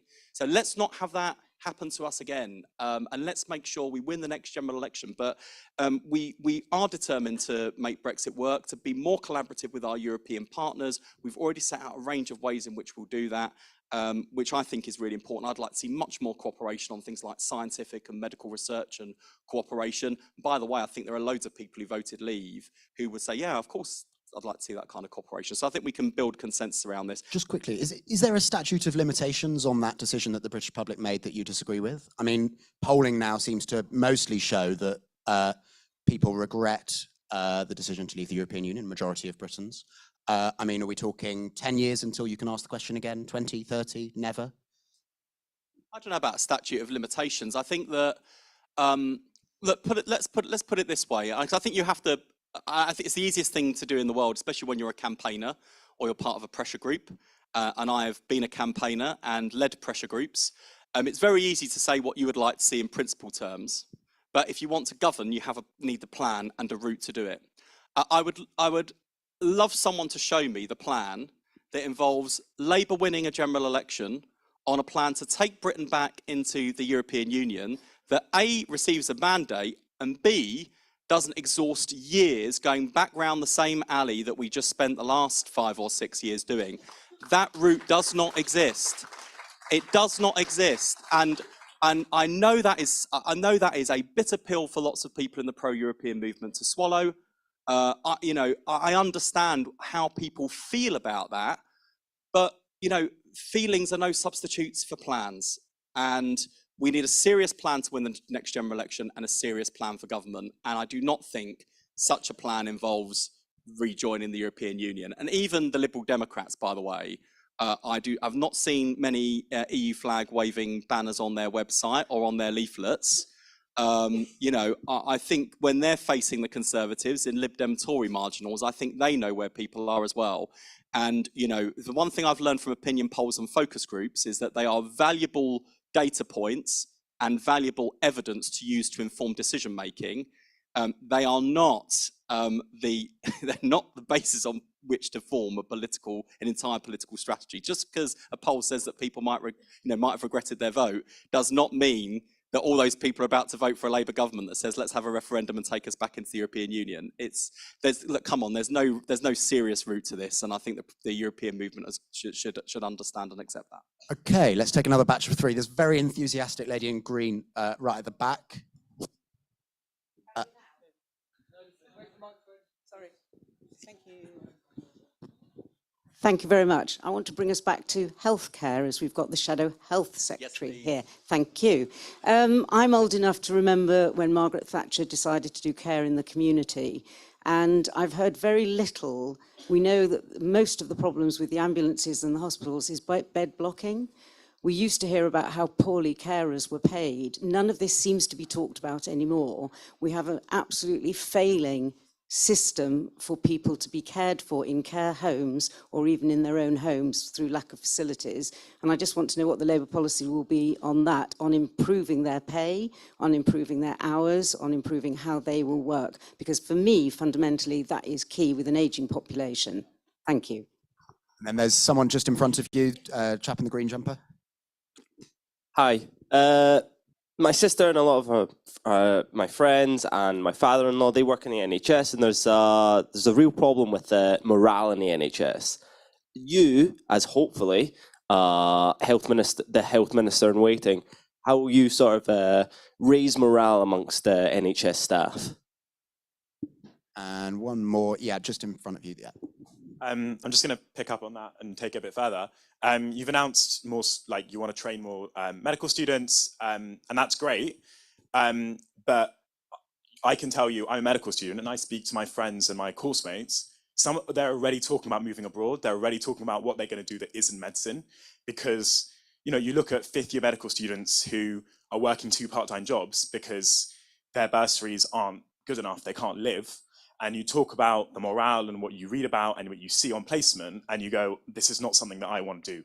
So how do you plan to improve morale, but not just morale, but also working conditions, and for junior doctors and for other NHS staff, because in a few years' time, that those doctors may not have an NHS to go to.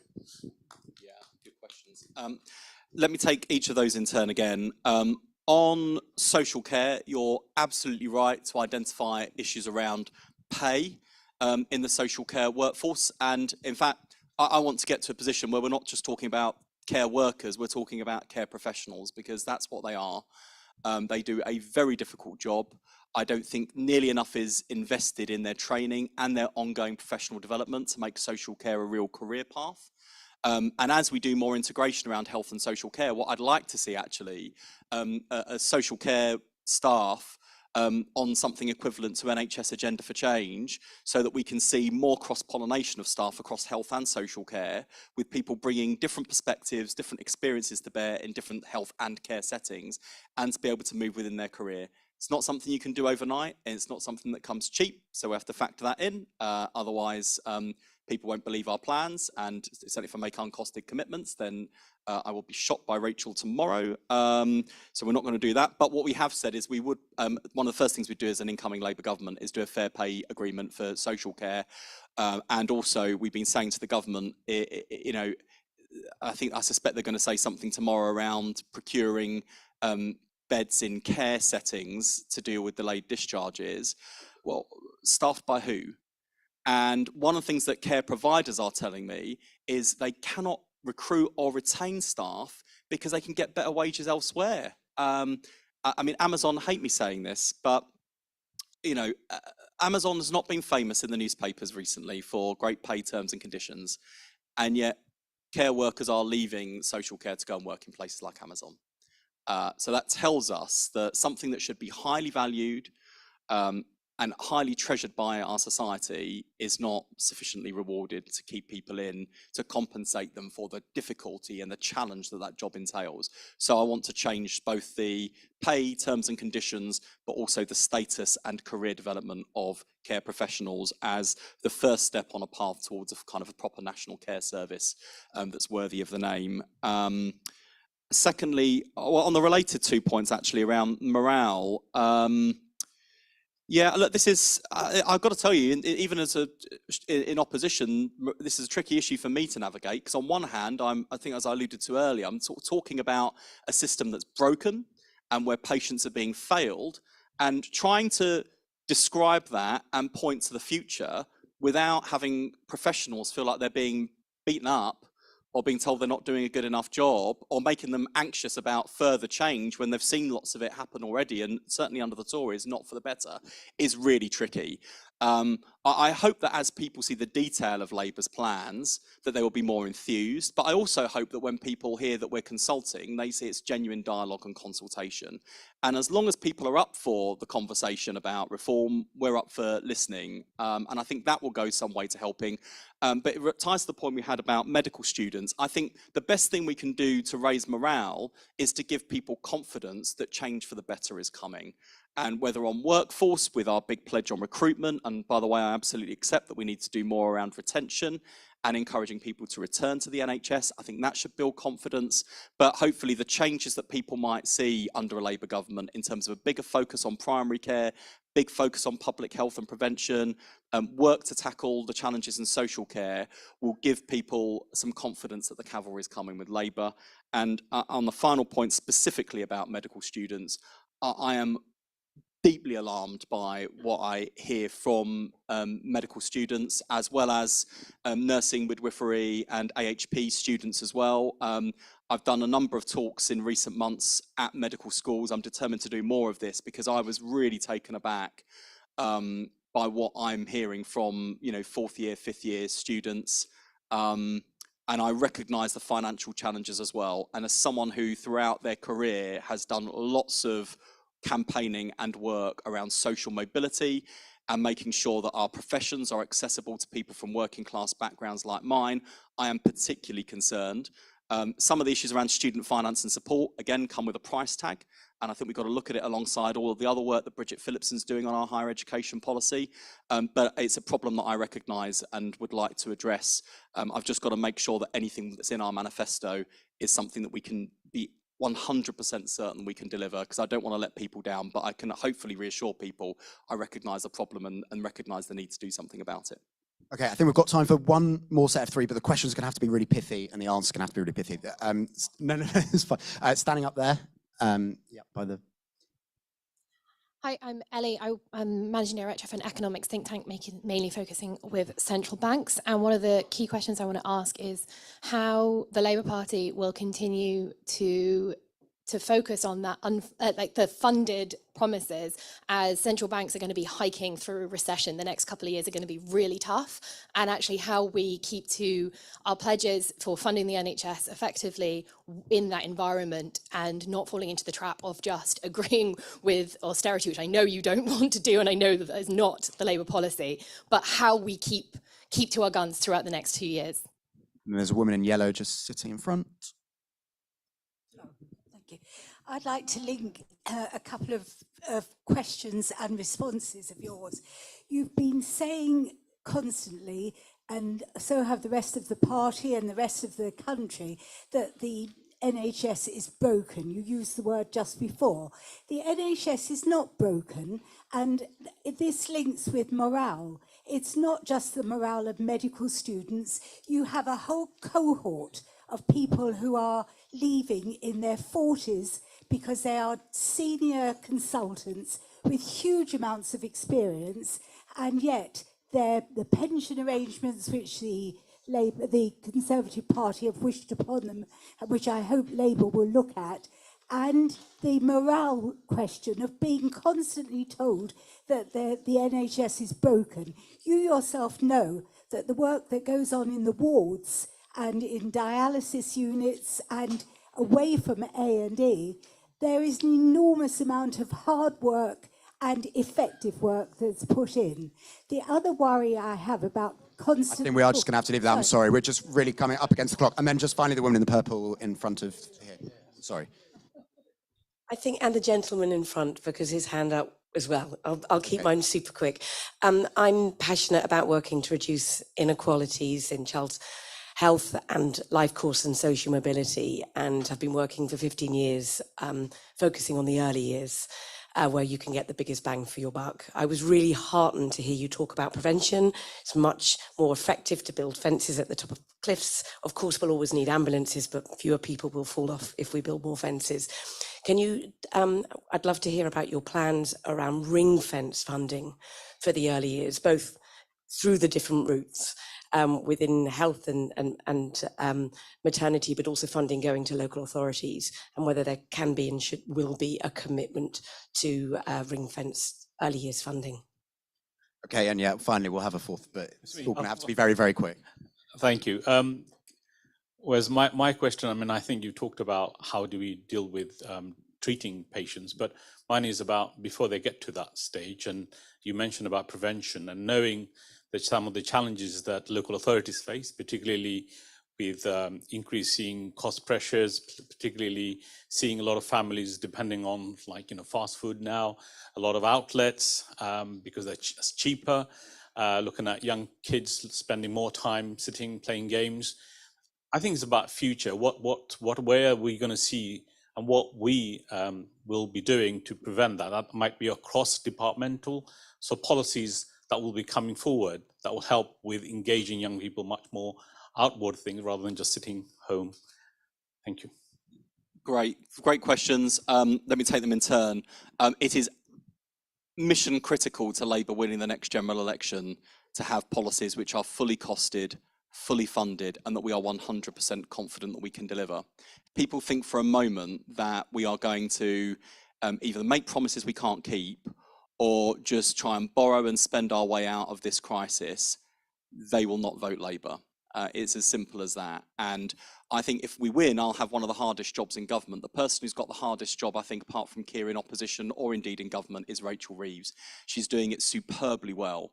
I think she knows what she's talking about. She exudes and builds confidence amongst the public that she is the Chancellor that Britain needs. And we've got to trust her judgment, and trust that a Labour government will grow Britain out of the crisis. That's how the last Labour government invested in public services and the pay of people in public services without having to keep pulling the lever on higher taxes on working people, as this government has. And we've got to prosecute the Tories on the economy, and we've got a serious plan to do that. And we've got a serious team across the whole suite of people involved in economic policy. Rachel, Pat McFadden, Johnny Reynolds, Ed Miliband, the whole team will do that. Secondly, on this point about the NHS being broken, I just don't think we're doing people who work in the NHS any justice or service if we pretend that things are better than they are.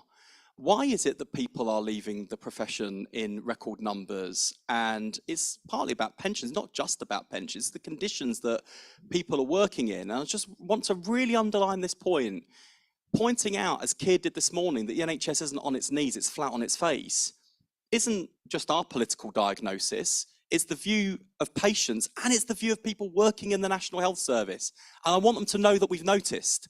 And I'm not bashing people who go to work and slog their guts out on behalf of the public in the NHS. It's not their fault. It's the fault of the Conservatives. But we've got to show the public and the people who work in the NHS that Labour's noticed it's a mess and that we've got a plan to fix it. And finally, on this agenda on prevention, again, this is essential for the long-term future of the health service.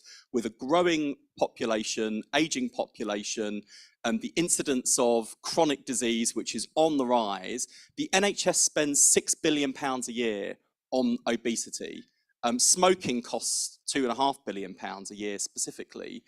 We've got to get on top of public health, good health and prevention, and rebuild our public health infrastructure in this country, as well as helping people to make better choices, to take control of their own health, so that we can all not just live longer, but live well for long. Because I don't know about you, and you know, I'm reaching the grand old age of 40 later this month, which I know I don't look at, you didn't say that. You know, I don't know about you, but when I hit retirement, I don't want to look back on a life well lived. I want to live life to the full until the very end.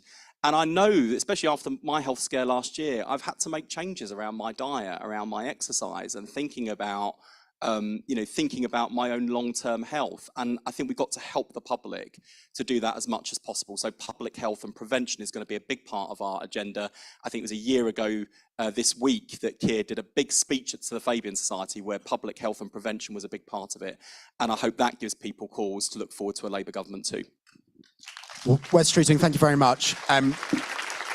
I don't know if any of you noticed, but Wes was on the morning media round for Labour today, so that was like his 15th or 20th interview of the day. But before I let you get away, because usually when you do an interview with a newspaper journalist, they'll present you with an awful quickfire round where you have to choose between two things, and there's only a bad answer that will get you period. Rachel Sylvester asked me to choose between William and Harry, and I dodged that one. You did. You gave a politician's answer. Yet I Absolutely. don't intrude on private grief, which I thought was a real cop-out, by the way.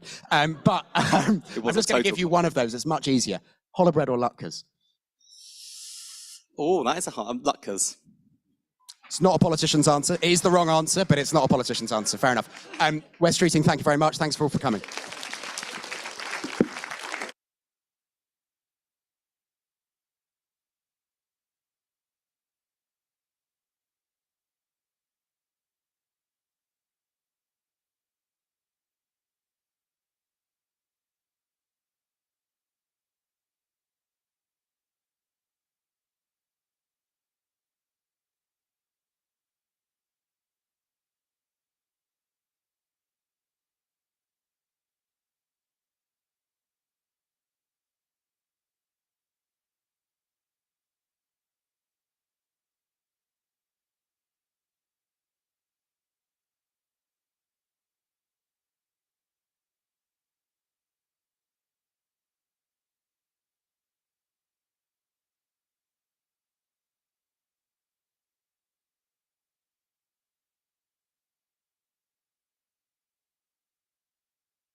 Hello, hello. Hi, everyone. Thank you for joining us this afternoon, and well done for still being here at 3 p.m. Because as a rule, I find conferences by this point, I want to slope off somewhere and have a little nap. But actually, what I would say as a big shout out to JLM, it's fantastic to be back here after 5 years, and actually, this is one of my favourite conferences of the year because I always lead this conference with more info and more thinking in my head than I did when I came in the morning. I think that's what we're hoping to do in this session as well. There was a good segue. So hello everyone. So those of you who don't know me, my name is Nathan Yowell. I am a councillor in Torfaen in South Wales. I'm the co-founder and director with Luke Akehurst of Labour to Win, and I'm also the executive director of Progressive Britain, which I know many of you are members of, and others of you will remember before the rebrand was known as Progress. And obviously Progress was one of those organisations that helped run the Labour Say campaign in the run-up in 2019. So obviously the pedigree of the organisations I run definitely came from a very strong pro-Remain position. So I'm really pleased to be able to share this today, because I think we have an awful lot of hard work and thinking needs to go on about actually where the Labour Party stands and what we think about our relationship with the EU. So I'm delighted to be here and sharing my friend Stella Creasy, the MP for Walthamstow, and also the chair of the Labour Movement for Europe since, was it last April? Fantastic. So this is a very long titled session, which I'll read out now. There's no punctuation at the end of it either. But Europe, EU, our dreams, the reality, what we can do now, and what could we do under a Labour government. These are all issues I'm hoping we can discuss between ourselves today, and also listen to what Stella has to say. So last weekend, it was the 50th anniversary of the UK actually coming into the what was then the European Common Market in the 1st of January 1973. It was also the second anniversary of our departure from the EU after all that hullabaloo in the years running up to 2021. I think over the course of those last 2 years, and definitely I think over the last 6 months, as the cost of living crisis has really begun to bite, the impact of our departure, I think, is really now coming home, and we can start to actually quantify what we've lost by leaving the European Union, now that both COVID and lockdown, the vicissitudes of those two have now departed, and essentially we are now stuck with the realities of the economic position the UK finds itself in a post-Brexit reality. So I think it's a very good time to think about our future relations with both the EU as an institution and with our neighbours on the continent, both as a party and importantly as a country. I think Keir was very firm last week in his speech that essentially we need to chart a post-Brexit course in this country and to try to make, it's an awful expression, coming back to it, but we need to make Brexit work and actually see what Labour can do when it comes into government to turn that into a reality. And those of you who were in the session with Morgan McSweeney earlier on will have heard him say, undoing Brexit is not an option, but what is an option is a more effective relationship with the EU under a Labour government. So I'm setting that as a bit of a context. I think Stella's prepared. We're down as an in conversation. I think Stella's prepared a short speech that we're then going to talk about, but crucially, I want to open this up. So actually, it's the views of you guys out there, not just us in conversation. So the housekeeping for this, I'm going to let Stella speak. I'm then prepared to take 3 statements or comments. I know we always say I only want questions, not long speeches, but I think after Stella's spoken, I'll pick 3 people who actually want to interject, have something to contribute, and definitely if anyone out there or those of you have a difference of opinion with Stella and want to argue something different, that is the point, to stand up and comment on where you think we are. Then we'll go into some questions and answers if everyone's happy with that. So I think with no further ado, Stella, over to you. Thank you, Nathan. The best thing I know to get people awake at this point of the conference is a bit of audience participation. So put your hands up if you enjoy having conversations about Europe. Keep your hand up if you enjoy having that conversation within the Labour Party. Keep your hand up if you enjoy Labour Party meetings at all. There. If you don't name a problem, you can't do anything about it. It's a rule that holds true for terrible boyfriends, bad haircuts, and the fact that you cannot buy mozza in this country for love nor money right now. Now, Britain's problems run much deeper than its relationship with its European neighbours. Our productivity has been sluggish for decades because of a persistent lack of investment. Kwasi Kwarteng, like Ed Sheeran and Coldplay, was a homegrown nightmare. But when it comes to prosperity and peace, Brexit was like setting fire to your hotel at the start of your holiday because there isn't a pool. Brexit isn't workable. It doesn't offer opportunities. It's just problems. Problems that are getting worse, and the public know it. 56% of us currently believe that it was wrong to leave the European Union, and rising. The LSE found that it added an average of £210 to household food bills over the last 2 years, costing UK consumers £5.8 billion, and that is before last year's rapid rises in inflation. Hindsight is a wonderful thing, but even Theresa May's deal would be better than the hard Brexit that we have now. The government recently told us that we'd had one of those opportunities from Brexit because of a bacon trade deal with South Korea worth over £1 million over the next 5 years, compared to the £33 billion that Brexit has cost our economy. And Kemi Badenoch yesterday admitted that there aren't any more of those trade deals likely. As I believe somebody else once said of pork markets, that is a disgrace. Northern Ireland is in crisis, exports are down by a third, the farmers are furious, and the fishermen are fed up. So why am I not sitting here handing you all blue berets with gold stars on and demanding that we lead a campaign for a second, nay third, referendum to get us back in? Well, we might have a name for the problem, but that isn't the same as knowing how to solve it for our values. And if step one is to name a problem, step two is to make sure that you don't make it worse in that process of understanding what you can do. Brexit has been a gateway drug to a politics of isolation, shriveling our nation's capacity to collaborate, to the loss of our country. Now, the Brexiteers want to claim that this is a freedom, but they don't mean freedom, they mean solitude. Little England, not big ambitions.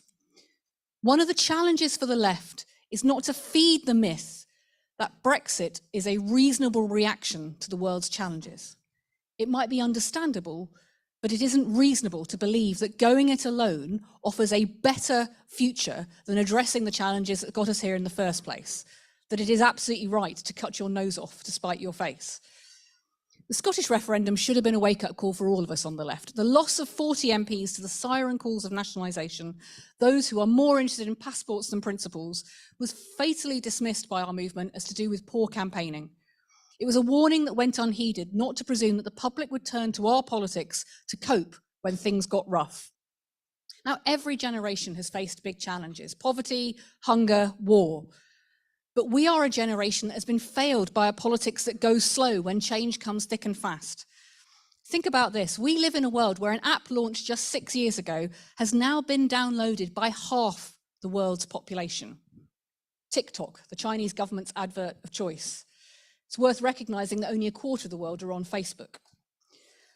We cannot take back control to our local communities if we don't also take back control of our capacity to achieve change internationally. Because the last few years alone have shown in sharp relief it's not possible to escape how global challenges affect outcomes not just in our cities and towns, but on every single doorstep. That decisions made by Putin have put your energy bills up. That Tim Cook's power to shape your life far exceeds Rishi Sunak's. That when it comes to tackling climate crisis or the refugee challenge, those little platoons of localism so admired by Edmund Burke are easily overpowered. Now, the left was founded to show that collective action far outstrips capitalism in securing justice. But that means we need democracy to work as the way in which everyone is involved, including how we want to work with other nations, whether in the EU or not. Because otherwise, frankly, how does Warrington Town Hall negotiate with Apple? How does Somerset District Council engage with Xi Jinping? Or one of Yorkshire's fine mayors take on Jeff Bezos alone? Now, I know what you're all thinking. At the very time this democratic crisis exploded, 2015 to 2019, the Labour movement was a bit distracted. Some would say that we were present but not involved in responding. But frankly, it is 2023 now, and still that logic of Brexit isolation goes unchallenged. And as a consequence, British politics is now so infused with the idea that you're either on the side of the EU or on the side of the UK. We're debating leaving the European Court of Human Rights so that we can dump refugees in Rwanda, thus proving exactly why Churchill himself set it up to protect citizens from overbearing governments. Parliament is actually giving proper time and attention to the retained EU law bill because it's a government bill. A bill that used to be the stuff of Bill Cash fantasy private members' bills, relegated to Friday afternoons in Parliament. It deletes thousands of laws from our statute book overnight because they have Europe in their title. Laws covering your maternity rights, your paid holiday rights, TUPE, your rights to compensation if your flight's delayed or your luggage is lost, environmental protections, the laws that make it possible to watch the Olympics free to air on TV. And it demands that any replacements for these laws are weaker. So locking in deregulation. Even if we can stop this law at this point in time, it is a huge piece of work, occupying civil servants in every single department, trying to work out what to do when all those regulations disappear at a time when we'd want them all focusing on things like the cost of living. So silence on these issues, on international cooperation, isn't not interrupting our enemies as they make a mistake. It's letting their mistakes define what matters. So back to step one. Why not just advocate a return to the EU? Well, as if you talk to any of our colleagues from Ukraine here today, that 10-year process of rejoin, even if you're comfortable with ripping up the referendum and any taunts about respect for the democratic process, before you ask the European Union to devote time and effort to engaging with us again, recognize this: it hasn't been waiting for us. It has moved on. It has developed. It is a different entity now. Putin, the climate crisis, the potential accession of Ukraine, the impact of Eastern European countries joining. And you want to ask these people to do it all again with a country that is still divided, that doesn't have that leadership making that case for that relationship. We gave them 7 years of Lord Frost, Jacob Rees-Mogg, Boris Johnson, and indeed Liz Truss. It is amazing they still want to talk to us at all. So Keir Starmer is right to recognise at this point in time that conversation would be a lengthy process at a point of urgent economic renewal. But that doesn't rule out what kind of relationship we could build. And indeed, Europe is no more perfect a union than Westminster or any of our local town halls. It's no more automatically disempowering or empowering. See, right now, the Brexiteers want to pit one against each other, using each to justify their abolition. But imagine an alternative reality of a Labour government that did win in 2010 and had sought reform not just of the distribution of power at a local level, but at an international level too. That would have had one foot, not just one foot in or out, but actually would have been both eyes on the leadership that was needed on the refugee crisis, on the climate issues, and indeed on the rise of those authoritarian right-wing parties across the continent. If 2010 it could have been possible, it will still be possible in 2024. So if going backwards is remote, then going forward is absolutely imperative. But as any therapist will tell you, that means being willing to change ourselves and make ourselves the better partner. So that's why I'm here today as the chair of the Labour Movement for Europe, to ask you to join us in being that voice. Because frankly, if we on the left don't do that, who will? As nurses, train drivers, and indeed the Europeans know, this government doesn't do negotiating, preferring to issue threats first rather than compromise, and then wondering why there is nobody at the table to do a deal with. So I'm here to ask you to add your voice to demanding that the people of Northern Ireland stop being the plaything of the Brexit isolationists. Biden comes in April to celebrate the Good Friday Agreement. We need to not just do a veterinary deal, but we need to go much further. Add your voice to making out within the Labour movement what the single market actually is and means. Because contrary to those on debates, it's not the hokey-cokey. It's not an in or out, shake it all about. It's about how far we align, how much we share in common in rules and regulations, and what that means for services and people. And the reality is, already outside of the European Union, we are still aligned on many different issues. Indeed, that's how in the Trade and Cooperation Agreement, we've avoided a trade war to date. So the question isn't whether you join the single market or not, but how far you realign to it, the trade-offs we make to be able to trade. Join us as the Labour Movement for Europe advocating that we should join the Pan-European Mediterranean Convention. Trips off the tongue, doesn't it? We were part of that as part of the European Union. We can be part of it in our own right.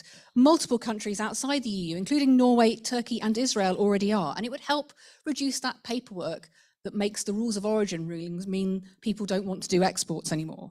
And frankly, there would be a two-way benefit, because those people who voted for Brexit are also responsible for denying the Jews of Norway matzah post-Brexit because they couldn't export them. So frankly, we owe it to them to get them removing. Stand with our creative industries and those people who want to be able to work for companies, who want to be able to send them to Europe to work, because we need freedom of movement to be able to do those jobs. Addressing that 90-day visa rule and the lack of action on professional services qualification. Both ideas are popular with the British public, who can see the things and the opportunities that their children are not going to have because those rules are not there, and see how much the services industry will suffer if we don't act. And rather than the deregulation nightmare of the Real Bill, help us make the case for how we could commit to improving those environmental, consumer and employment standards. After all, that's what the Brexiteers told us leaving the European Union could help us do. So the European Union can have confidence that when they can work with us, we are not falling behind, but we're forging ahead with them.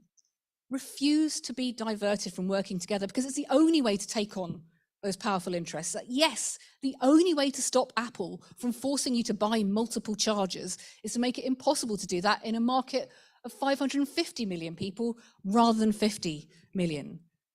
That the new directive on direct pay transparency that gives strength to equal pay rights might actually be something we could learn from rather than fear. That Horizon and Erasmus are worthy ways to pool our resources to get shared benefits. Now, the Brexiteers would like to claim COVID as an example, while freedom of Brexit helped our people and what we would lose if we did cooperate. And it's certainly true that we were quicker off the mark in the vaccine development. But over the longer term, the EU's programme has resulted in lower prices for those drugs, higher accountability for the drug makers, and vaccines for all of the European Union. Pretty valuable outcomes when you consider the same technologies are now being trialled for cancer treatments. On energy security, the North Sea Energy Cooperative brings together countries both in and out of the European Union to share the cost of developing renewable energy. And if anything tells you we can win this argument, Liz Truss supported that. The Labour movement hasn't as yet. Each of those examples show you there is a way forward if we name the problem and stop talking remain and leave, because we have left, and start talking left and right again. Not indulging those people who want to distract the public with the toxic perfume of isolation, but willing to truly fight for our national interest in this age of trade. And that's not just about trade, it's about ideas and solidarity too, because that's how we will stand against the rise of the far right, and how we will demand that the EU lives up to its values, including in the way in which it treats refugees and the climate crisis. Look, globalization is a reality, and we can no more stop it than Don Quixote can tilt at a windmill. But how we respond to it at every level is in our grasp. And that, in this Labour Party, at this time in history, with these debates that are not happening, is where the Labour Movement for Europe comes in. So I'm asking you to join us and be part of ensuring that in every CLP and in every branch, there are people who look up and they see comrades not just in their communities, but across borders too.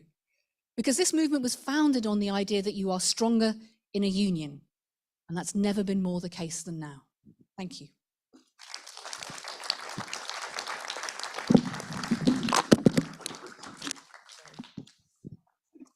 She's trying to electrocute me.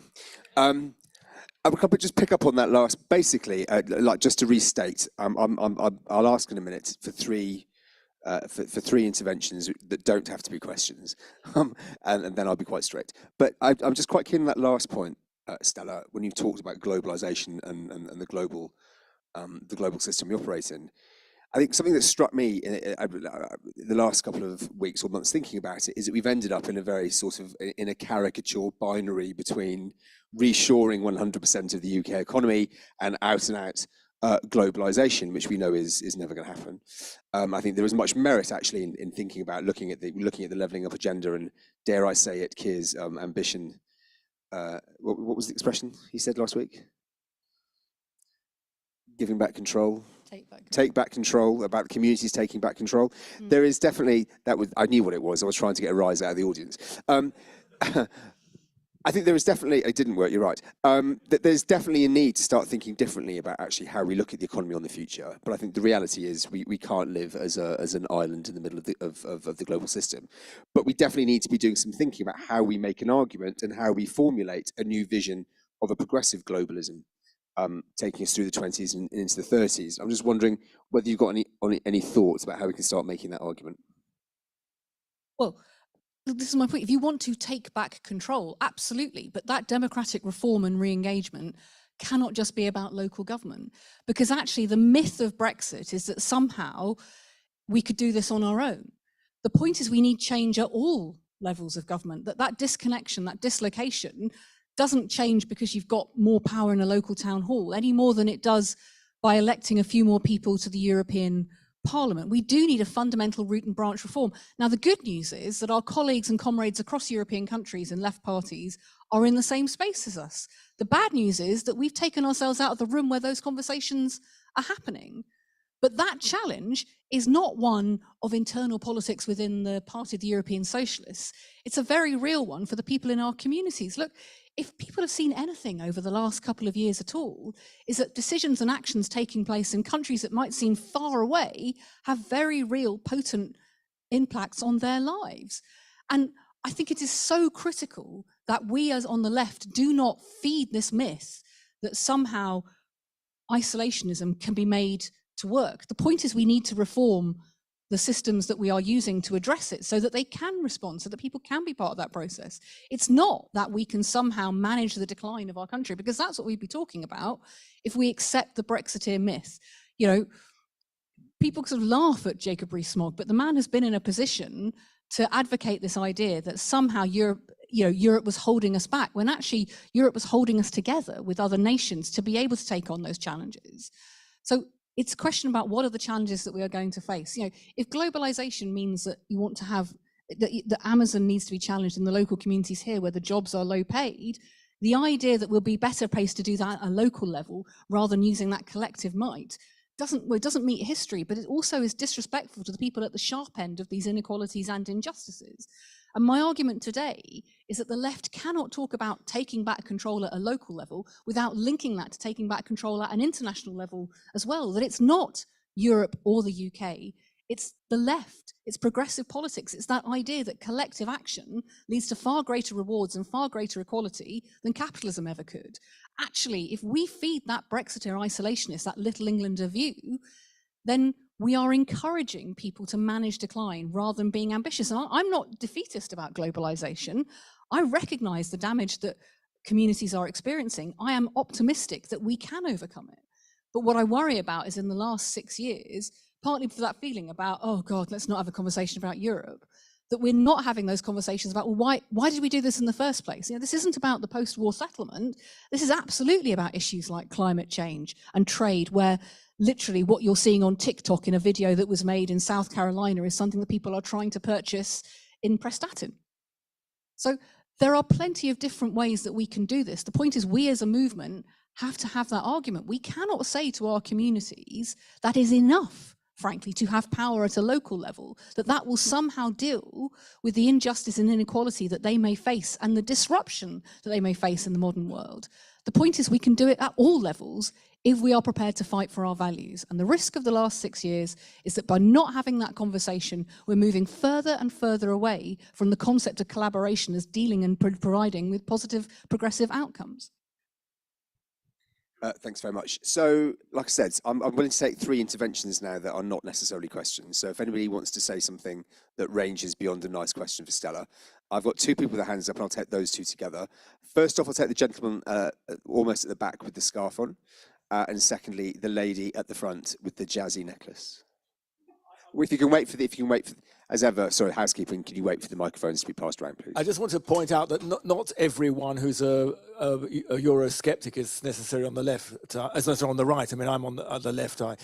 I don't agree much with Jacob Rees-Mogg, but I have to tell you, I agree with a lot of what he says about Europe. A lot of what you say, Stella, about comparing the European Parliament with the British Parliament is not true, because the European Parliament, a lot of it is in the hands of the Commission, a lot of it is done at Euro level.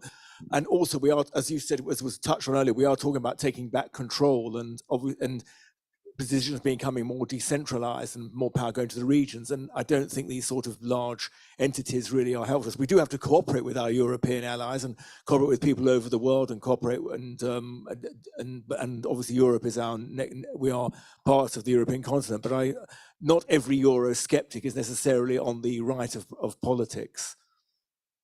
I did vote leave in the referendum, and I couldn't believe it when we actually won.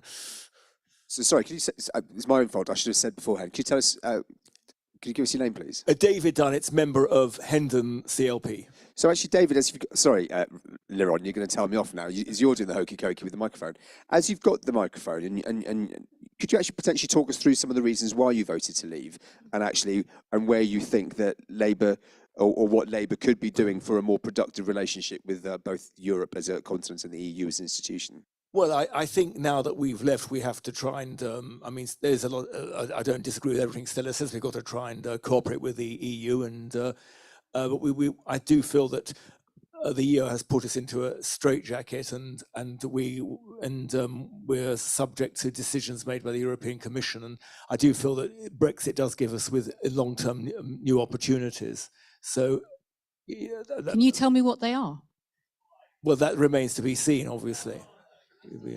So no, please don't. Yeah, but David, I'm interested to hear your view, because the challenge for me, as somebody who represents a community with the 9th highest level of child poverty in this country, is the fierce urgency of now. And every single day I go into Parliament to fight for opportunities for my community, to challenge that poverty, to challenge that inequality. So when somebody says to me, well, we don't know what the opportunities of Brexit are, but they must be there, I want to know how long I have to tell the children in my community who are dealing with the impact on our economy of Brexit, who are dealing with the inequalities, whose horizons are being dimmed by the relationships that have been closed down as a result of Brexit, how long they have to wait before things get better. Yeah.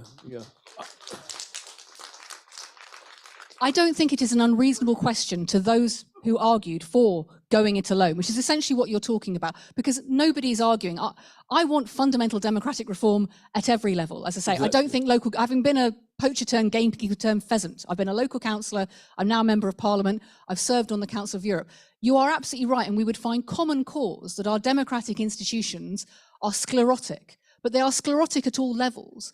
And rather than walking away from the argument about reform and engagement, for me, the argument is, how do we change that? Because I want to be able to challenge the major corporations and the other communities who create some of that inequality for my local community. I just recognise our capacity to do that has been fundamentally severed by walking away from not being in that room to have that conversation about what a modern, devolved, but dynamic and connected kind of democracy might look like in a global world. Yeah, I understand. I see your point. I mean, yeah. Thank you, David. So I think, but essentially there's an issue there to do with sovereignty and a feeling sovereignty, of actually, yes. okay. Yes. This is a very valid view. Like I said, there's the young lady with the necklace in the second row, and gentleman there. Yeah, then so I'll take. I'm trying not to say people's names, but I'll take Jane in the front row, and then there's the gentleman in the jumper. Thank you. I'm Jane Thomas. I'm Sheffield Hallam, but I've probably got a couple of other hats. So I'm on the executive of the European Movement, and I'm a commissioning editor for Yorkshire Bylines. So just a couple of sort of observations from me. When out door knocking in Sheffield Hallam, this is coming up on the doorstep now, and we are probably losing some votes to the Green Party, because the party, Keir's position is seen to be fudging some of this. And if you go, I mean, the lesson about this is playing differently in different constituencies. Obviously, we door knocked heavily in Wakefield, where it was don't mention the B word. The thing is that with each year that passes from the 2016 referendum, things are moving on and the conversations are moving on. And we've, as a party, are still trapped in that we need to think about the red wall seats and not mention, because of Brexit, and not mention it. Actually, I helped to run Oliver Coppard's campaign right in the mayoral campaign, right in the sort of heart of red wall seats. And that is dissipating. So the issue about Brexit being something that we can't talk about as a party is diminishing with each year. So I think one of the things that I'm saying to you is that I would like to see the party get smarter, not you yourself, the party get smarter about how it responds to stuff because there's so much low-hanging fruit here. I wrote an article about employment rights and what's happening with the retained EU law bill yesterday and got 900 hits very quickly, just because, not talking about Brexit per se, not talking about the referendum, not advocating we go back tomorrow, but just talking about what a bad Brexit this is. And I still feel that the party hasn't talked enough specifically about some of the legislative fallout. And I would like to see, as we go forward, in terms of the party having much stronger lines on some of the fallout from some of the legislation that you've mentioned, and also give us some help in some of those constituencies where we know it is coming up now and it is going to continue to be an issue, and that we are going to have we're going to have stronger lines on it.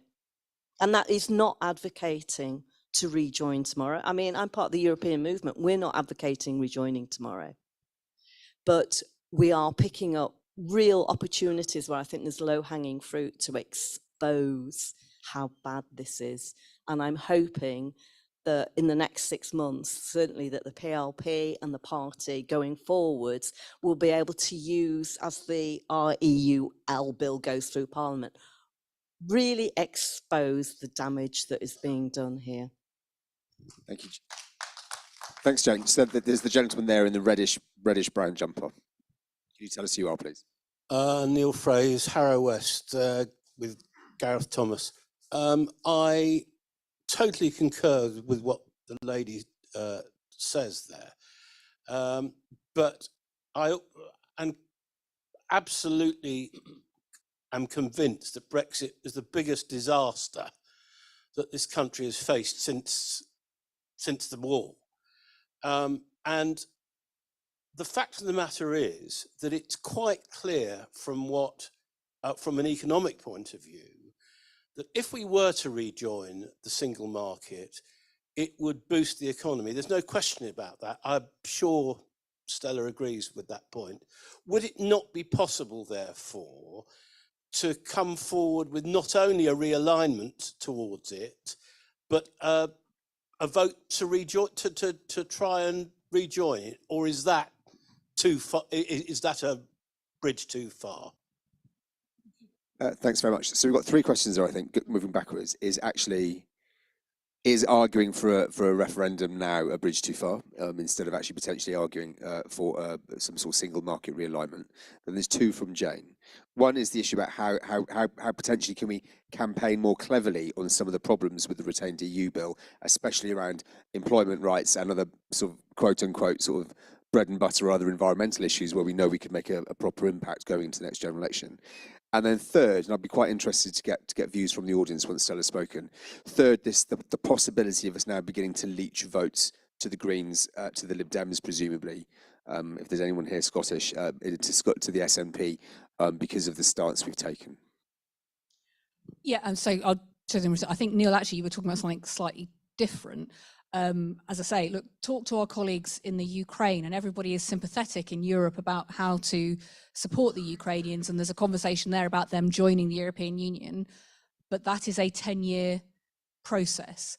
My point is an incredibly pragmatic one, which is people are struggling now with the impact of Brexit, so we owe it to the British public to do what we can now. Now, I think Neil's point is something slightly different, which is about the single markets. One of the reasons I feel very strongly that the Labour Movement for Europe has a really powerful role to play is people talk like the single market is all or nothing.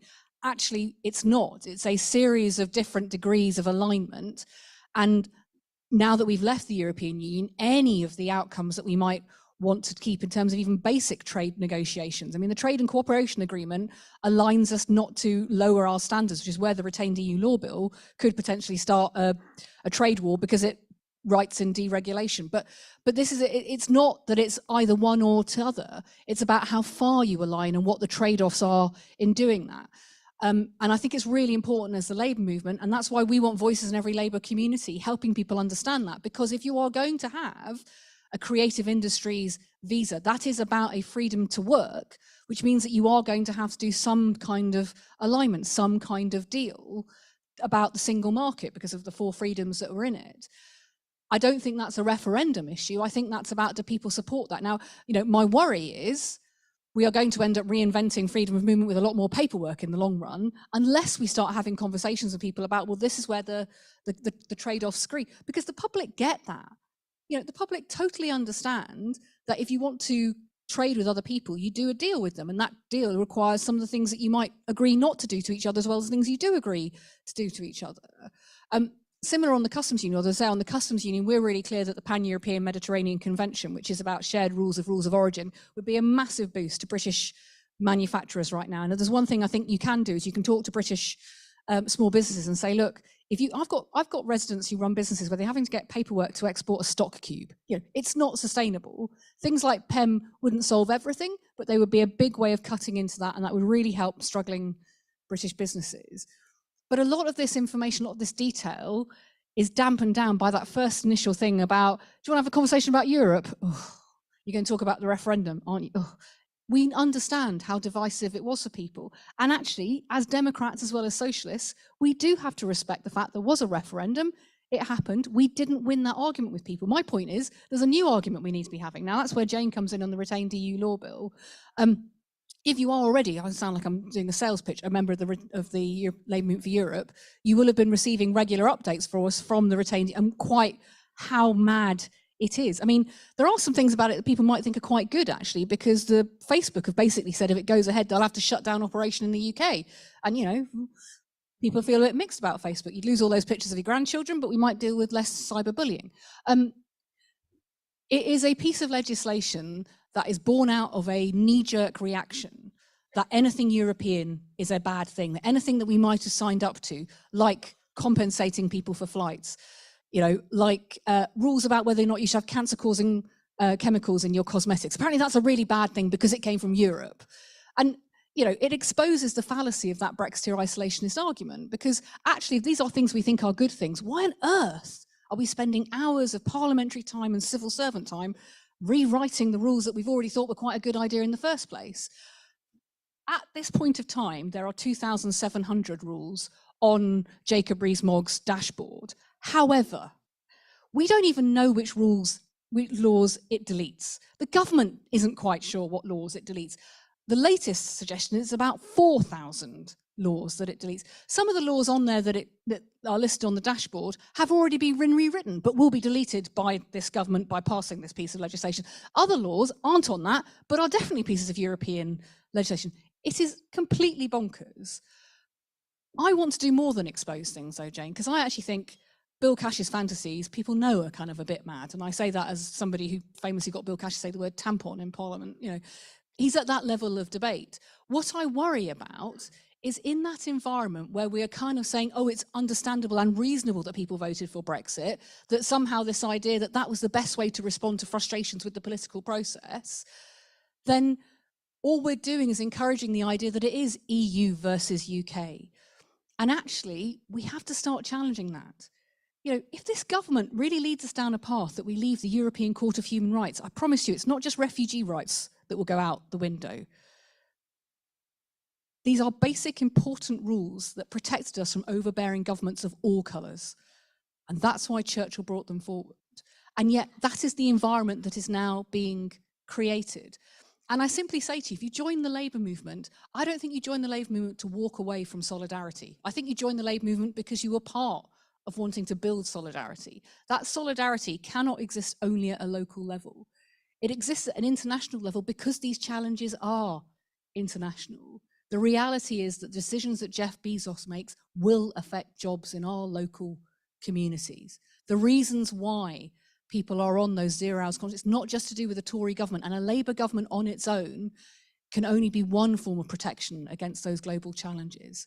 But actually progressives around the world coming together to share their resources, share their power, and reset the terms of the debate could change things, not just for people in our local communities, but around the world. And that's the ambition, that's the hope, I think, that drew us all into politics. Now, we've lost that over the last 10 to 15 years for various reasons. There's never been a more important time to find it again and to fight for it again. Just to pick up that Jane's other point, though, has anybody else, whilst out canvassing, has anybody else actually picked up on any suggestion that we're losing votes to more pro-European parties? I'll take the gentleman in the taupe jacket here, and then, sorry, was there a lady at the front? Yeah. Hi, George Burnham from Hampstead and Kilburn. Yes, I have picked it up. There have been a lot of people who have been saying through gritted teeth, I will vote Labour, but I hate this. I hate the way it's being approached. I resent it. You don't take us for granted for too long, because this is trying our patience now. And I think there are lots of places where that's been true. And actually, I did want to ask a question, and this sort of leads into it, but actually the points that Jane made, I thought were incredibly powerfully made and accurate. My question to Stella, originally framed, was about honesty.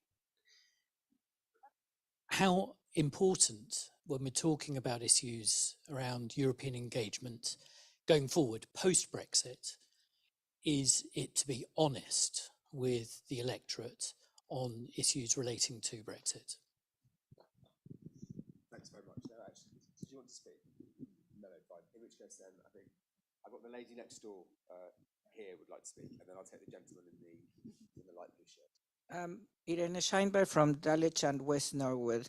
I mean, we are the constituency in the UK that voted most consistently for Remain. I've always been a Remain person, but recently I was reading a book about some of the reasons why we lost in the Red Wall, and a lot of it was about people who live in local communities and never go out of the local community. And there is a misunderstanding, I think, about what immigration means. And immigration is the big elephant in the room, because a lot of people were against freedom of movement and people coming here. My question is how we explain to people who never leave their communities and who thinks that anybody coming from outside is a threat, that that's not the case. How can I engage people who still are afraid of freedom of movement so that we can take them with us in our journey to rejoin eventually the European Union? Thank you very much. Then, like I said, the gentleman in the blue shirt. Hi, I'm John Paul Chapton from Battersea, but I used to work with Richard Corbett, who is probably the man. If you could distill the European Union into human form, he's just about as close as you can get. I think there's just 2 points to raise. One is that the word Brexit didn't exist just over 10 or 11 years ago, and now it's completely commonplace. I think it needs to die a death, because it represents too many things that are too painful, and we need to think again about how we talk about that when we're going to be. It has happened, and you know, I know for a fact that Richard and I and hundreds, thousands of other people were fighting against it tooth and nail for 3 years, and it's happened. We've got to accept that. It's a bitter pill, but it's done. That doesn't mean our relationship with Europe is over. In fact, now we need to really look at how we can rebuild that. And it's the Labour movement for Europe, not the Labour movement for the EU and or rejoining the EU. And which brings us to the second point is, as well as losing the word Brexit really, and just starting to think about how we can rebuild, you know, the toxification about anything with European in the title that was very effectively done by Farage and friends. You know, the European Court is not a EU body, as many people know, but it was like deliberately elided to not be that. But also there's all sorts of other ways of European organisations that don't involve in membership of the EU in order to participate. And some of those we could really be looked to advancing and finding, detoxifying European collaboration. And the final point is we do need to be aware. I think as Labour's kind of got an increasingly increasingly large majority, there are kind of cross-party allies in the European campaign, in the Greens and the Lib Dems, are now looking to chip away at a bit of that and sort of cast the Tories and Labour as kind of the kind of pro-Brexit parties, where they're the pro-European parties. And we need to be really careful of that electorally, in the way we present language and how we talk to voters, because otherwise I think we will see a leaching of voters, and probably enough in some seats just to nudge it the wrong way for us in what's going to be an incredibly big ask to get a Labour majority next time. Okay, thanks, John Paul. I think so. That's the last of the questions. Unfortunately, maybe Dennis, if Stella zips through the answers. Well, so I want to say at this point in time, I know exactly what's going through Nathan's head, which is we've heard from Hampstead, we've heard from Dulwich, we've heard from Sheffield Hallam. Let's be honest, places where you can probably buy a good chai latte.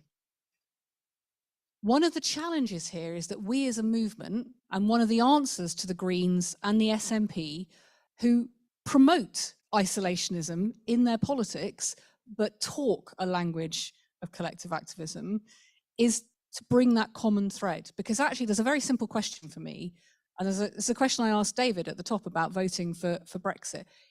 Is isolationism, is going it alone going to deliver better outcomes for all the talent and potential that exists in every single community in this country?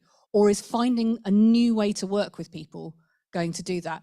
Because if it's the latter, then we owe it and we have an obligation to rebuild what those relationships look like. And one of the things I am very skeptical of, and one of the reasons I said is we should have learned the lessons from Scotland. Scotland was the original Red Wall. We lost 40 MPs and people just said, oh, it's because they never campaigned, which is not true, by the way. But actually that should have been a wake-up call for people, that someone coming along and saying, the world is really complicated, the world is really difficult, you don't have any control, you don't have any say in it. We're going to devolve power to you by isolationism. We didn't challenge that because we held and we felt that emotional reaction that people had, that was what control looked like.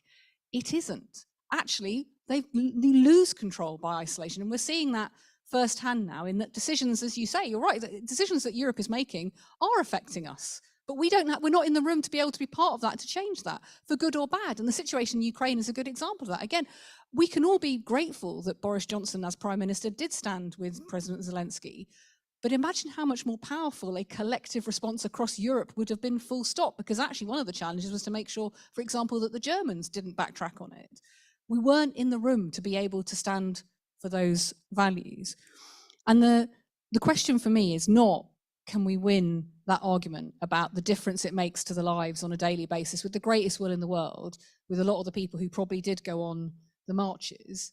It's the argument that we make about the opportunities that are being curtailed and the opportunities we could have by rebuilding that relationship. So what gives me the greatest hope? So as the Labour Movement for Europe, we've been supporting candidates. It's actually the candidates in places like Stoke who are coming forward saying, well, the potteries industry is in real trouble because it can't import the silica from Portugal because of Brexit. It's the very real practical examples. I think we have to go further though, Jane, than just exposing that this is a problem, because there are solutions to it. So I see PEM as one of the solutions. I see looking at how we work with the single market and how we make sure that people can, creative industries is one of our big exports, right? I mean, if I could export Ed Sheeran and Coldplay permanently, I would. But there's something that you can't necessarily do by virtue, you can't move them to other countries because they are about British culture and the things that we've given to the world. You couldn't do the Beatles. Well, you could do the Beatles, and it's that terrible film, isn't there? But my point is that there's a real opportunity there for us in that industry that is being curtailed because this government is too frightened to have a conversation with Europe about how we can do that trade-off. And that leads to your question about immigration. I think it's really, really important that we don't presume that people who voted for Brexit, having said I disagree with them, and it's not a reasonable response, but we don't presume that it is a narrowness of vision. We failed. We failed to make the argument that cooperation and collaboration was both the best way to secure progressive outcomes and could be reformed to make sense in the world that is now. We've all got jumpers older than the internet, apart from possibly some of the people who are young. But change is happening very, very quickly. The point is, it's not reasonable to think we can stop the world and we can get off, because that makes things worse. And we are making things worse for our country by having had Brexit happen. And I think that goes to your question about honesty. I mean, you're asking politicians if they need to be honest. That worries me. Of course we have to be honest. Of course we have to say it's a problem. But that's why I'm saying it's not as easy as saying, so we just rejoin, because A, that is a long, convoluted process when people need help now. But B, also, it means that we're not talking about the things that we could be doing now that would be a quicker intervention, that are that closer relationship. And I'm here to tell you that conversation can happen, but it needs you. It does need people willing to start talking about Europe again within not necessarily going to Labour Party meetings. I'm not going to ask you to do that. I'm not that cruel. But, you know, it does need people willing to have that conversation and willing to have a conversation about democratic reform, because I tell you, our colleagues in other countries around Europe want to have that same discussion too. And actually, if we want to have solidarity, you know, we've had a government that's entertained Orban.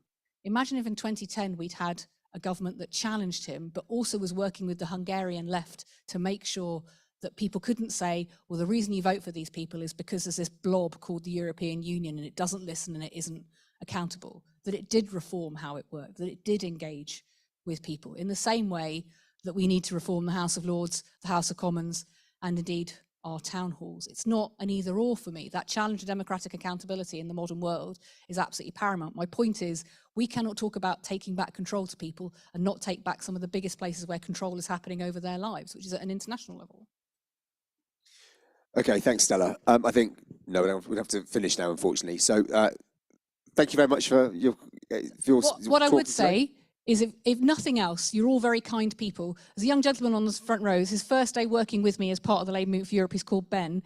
If you could join the Labour Movement for Europe today, he'd have a cracking first day in his job and you'd all make his day. So Ben is here to help you. Join online Ben, now. stand up and Give wave at everyone the a wave, audience. Ben. Go on. And if you ask him nicely, between them, they've been signing members up on Yeah. someone's iPad in the cafe. So I was supposed to be staying neutral, but if you've got some time, go and sign up and help pay for Ben's wages. Anyway, thanks, Stella, and thank you very much, everyone. I hope you enjoyed the rest of the afternoon.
How do they actually turn on?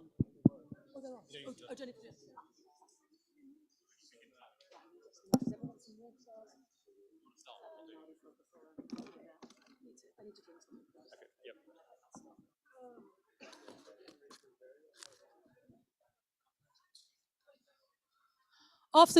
Afternoon, everyone. Hi. So I was just listening to my new favorite podcast, The News Agents. Who likes The News Agents in here?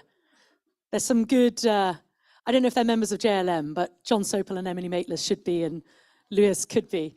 And I was listening to their year in review, and they were talking about the political highlights and lowlights of 2022. Personally, my favorite moment was the lettuce, the Daily Star's lettuce, just about beating off Liz Truss. And I thought, yeah, that probably is my favorite moment of last year. But actually, no, it was beaten by something even better. In a world in a 2022, which was perhaps most notable for pretty grim news from the Ukraine, an economy in recession, and now an NHS which is on its knees, one of the bright spots, and for those of you that were involved either directly or indirectly with the campaign, one of the absolute bright spots of 2022 and my highlight of last political year was the victory of the Labour Party in taking over for the first time in decades Barnet Council.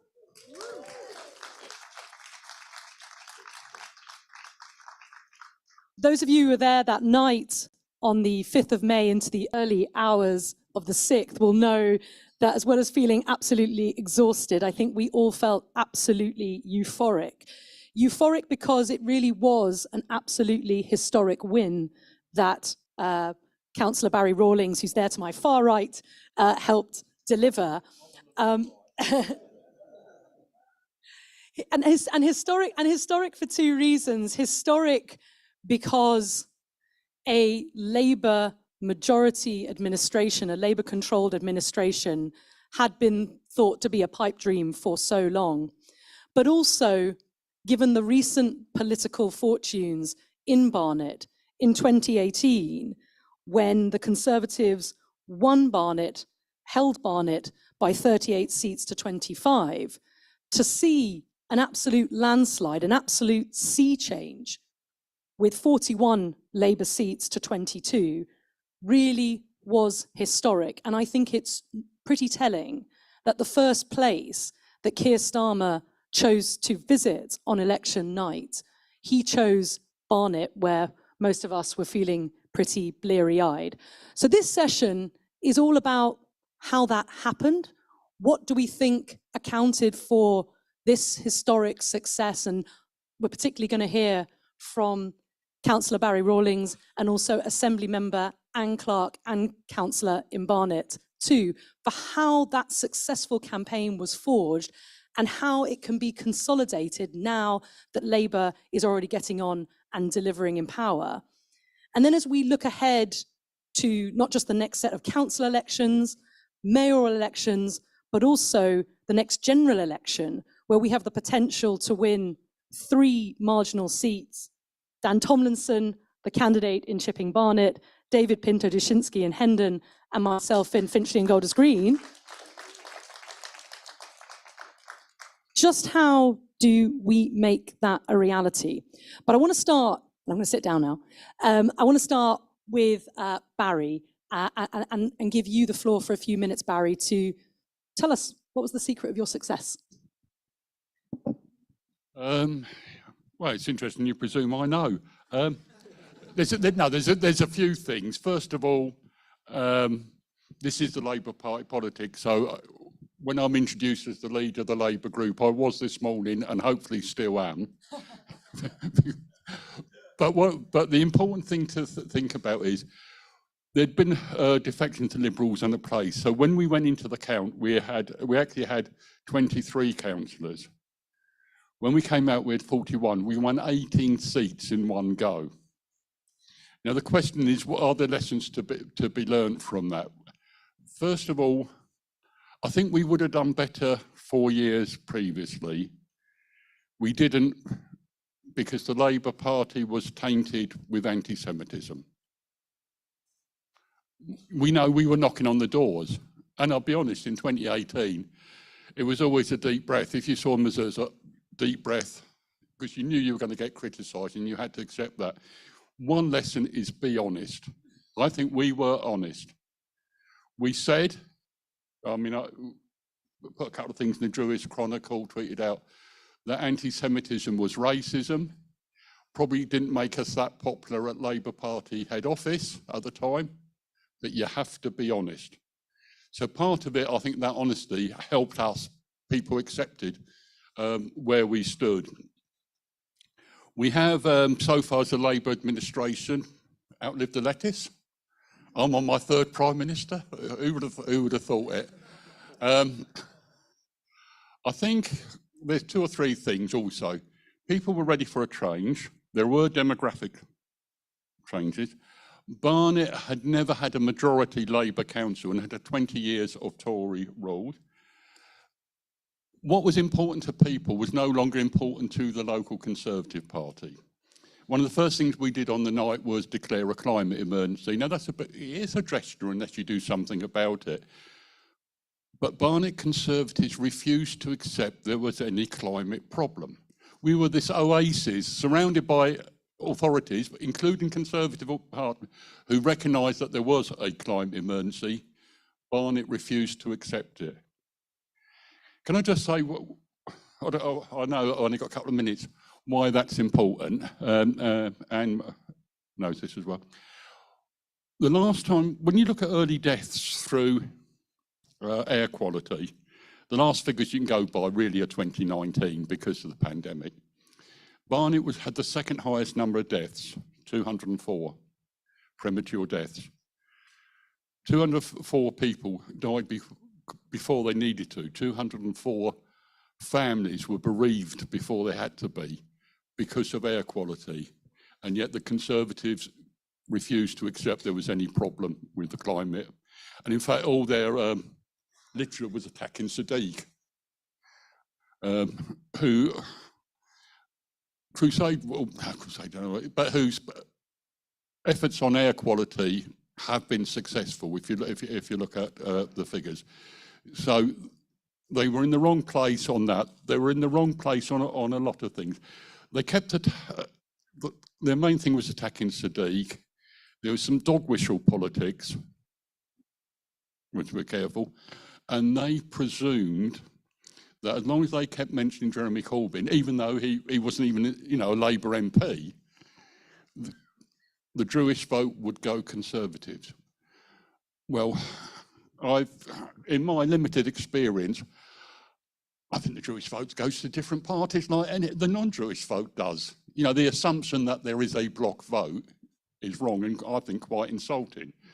We have to work for the votes from everybody. And I think we did that. We campaigned.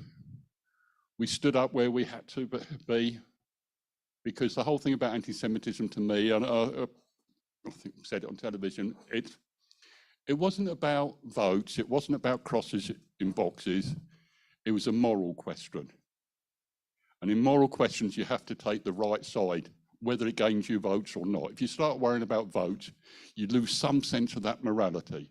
So I think our main thing was, as long as we stayed honest, then we could be accepted back. We could lose some of that tainted stuff that affected the Labour Party. Anyway, I'm going on longer than I should do. There's 2 or 3 things. One is, there will be a question and answer. I'm quite happy to deal with any easy questions. If they're difficult ones, I think it's for future MPs to answer and to be put on the spot. I'm just saying that now. Anything about bin collections, the man on my right. Anne, I want to give you a chance to make your introductory remarks, but you pulled off a famous victory in being elected as Assembly member and were a key part of the team that fashioned the campaign in 2022. How, as you're presenting your remarks, can you tell us, how does the Barnett administration make sure that it gets yet another 4 years in power when we look ahead down the road? Thanks for that, Sarah. I think when I think about winning in 2022, it didn't start in that election. It really started ahead of probably 2014, and the deep engagement of the Barnett Labour Group and Barnett Labour across the borough. And as Barry pointed out, when we didn't win in 2018, we didn't give up. We had owned up to we knew what the problem was, and we were absolutely resolute in fixing it. And we knew that as a Labour group in Barnet, we shouldered a special responsibility to our Jewish community to be sure that our party was fit to be elected, and that was key. But I think, as Barry said, we quite rightly should have won in 2018. I think it was clear from the doors that the Conservatives had fallen out of favour with Barnet residents. However, we weren't trusted, so that was the main issue. But in the intervening 4 years, so I was in a certainly a very interesting position, because I was elected into a really special place called Childs Hill, which is sort of more commonly, at least then in the old boundaries, more commonly known as sort of Golders Green and Cricklewood. And it was me, and it was the chair of the Barnet Conservatives and the Conservative chair of planning. And so it was the three of us, and I was absolutely surrounded by Conservative awards. And it was in that time that we really just kept going. There was no time to pause. There was no time to sort of say, well, if we didn't win in 2018, we're never going to win. I mean, and that could have been a take home that we had, but we didn't. We kept going, and we kept building the dialogue with residents. We were always there. I mean, we were there in, when things were going wrong on regeneration estates in West Hendon, for example. We didn't have any councillors in West Hendon. Councillor Sarah Conway and I were there most weeks sorting out issues, and you just don't give up. You just keep going. And I think that is the key to retaining the council, is actually, as councillors, we know, having been in opposition, we know how lucky we are to be in administration, and we can't take that for granted, and we know that. And so I think the foundation of it is that we keep communicating, we keep championing Labour values, and we keep recruiting. And by that I mean, when we're on people's doors, when we meet them in communities, when we meet people, I famously can't go to the co-op, which is around the corner from me, and be home in less than an hour. But it's good, and that's what we should be doing. We're signing up members, we're being sure that our members are active, and that we have a shared goal. And I think the other thing is, I think there's a real danger, and I think I've picked this up on several panels today, that when the polls are so good, you think, well, we won it in Barnet because the polls were good. Actually, no, that's not why we won in Barnet. It helped. The Conservatives helped, no doubt. But actually, it's the campaigning, and it's the being there, and it's being part of Barnet that is actually the key to retaining the council. Excellent. Now I'm going to come next to Dan Tomlinson, who's just been selected as the candidate in Chipping Barnet. But with another hat, Dan works at the Resolution Foundation, and many of you will have followed the brilliant policy work that they do on lower middle income families and on wages and cost of living, all of which I think are going to be absolutely key at the next general election.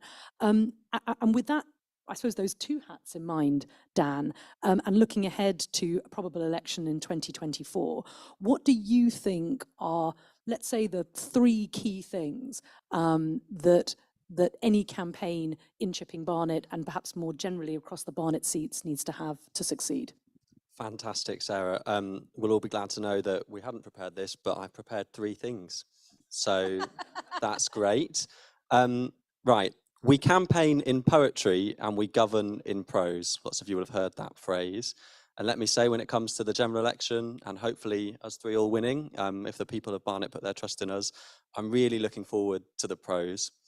I grew up in a low-income family. I had free school meals as a child, and the lived experience of economic challenge is something that's really real to me, and it's becoming more real for many people across Chipping Barnet and across the borough. And there's so much that the Labour government needs to do. But today, I thought I'd do some poetry of sorts and take you through some of the things, that I'm thinking about when it comes to running a good campaign in Chipping Barnet. So the first bit of poetry: check yourself before you wreck yourself. There we go.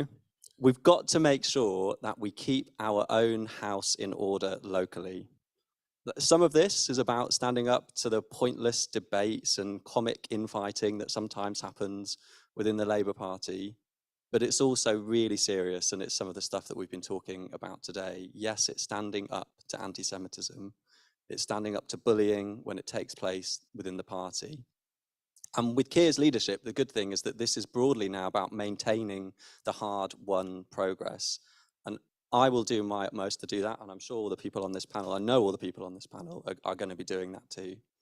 But we've also got to listen to and check that we know our voters. And, I'm very realistic about the fact that winning in Chipping Barnet involves appealing to voters in a relatively high-income, high-home-owning part of London and part of the country.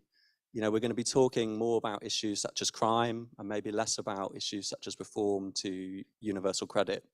But I really strongly believe that Labour has to, and all of us need to lean into and be confident on those issues. The Tories have totally failed on crime and community safety, for example. Second bit of poetry: teamwork makes the dream work. Right, we've won the council, we've been hearing about that, and it's doing great things. If you're from Barnet, I'm sure you've made use of the community skips that are coming, and if you haven't, or if you're not from Barnet, you should ask Barry about them. They're great. But we, as Anne has been saying, we have to hold the council in 2026. We have to, primarily for the good of the people that we want to serve and that some of us are already serving. But also, it will be good for Labour's chances of holding the 3 parliamentary seats for the long term if we keep getting the opportunity to show the difference that Labour can make, not just nationally, but also locally in the community. In Chipping Barnet, there are 17 Labour councillors now. There were 9 before. That's such a massive shift, and it's due to the hard work of lots of members who I can see in this room, many of those up here as well. And it's a massive shift. And I should say, we're hoping for 1 more councillor in Barnet. Sue's down here, who's recently been selected as our candidate in Golders Green, and I hope you can all come up and campaign for the by-election that's on the 16th, 15th, 16th of February. So do go on the Labour events page and come along to those campaigns. But yeah, we have to build on the win in 2022 and work with each other, and hopefully we can have a virtuous circle of Labour successors, featuring on each other's letters and direct mails and literature, saying, and as candidates supporting and being really proactive in showing the wins that the council has achieved, and also having the council back us up as well. I know that we're going to do that. We're going to form a strong and united team. Okay, my third and final bit of poetry is, Sarah can see it already. No drama, Mr. Starmer. Look, my plan is to use Keir Starmer's strengths and my experience to show voters that they will get stability and good sense and good poetry from Labour. And, as Sarah's kindly mentioned, I'm a candidate with some economic experience. I did co-wrote the paper that called for the furlough scheme in my job at RF. And I want to use that economic experience to help bring about a more resilient and stable economy that works for families across the constituency, across Barnet and across the country. The final thing I want to say is it's quite good for me that my opponent is Theresa Villiers. Right? She wouldn't know sound economic policy if it was staring her in the face. She's thrown the economy and people's living standards under the bus time and time again. And we can change things. We can be the party that brings prosperity and social justice back to Barnet nationally. It's already coming locally, and we can be the change that the country needs. So thank you.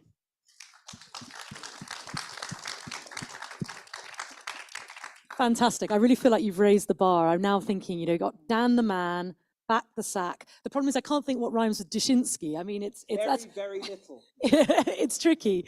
I want to come now, finally, in these openings to David Pinter Dushinsky. And David and I have both had the privilege, and it is a privilege, it's always a privilege whether you win or lose, to stand for the Labour Party and to make the case and represent residents' voices in doing so. But we've both experienced defeat in that endeavour, you in Hendon and myself in Finchley and Golders Green. And so as you open your remarks from the perspective of Hendon, I wonder if you can also touch on what you think are perhaps a couple of the biggest threats that we face in Barnet, or a couple of the biggest challenges going into these elections, when, as I think Anne alludes to, we're 20 points ahead in the polls, things are looking good. None of us on this platform are complacent for 1 second. But what do you think are a couple of the biggest challenges that you face? Thanks so much. Sorry, can you hear me? Great. Thanks so much. And before I answer that question, I wanted to kind of ask a slightly roundabout question to the audience. How many people here aren't from Barnet? You want to put your hands up? A lot of people. Fantastic. And the reason I ask that is because I think in answering that question, I also want to touch on a bit why Labour winning in Barnet and the lessons we draw are so important, not just for the people of Barnet, but for anyone who cares about a Labour victory nationally. And obviously it's important because people in Barnet need a Labour council. Obviously it's important because Labour's road to government and Keir's road to number 10 runs through Barnet. If we don't win these 3 seats, we are not forming a government. And obviously, as Barry said, it is critically important morally, because we as a party must prove that we have moved on from the utter disgrace of anti-Semitism and are a safe space for our community. But I would put it to you that it's more important for broader reasons as well, because I think when you look at Barnet, I think you get a glimpse, A, of the kind of mess that Keir Starmer will be left with and the Labour government will be left with in 2024. And secondly, 2 other points, and then I'll come to the challenges at the end. And both Anne and Barry have been way too modest about this. I think they have shown through their leadership a game plan and a manifesto for both how, despite that mess, you can govern and make real change as a Labour group, and how politically you can succeed. So just touching on each of those briefly. Firstly, the glimpse of the future.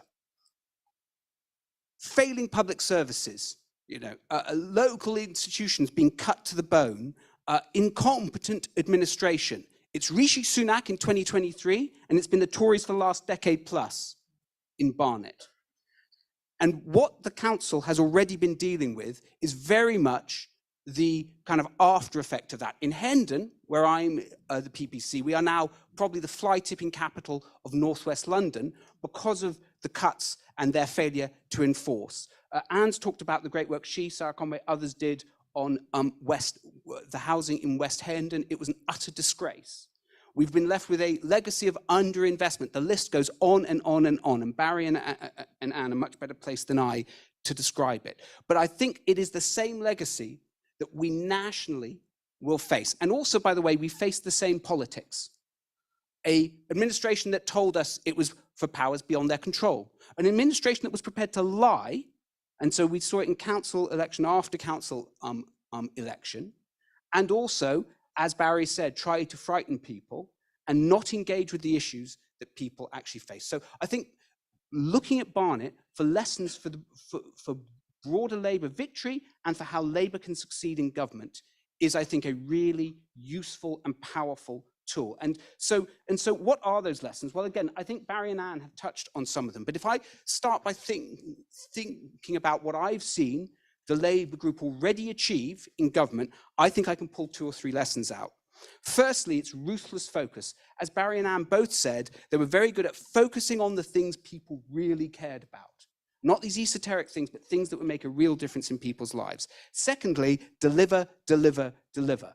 And already, we have seen more delivery on some of the big issues that people really care about in the last 6 months than the Tories managed in a decade. And I pick it up on the doorstep. People can see it, whether it's SCIPs, whether it's community safety hubs, whether it's the climate emergency. And so I think there's been real power there and real lessons for us nationally about how we deal with the situation where we've been given that mess. Thirdly, and again, it's back to Anne's point, there's been real contact and building of relationships with the community. It's not just been the kind of high level stuff, but it's been years of work that has allowed us to build the relationships, and that has also allowed us not just to bring early momentum, but to also help have a conversation about expectations. Because after 20 years of devastation, you're not going to fix the problems in 6 months. And learning to manage those expectations and having the right conversations to do so is a critical part of what I think the group has already achieved. And so that's on the kind of what are the lessons for how one might govern in this situation.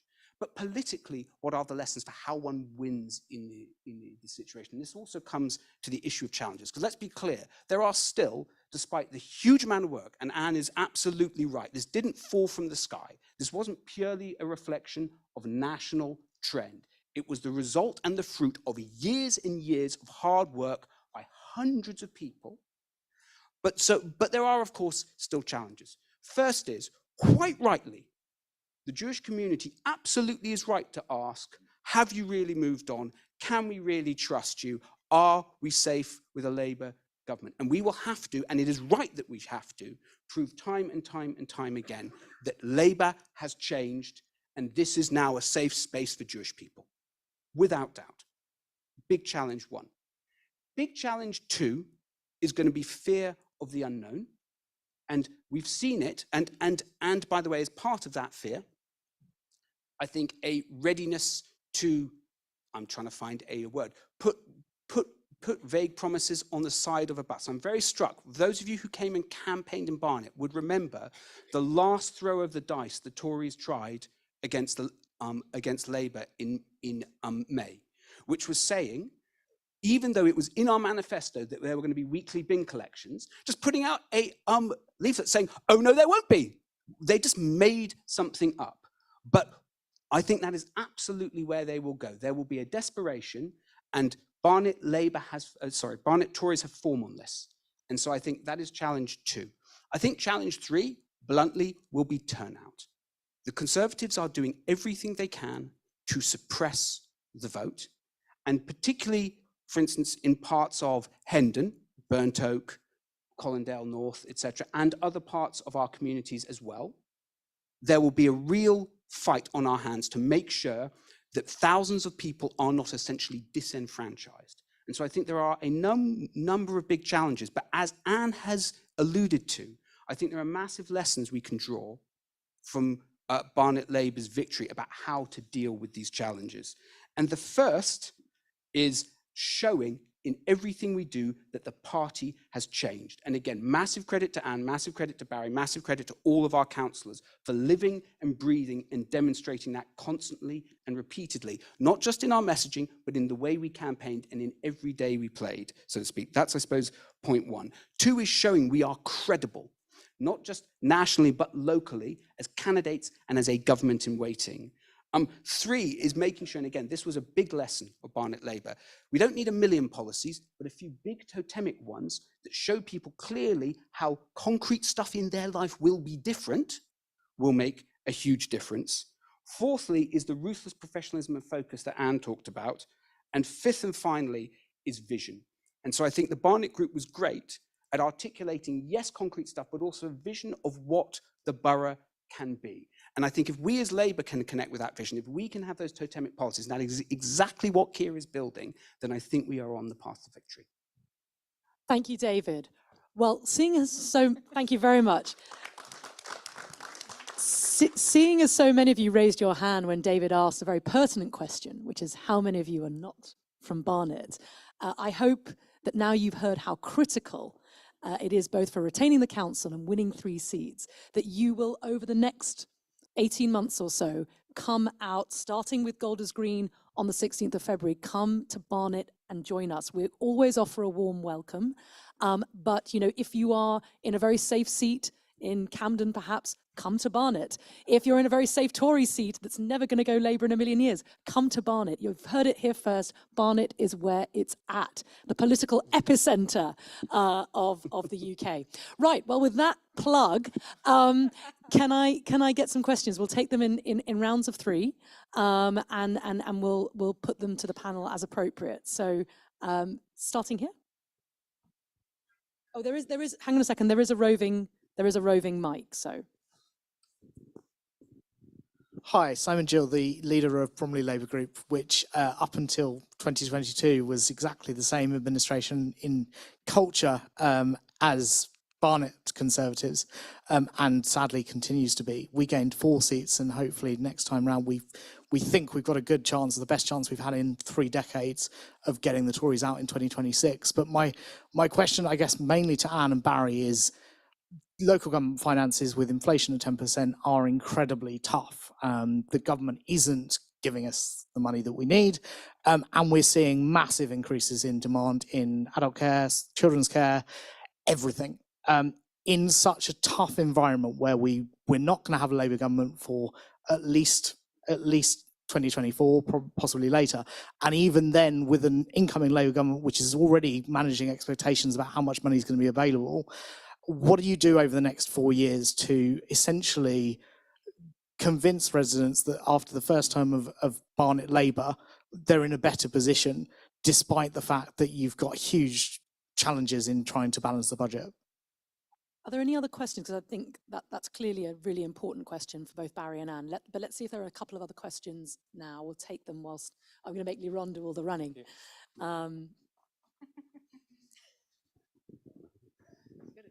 He's very good.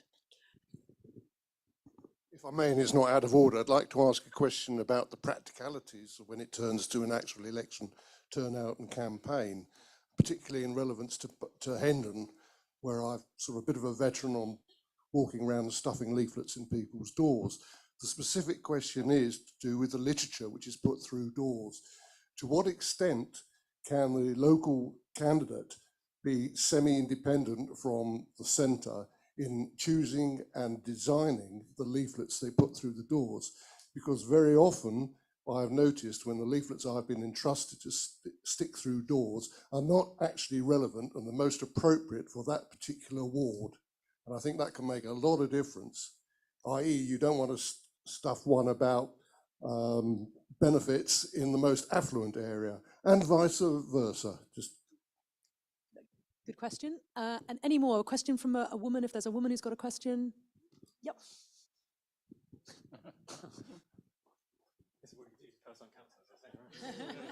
I really want to work him hard. You can delegate it. We're friends, I promise. Thank you. Hi, my question is about candidate selection for councils and for MPs, and what the Labour Party can do to make sure that we've got the best candidates, not just in London, but across the whole of the UK. You guys are great, but I'm not from London, so I'll get the hint. how can we make sure we've got kind of the best candidates? I was in a session with Sarah earlier, and you were talking about sort of apathy towards politicians, and I think that's really real. And I think how can the Labour Party kind of inspire some really great candidates? And what's the kind of is there any control from head office with the candidate selection? Okay, three meaty questions. Let's start with the state of local government finance and how, I think it's a really critical thing, isn't it? Because it's about Barnet Labour and Barnet in administration delivering and not being criticised for the fact that, you know, it's constrained by the purse strings at the moment under the Tories and maybe a future Labour government. So I'm gonna pass that first to Barry and then Anne to comment. Right, take the Bromley case or any case. The budget are going to be difficult. This year's probably, well, this coming year is probably better than we thought, but then it gets a lot worse. Win on ideas, win on the vision. So if you like, when I've been going around to meet all the staff and various things, I say there's 3 things to expect from a Labour administration, yeah? One is about sustainability. Yes, that's environment, but it's also financial and social sustainability. One is about a different relationship with residents. So we just started a lot of boroughs do this sort of leader listens, but they go round wards. I went to meet a support group with MenCap, adults with learning difficulties. I'm hoping to meet people involved in the youth offending team. I've got 2 meetings arranged in hotels to talk to the refugee community. So that's what I'm saying about a new relationship with residents. Now, none of these are particularly cost. You can do them whether you've got money or not got money. And the third one is an unusual one for any borough. And a lot of you don't come from Barnet, and you won't believe these words go together. But I've been telling staff, and we should have more fun. Do you know Barnet hasn't got an arts and culture strategy? In fact, the leader, when asked, said, well, if people want culture, they can go to the West End. Yeah, it's such a varied, like a lot of boroughs, a lot of different cultures, a lot of different people. And the example I give, and again, this isn't about finance, this is about a vision. What do you want for Bromley? I'll use the example outside, near the new Civic Centre. Big redevelopment, big banner, 21 minutes from King's Cross. So they're saying, come and live in Barnet, you can get out of it quickly.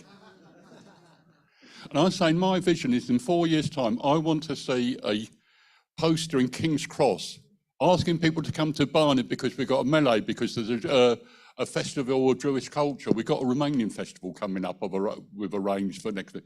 So keep the vision strong. The budget follows that, and the budget goes into the vision. You can't magic up money, but you can magic up dreams. You can give people something to look forward to. You can say why we're different in Labour. So that would be my advice. You want me to add to that? I think there's no getting away from the fact it's going to be very, very difficult. The costs are going up at the same time money's going down, and no one likes council tax to go up. It's a very regressive tax, and it's going to put all councils in a very difficult situation. And I think there's no getting away from that fact. But further to Barry's point, I mean, this 2022 is the first time we properly celebrated Black History Month in Barnet. I mean, that's absolutely crazy, but we really went to town with it, and we had, well, I don't know, something like 50 events across the borough, and they were well attended. This is not big money. This is about being with the community, celebrating with them, and really appreciating who is in our boroughs. I think one thing that I do a lot of, I like to walk around the whole constituency, Barnet and Camden, but when I'm walking around, I look at what's on the high street, who's there, who owns the shops, who's in the shops, what's happening, have a chat. And I think what's really interesting, what the Conservatives didn't do a lot of, was really appreciating how much our communities are changing. Particularly, there's a large Iranian community. There's increasingly a Japanese community and a Chinese community in places like Golders Green. And I think just I see what's going on. Ask them why they, it's great you're here. This is fantastic. What sort of jobs are your shoppers doing? Who's coming into the shop? Just these sorts of very basic questions. But I think the other thing is the way in which we spend our SIL money, so the money coming in from developers, is one we've stopped just saying yes to everything, but we're ensuring we get the most from our regeneration schemes, of which we have very, very many. But it's also around doing things like looking where we can put in sort of wildflowers, hedges, things that actually make a difference to people's lives, the appearance of their communities, the tidiness of their high streets. It makes a difference. And I think when people have pride in place, they actually associate themselves with their local areas, with their community, and hopefully with Barnet. I mean, Barnet is a place where I don't meet many people who tell me they live in Barnet. If you ask which borough, they would give you that answer. But there isn't a real identity of the borough, and I think that is one thing that we are changing. Fantastic. I'm gonna, seeing as the question was about Hendon literature, I'm gonna let you. I'm gonna let you take that one, but you can talk more generally, I think, about, I suppose, the issue of fashioning a campaign that is consistent with the national messaging that people get through their television screens, podcasts, however they consume their news, and of course, also interested and rooted in local concerns and how that plays out on practical questions like literature. Well, thank you, Sarah. Look, I mean, to answer your question very briefly in the first round, yes, absolutely, we can do that. And I think Sarah raises a very good point, which is Everything you've heard from all of the panelists about why we won in 2022 and what we need to do to win in 2024 is about responding to people and meeting them where they are. So absolutely, we need very tailored campaigns that are highly driven by what the local issues are and what's going on, not just at a kind of ward level, but within specific communities. You know, Anne just referred to, say, the Iranian community, etc. And that's absolutely, I know I'm doing that. I know the other candidates are doing that as well. And so 100% yes. And I'd see that as you know, one of the key lessons to draw from Barnett Labour's victory in 22. Dan, you've just recently been selected. How does Labour continue to attract and widen the pool and diversity of its candidates through its selections? I think it's a good question. It's one I was thinking about during the selection as well, in terms of the process and how open and fair it is. And I actually think we've got, for parliamentary selections at least, I think the process has become a lot fairer. And I'm not sure that I would have been able to afford or do the selection in the previous round. So there's now a spending cap, which means that if you don't have lots of savings, you can just about afford to run a selection.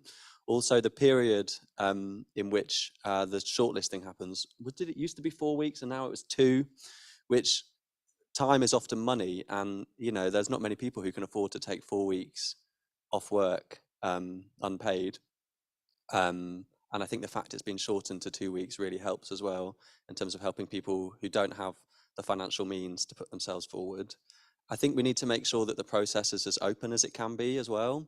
In lots of seats, the first time that anyone hears that the selection is happening is when it suddenly appears on a Labour list Twitter feed or on a back corner of the you know, the member bit of the Labour Party website. And I think giving people fair warning in terms of how long in advance the selections for council and for Parliament are happening would be good. A separate thing on time and money as well is I think that we've selected around the right distance from the general election this time. Sarah, when was the selections under Edmund? It was like 4 years before in some cases. And I just think that is too long. And I think this time period of around 18 months makes a lot more sense. And then, yeah, I think the final thing that I would say is that we need to make sure that the party is open and inclusive and tolerant and respectful all the time. And so, you know, so at some point in the next few weeks, I'm going to host a meeting with Labour members in Chipping Barnet to tell them about my campaign strategy to win. And I've been talking with the secretary of the party sitting there about, should we do it at an all-member meeting or should we do a separate meeting? And I think we're going to do a separate meeting because I'm worried about doing it in an all-member meeting when there'll be arguments and discord potentially. And actually, sometimes the best thing, one of the worries that I have is that sometimes new members join the party and all they see is sort of discord rather than harmony and unity and people working together. And so I think making sure that we build that respectful, open, tolerant party would help more people think that it's worth doing as well. I want to squeeze in another round of questions, but I just want to add on the point about selections. It's really important that generally the Labour Party looks like the country we're seeking to represent. And we're not always as good as on that as we ought to be. And actually, in terms of the team in Barnet Labour Group, I actually think another piece of the puzzle to which success can be attributed is the mixture of people from different generations, from different walks of life, different racial backgrounds, different sexualities. I think all of that's really, really important. But as the party that supports and prides ourselves on being not just an anti-racist party, but the party of equality, we need to do better in terms of removing the barriers to entry to working class candidates, to women, to people from diverse backgrounds. So I think it's a fair question, a fair challenge, and I think there have been improvements and reforms made, but there's further to go. Right, any more? I think we can squeeze in 3 quick questions. We're going to have to be punchy with our answers, and I'm going to make Liron sprint extra fast. 1, 2, 3. Hi, this is to Barry and Anne. Hi, thank you. Amina Ali from Tower Hamlets. I'm a deputy leader there. We find ourselves in a strange position of being in opposition now. Well, it might not be strange, you know, Tower Hamlets, Dan. But yeah. But how did you keep the faith going when you were in opposition? You know, how did you keep that dream alive? We're kind of finding our feet now, but initially we were kind of shell-shocked. So what advice would you give a place like Tower Hamlets, a bit like Bromley, who are now in opposition, who need to win back the council in the next round and don't want to sort of say 2 terms or 3 terms, but need to get it next time?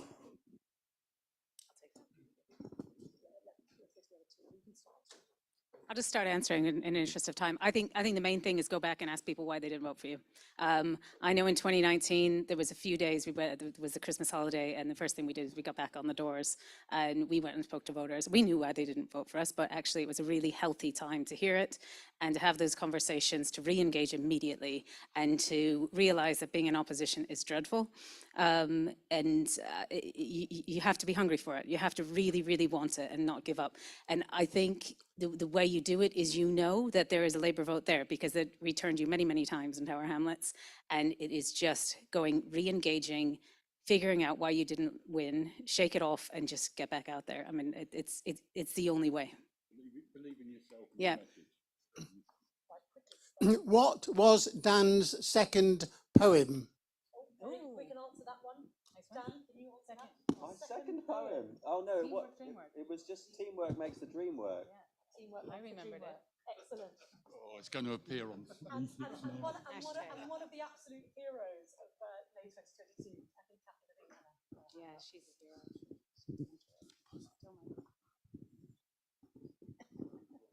Thank you. I'm living in Chipping Barnet, where we have Theresa Villiers, who's Queen of the NIMBYs.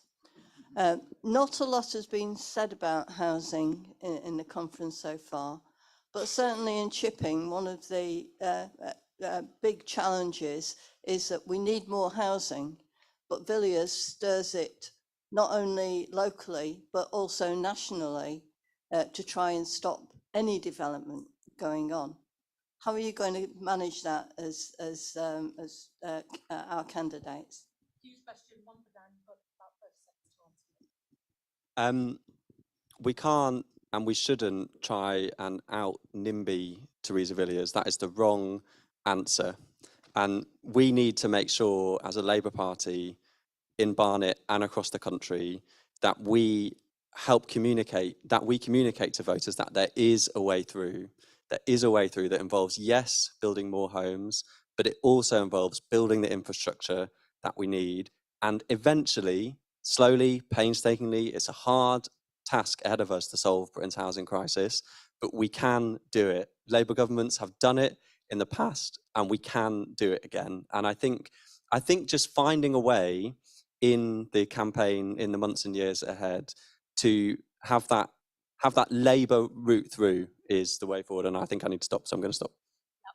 Thank you so much, Dan. And thank you so much for all those who came to this session. The next one is about to begin. And as I said, Barnet, the epicenter of politics in the 2020s.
Hey David, can you hear me?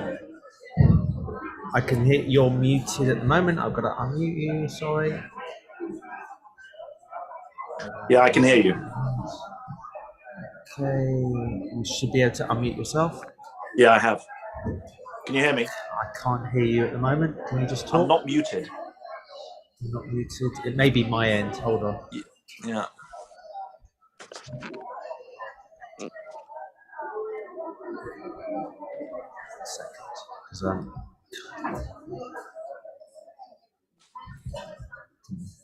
Give me 1 second. We haven't tested this. We've been doing out only today. I can hear you.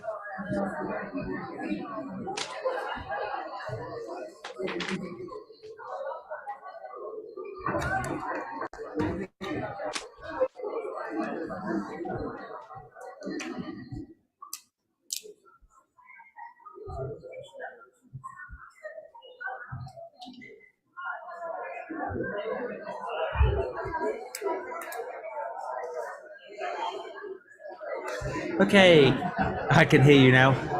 Okay, good. Yeah, I can hear you. So yes, I can. I just sorry, I was just unmuting myself, so that was why.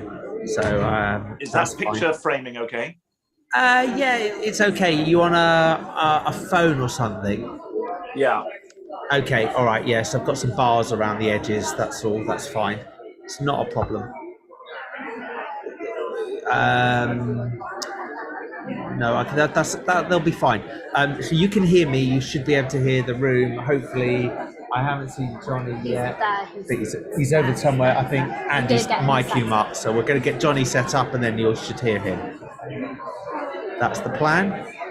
No problem. Okay, so we're that's it. You have a Great, good day. thank you. Yeah, very good, very good. Are you in the UK? No. You in the UK today? I'd be in W3. Sorry? If I was in the UK, I would be with you. Yeah, I thought so. Yeah, sorry. You probably can't remember. I've done a live event with you for this before, but Yes, I think it was 2 or 3. It was a couple, maybe last couple of years. There was something called COVID that happened. Yes. Yeah, I'm just going to bring you up just to check I can bring you up on the screen. Just bear with me 1 second.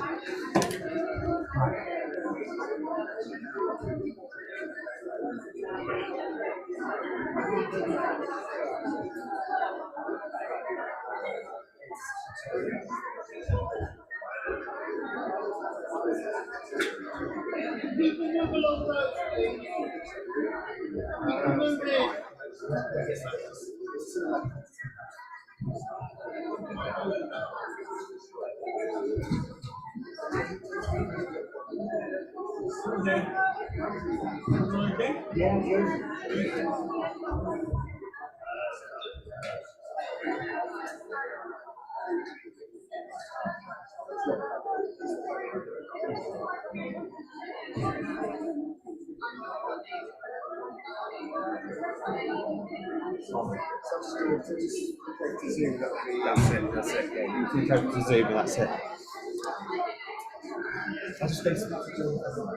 Okay, we're just setting up Jonathan and then we're ready to do it, hopefully.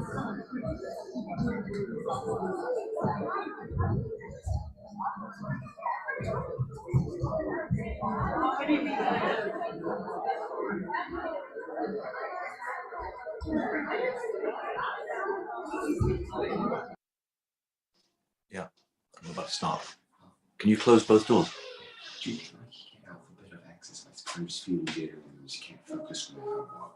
Yeah, but are you? I know. I promise you. Okay, well, then it's absolutely fine. Go for a walk. Just tell Mum you have a walk, but close both these doors. Okay, good. Close both these doors. Yeah, please check close them both. Yeah. So I'm going to disappear off now, David. When Johnny introduces you, you'll hear him directly and you'll see it directly. Can you see the room? I can see you at the moment, but I previously was seeing the room. Okay, you should be able to see both. Hold on. If you I can see myself in the top right, and then I was previously until about 15 seconds ago. Okay. If I stop my video, you should see the room. Do you see the room? I see a picture of you at the moment. Hold on. Let me just do this. Then you should see it. Hold on. That's good. I can see the room from a camera at the back. Yeah, you should be able to see both the room and yourself now. Yes. Yes, that's what you. It's gone back to you now. It'll go. I'll disappear in a minute. Yeah, no problem.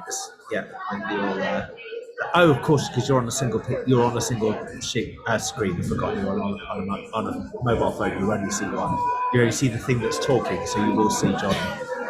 That's fine. No problem. I'm going to disappear, so you were ready for you to see Johnny. Many okay. thanks. Thanks a lot. Bye. Take care.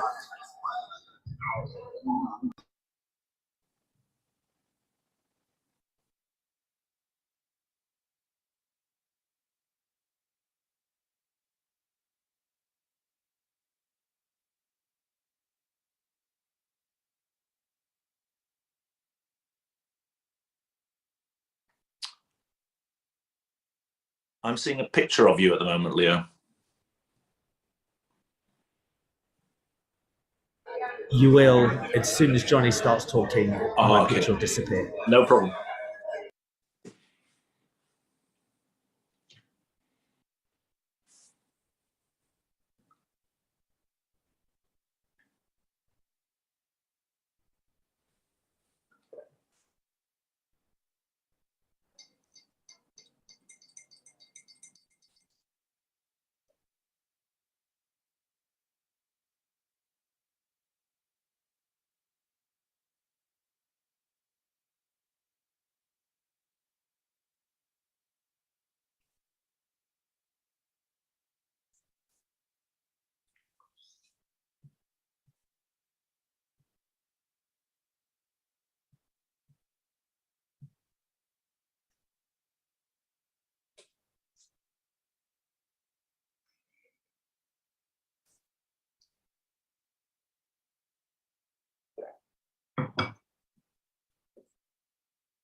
All right. Good evening. Hello, everyone. Hello there. Thanks for coming to this session. Always a tough gig, the final session of the day, I think, more or less. So, but really grateful you're here. My name is Jonathan Friedland. I'm a columnist for The Guardian and for various other publications. And I should say to this audience, co-host of Unholy podcast with Yonit Levy, who is the anchor of Channel 12's nightly news. The podcast is called Unholy: Two Jews on the News. And how on earth are you missing it if you're not already a listener? A few listeners already here. So I'm bound to give, thank you, a few thumbs up. So I'm bound to give a little plug to that. But the star of our show tonight is the man you can see on the screen there. I don't know if he can see me, but I can certainly see him.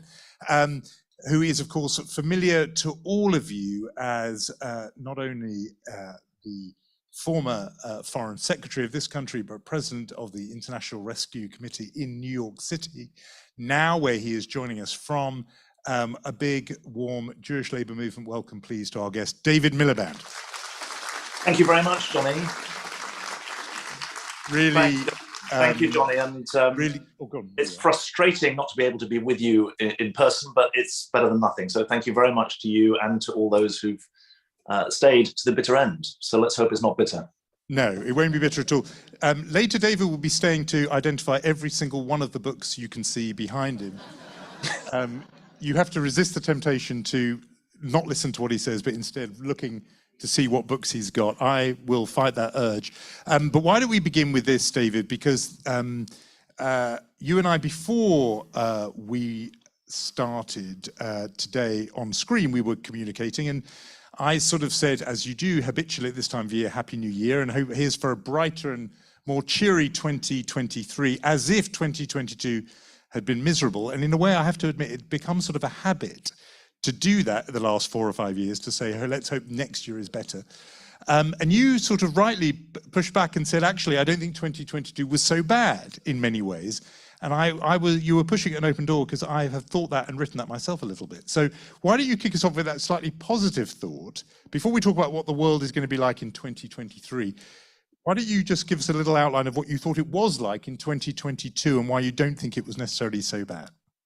I think that the right way to think about it is of 2022, which after all is the leaves a legacy to 2023.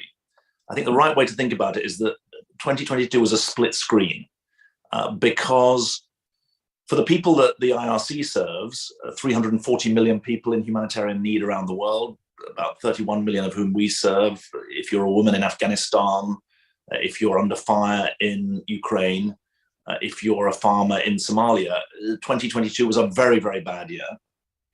And if you are in the UK, if you're a public sector worker, if you're a mortgage payer, 2022 was a year of real fear. But I think that if you look at the other side of the screen, geopolitically, we may come to see that 2022 had a rather different connotation, a rather different historical landmark.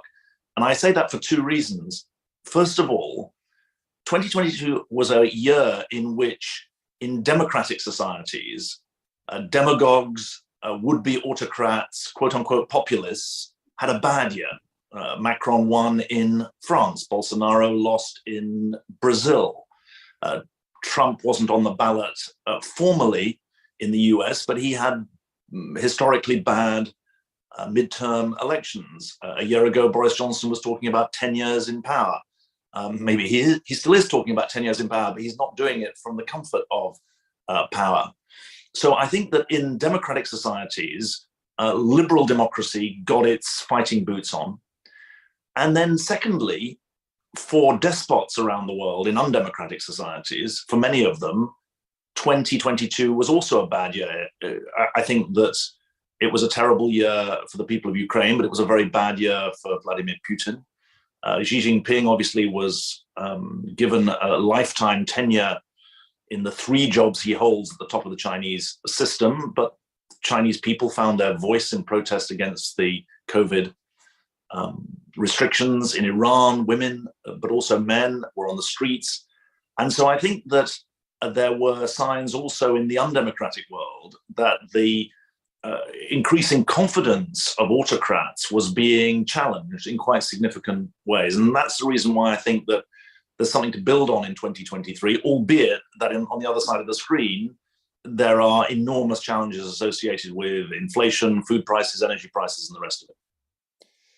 I promise you that if this was not this audience, this would not be my follow-up question. But because it is this audience, my follow-up question is one of the things you left off, I think, the score sheet, which was the success, victory of Benjamin Netanyahu in his Israel coming through as winner and coming back into power right in the last days of 2022. There are lots of conversations going on often actually in whispers. People are a little bit wary of talking about it too out loud about whether or not this extremely right-wing government that's been elected in Israel will represent some kind of turning point in, partly the region, but actually more in the conversations I'm hearing in the way that Jewish communities around the world relate to Israel and the relationship they have with it. And I just wonder, you're sitting in New York, obviously a very big Jewish community there, but just what you're picking up or what you're thinking about whether this is just another Netanyahu government, there've been lots of those, or whether this is somehow something different. No, I think that the experts are saying it's something different. I mean, remember, Ehud Barak, former Prime Minister of Israel, former Chief of the General Staff, described it as a coup. He used that word in Israel. And I think the fear that underlies your question that pertains to the character of the country, the governance of the country, the relationship of the country to its neighbors, is under rightful scrutiny. There's an important article, I think, if you want to understand where the American Jewish diaspora might be coming from, by Anshel Pfeffer, who I think is the biographer of Prime Minister Netanyahu. He had an important article in the New York Times this week, pointing to the theological hardline nature of the government. It's not just that 32 members of the governing coalition come from religious parties, but the definition or redefinition of what it means to be a Jew is something that is very much on the agenda from a very particular theological slant.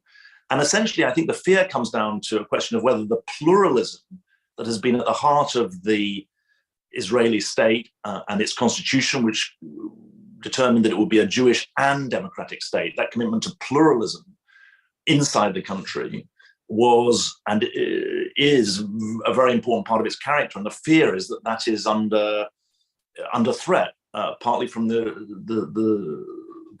anti-pluralist theological wing of the government, but also from threats to the democratic nature and threats to the legal and judicial system.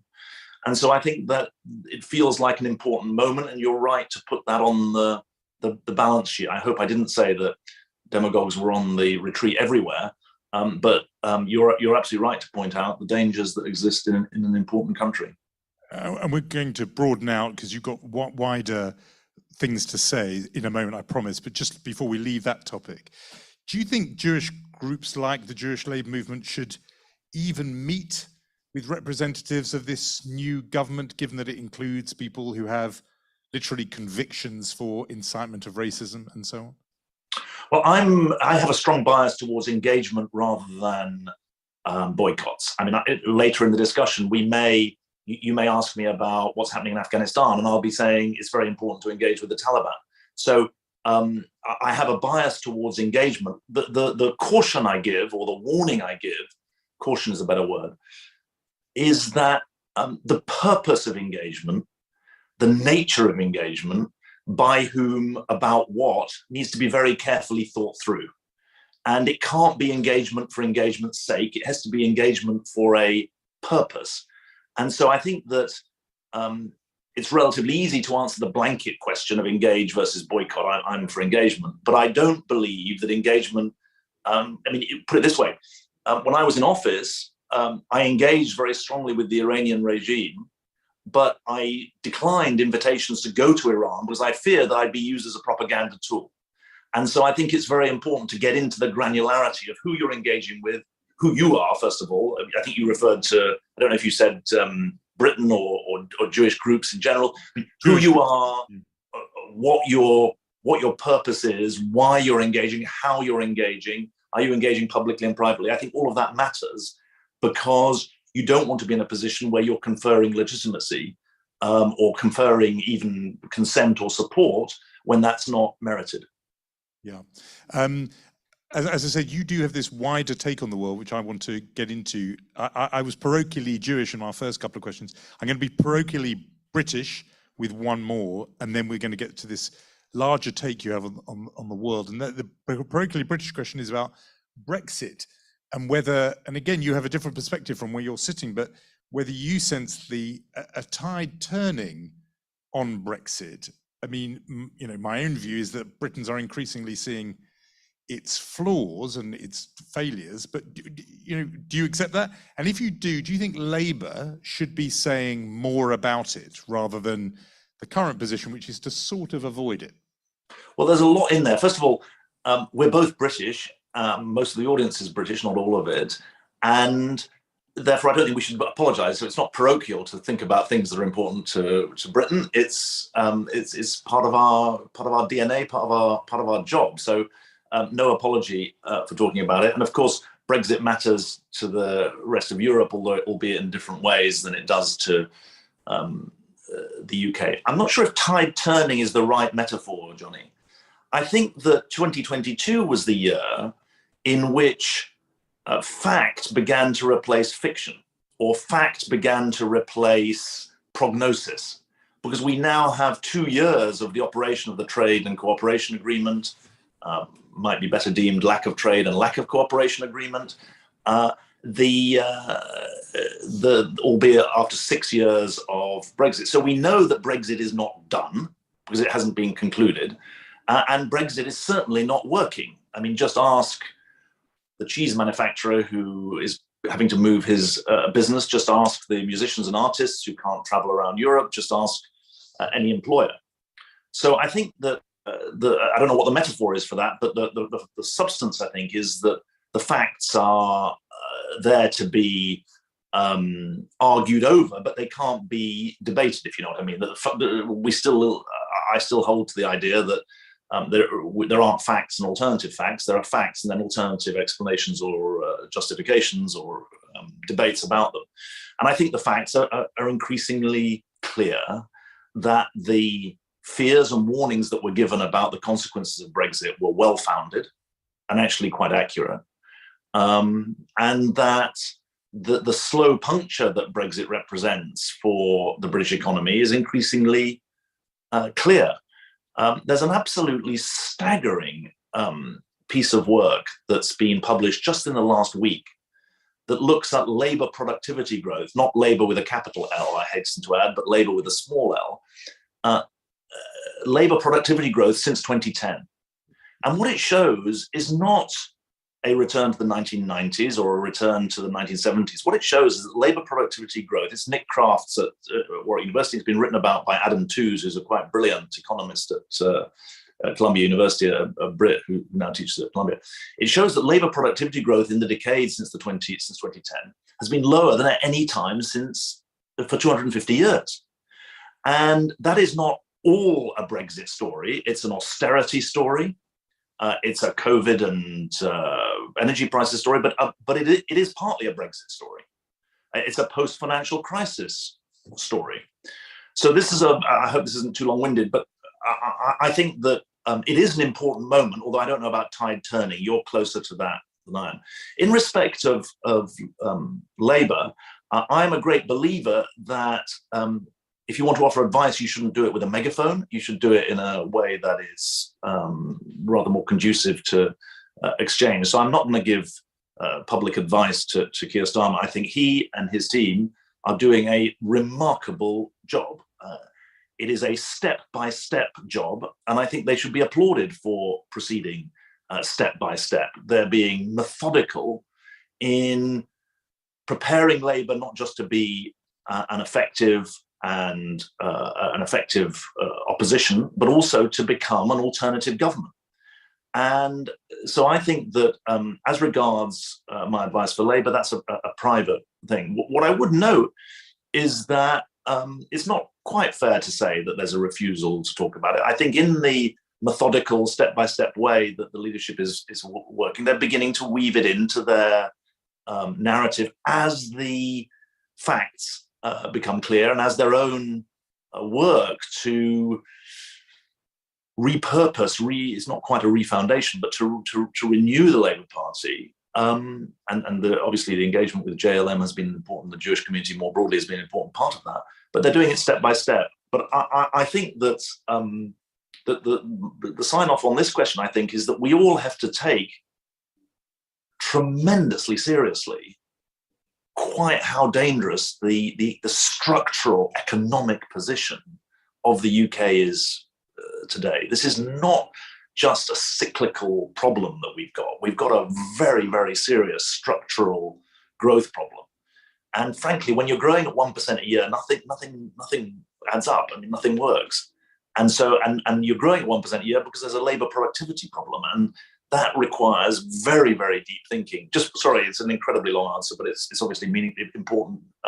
Just one other point. I had a really interesting conversation with someone who was in the Obama administration at the end of December, before we came over to the UK for a couple of weeks over the holidays. And she said something, she asked me about the situation in the UK, and she said, look, the more you describe the situation of the country, the less it seems like 95, 96, 97. And all sorts of political commentators want to try and compare the 2023 situation to the 1995, 96 situation. And the starkness with which she said it, she said, look, when we came into office in 2008 with President Obama, we were losing 900,000 jobs a month. That was the financial crisis. Now, it's not quite that, she was saying, but there are much more challenging echoes for thinking about the prospect of a Labour government, never mind the way a Labour opposition works, than the 95, 96, 97 period. And I think that's a really, really important, that the politics and the economics are out of sync here. And a political commentary that only thinks, how does Keir Starmer compare to Tony Blair? That's just wrong. It's just not the right framing of the national challenge. And I think that's really sobering and important. Sorry for the long answer.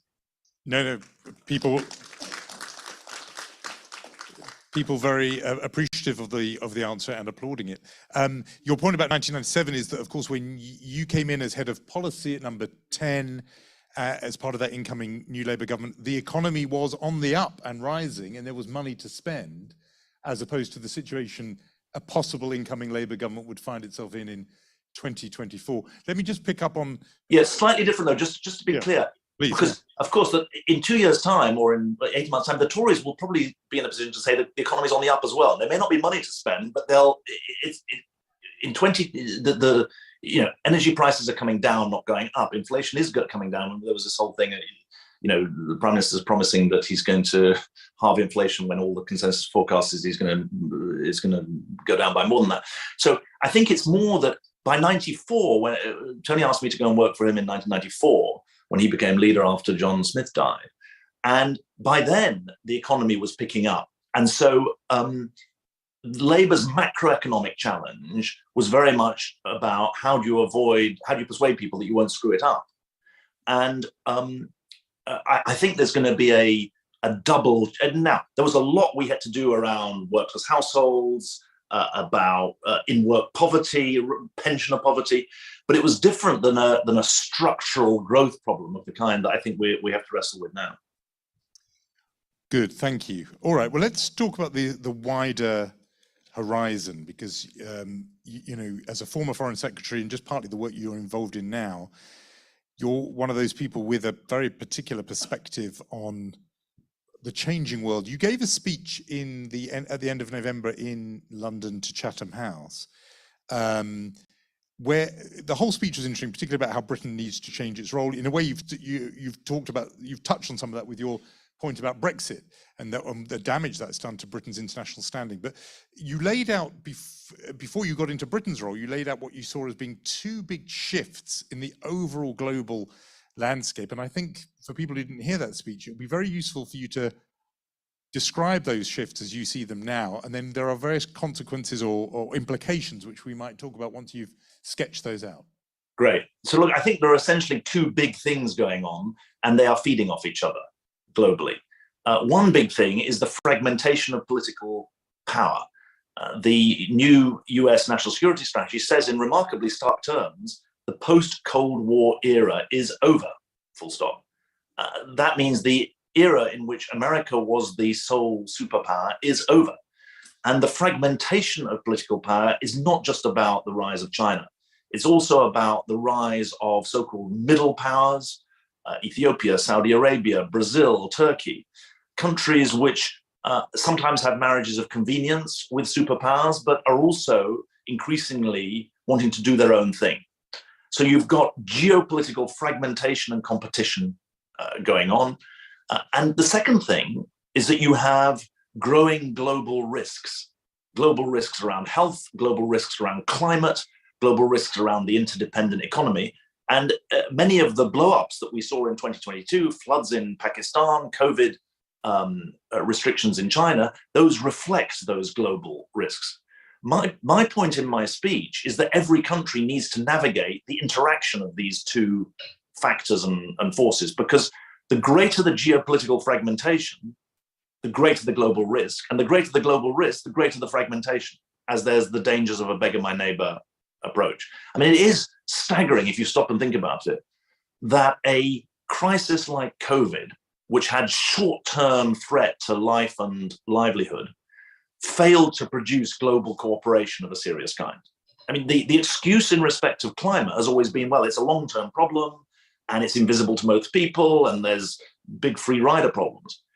COVID didn't have those qualities. COVID was a threat to life and limb directly now, but it didn't produce, for all the rhetoric about no one is safe until everyone is safe, it didn't yield international cooperation. And so you have this interplay of geopolitical fragmentation and global risk. And I think that makes this a very, very challenging and dangerous period. In some ways, Ukraine exemplifies the geopolitical fragmentation, and in some ways, the climate crisis reflects the global risks.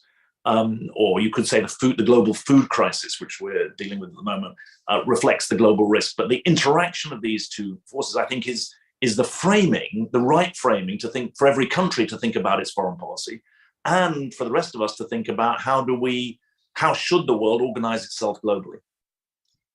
I mean, that describes the problem, but it also contains in it, in some sort of slightly distressing way, the solution and our struggle to get to that solution. What do I mean? You know, Gordon Brown wrote this very good book about the 7 great problems that the world is facing, and the answer to each one of them was more global cooperation. And yet, for the reasons you've just described and a whole lot of other things, the world, and at least the governments of the main powers in the world, are not that interested in cooperating at the moment. So when you're I think we're going to have to think about solving. We're not going to be able to solve global problems with singular global bodies and solutions. Just if you think about the climate crisis as one example, the UN process for negotiating climate agreements involves a veto for every country. And you can't change those arrangements because the countries have a veto. So countries like Saudi Arabia or Russia that play a quite destructive element in climate negotiations can stop things happening. But what are we seeing in the climate space? We're seeing first that for the first time ever, the US, China, and Europe have legislative commitments to carbon reduction and are in a competition, almost a race to the top when it comes to decarbonization because of the economic gains from it. So competition between countries or blocks is actually driving us towards a global good. Secondly, we see the EU, which has remarkably come out of the last 5 years, I think, stronger rather than weaker. The EU, with its Fit for 55 proposals, is on the cusp of being a global regulatory leader. It's now in competition with the US around that, but you're seeing regional efforts. Thirdly, you're seeing remarkable public-private partnership over everything from hydrogen to nuclear fusion, you name it. There's real technological advance being driven by public-private partnership. And so I think it's a much messier picture than a single global agreement and a single global answer. And my rather sobering experience of being involved with something called the Independent Panel on Pandemic Preparation and Response, which was obviously about COVID and how to prevent the next one, is that we're not going to get a single global agreement. We're going to get a sort of multilateralism, ranges of regional groups of allies working together, the G7 working together, the G20 sometimes setting a framework. And so I think the right way to, while I'm a great believer that an interdependent world would be best governed by stronger global coordinated cooperative efforts, we're not in that world. I mean, the UN Security Council has rarely been weaker because of the global geopolitical fragmentation that I referred to. And so when it comes to prosecuting war criminals, delivering humanitarian aid, we can't get the basics done, but we're going to have to work on a much more messy continent by continent competition as well as cooperation basis. Rather than the sort of romance of the 1945 style global architecture that includes. Well, I think it's not romance. I mean, it's frankly, it's life and death for the people who are working at the International Rescue Committee. I mean, really, we don't need new laws. We need to uphold the laws that exist. So I don't want to put the last thing I'd want is to put the 1945 settlement into a sort of misty-eyed romance bucket. We need to do everything we can to re-energize, but we can't only do that. We've got to seek other mechanisms. You know, on something like war crimes, the organization Bellingcat, run by Elliot Higgins, has done more to expose war crimes than any number of UN inquiries, because the UN inquiries get blocked, whereas an independent organization can really hold people to account. Let me just pick up on climate as your one example, and this is a slight tangent, but it's something I've been wanting to ask you for a while, actually, because you just mentioned that race to the top, where the US, EU, and China are in a healthy competition to reduce carbon quickest because of the benefits that come. Just thought this is a matter about political leadership and communication. I don't know, and I don't know the answer to this. Should politicians and leaders be encouraging people in a way, as you've just done, to have hope and to say that, look, there are things happening, or there could be solutions through technology and so on? Or is the risk that the minute the world's people think, look, you know what, this is being dealt with, it's fine, that will risk some degree of complacency? In other words, it's a perennial political question: what works better, hope or fear? But in the particular case of the global climate crisis, I'd love to hear your perspective on that. But I think we need both, really. Catastrophism on its own isn't going to work, and techno sort of utopianism isn't going to work either. I'm very, very struck. I mean, America has been an extraordinary laggard in climate legislation. It's now produced the most extraordinary climate reduction package, which is called the Inflation Reduction Act, of all things. And I think it's important for a British audience to realize quite how seismic is the change that the US is proposing. It's billed as a $365 billion package. That would be big enough. But if you look at the Credit Suisse and other independent assessments, they think it's a $1.7 trillion package to support an industrial policy of decarbonization. And just to put that in perspective, the UK economy as a whole is $2.5 trillion. So you're looking at a US subsidy package, essentially, a package of tax incentives from the US government that is almost equivalent to the total size of the British economy.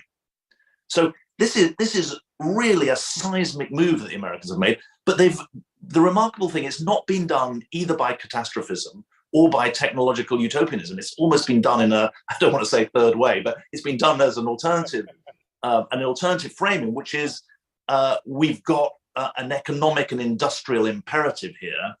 Either we're leaders or laggards in the race, and that's maybe a familiar trope to a British audience. But what's remarkable about the US is they've got the deep pockets to be able to make this really serious. And if you talk to anyone in the climate and energy space, they'll talk about this great big sucking sound.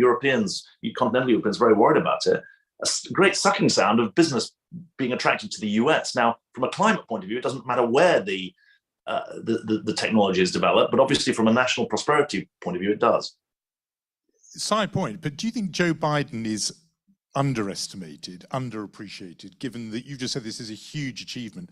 Is his historic importance and actually his sort of skill as a politician underappreciated? I'm just thinking on something like the climate, Obama would have made the big poetic speeches, but it sounds like from what you're saying, the person who may have done the big game-changing thing is the often derided octogenarian Joe Biden. Yes, I'm not sure it was actually him who made the deal. I mean, in the end, the deal over the Climate Reduction Act was done by, Inflation Reduction Act was done by the leader of the Democrats in the Senate and the senator for West Virginia, so Charles Schumer and Joe Manchin. But I think that President Biden is systematically underestimated. First of all, he beat Trump and was probably the only person who could have beaten Trump. Secondly, his legislative record is really striking. Thirdly, his midterm performance was better than almost any sitting president other than George Bush after 9/11. And fourthly, and importantly for the discussion we're having this afternoon, is that the performance, the focus, the grip, the determination, the consistency of the work on Ukraine by President Biden and by his national security team has been really outstanding, I think. I mean, they were very badly burned by the Afghan withdrawal in 2021 and the way that was done.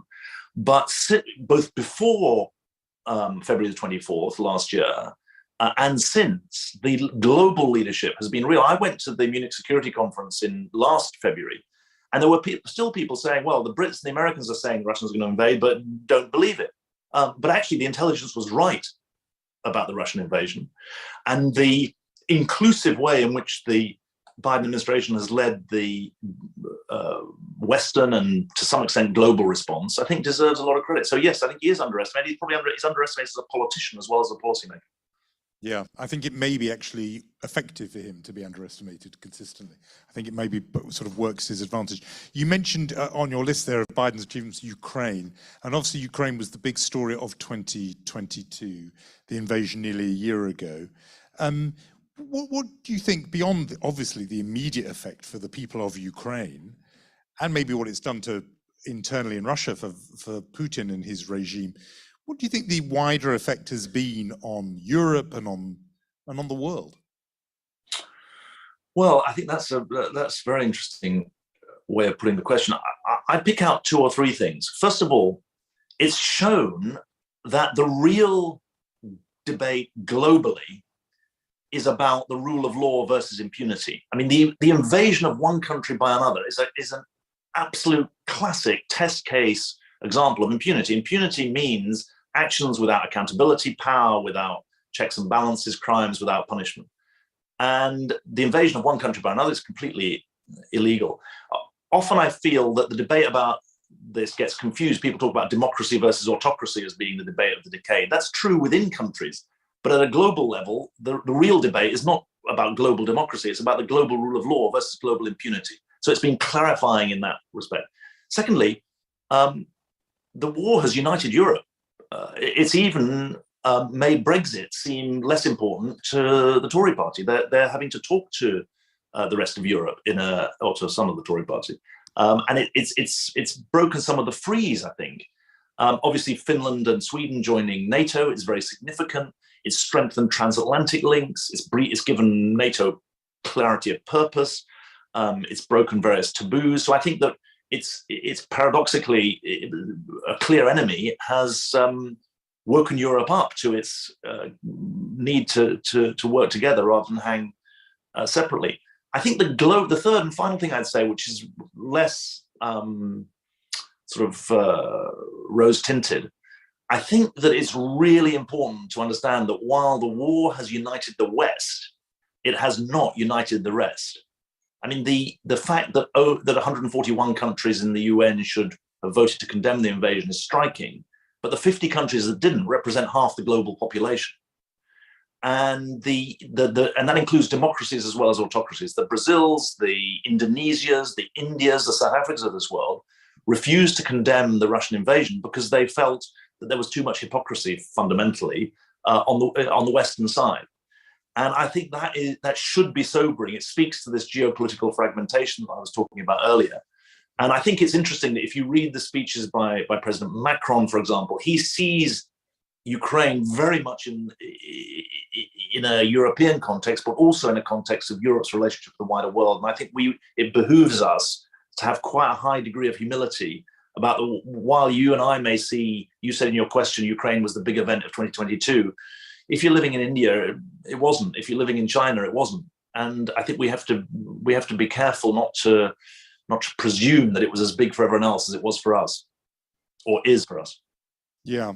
I'm going to open it up to questions in a minute, but before I do that, right, why don't you say something about how you see all these questions from the particular vantage point of running a global humanitarian organization? I mean, we began with whether or not there were reasons to be hopeful coming out of 2022 and going into 2023, and you gave us a few, and I myself have tried to, in things I've written, have tried to draw attention to those, but I'm guessing that the stuff that crosses your desk makes it quite hard to be hopeful. And what will you tell us about what you're saying? What I'm dealing with at the moment is a ban on our female staff in Afghanistan, 3,000 of them, literally a famine in East Africa, starting in Somalia, loss of funding for oppressed and refugee populations from the Syria crisis.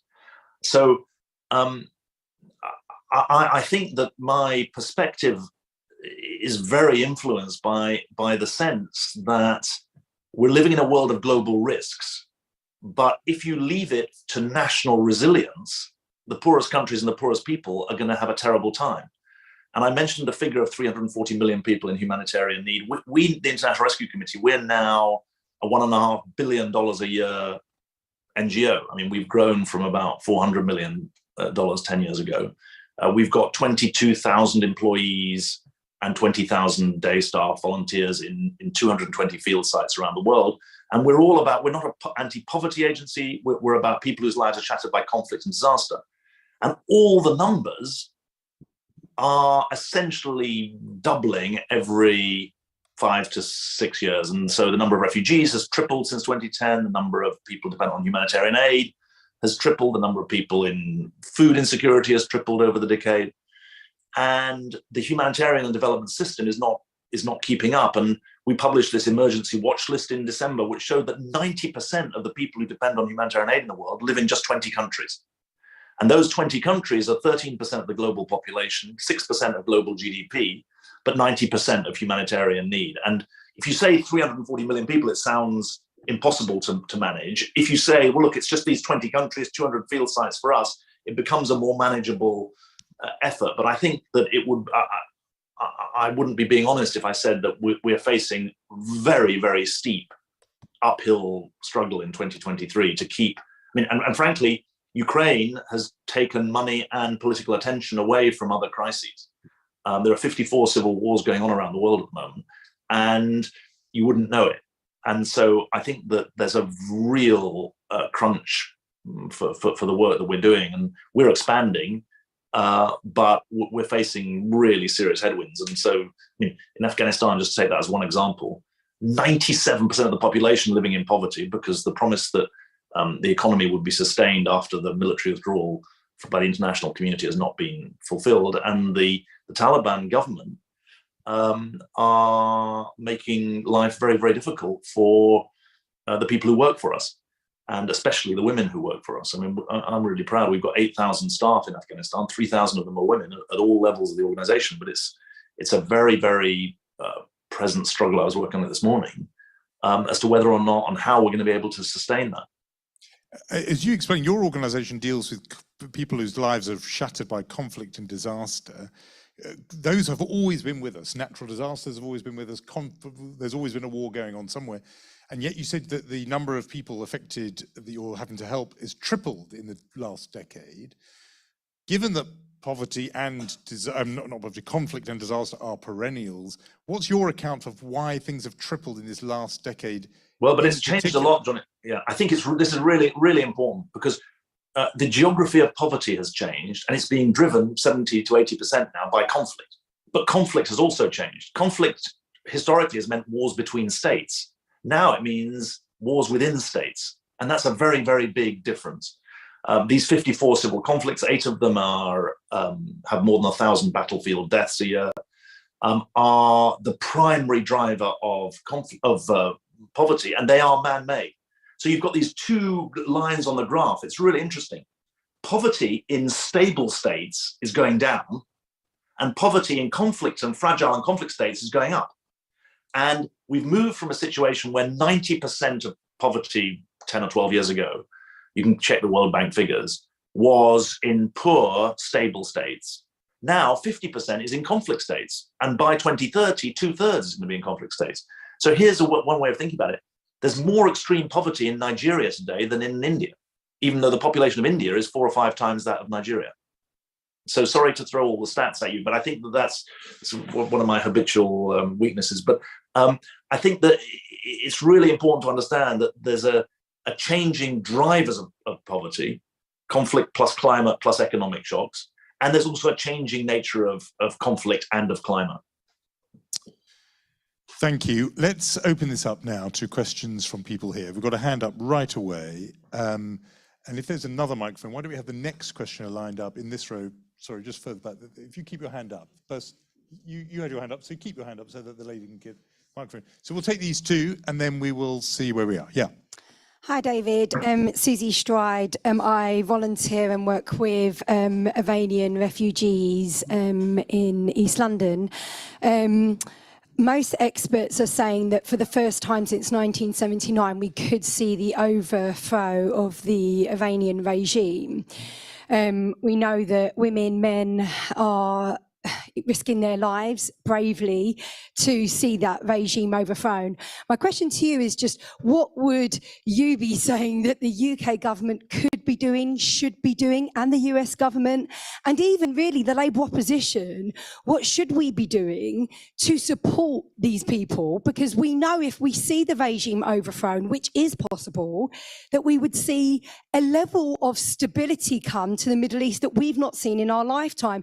And I would say most experts are baffled that the UK government are not doing more, that the British media are barely covering it. And I would also say, as a Labour Party member, though I love the Labour Party, why on earth our opposition aren't doing more on this? Right. Yeah, thank you. Why don't you respond to that straight away, Dave?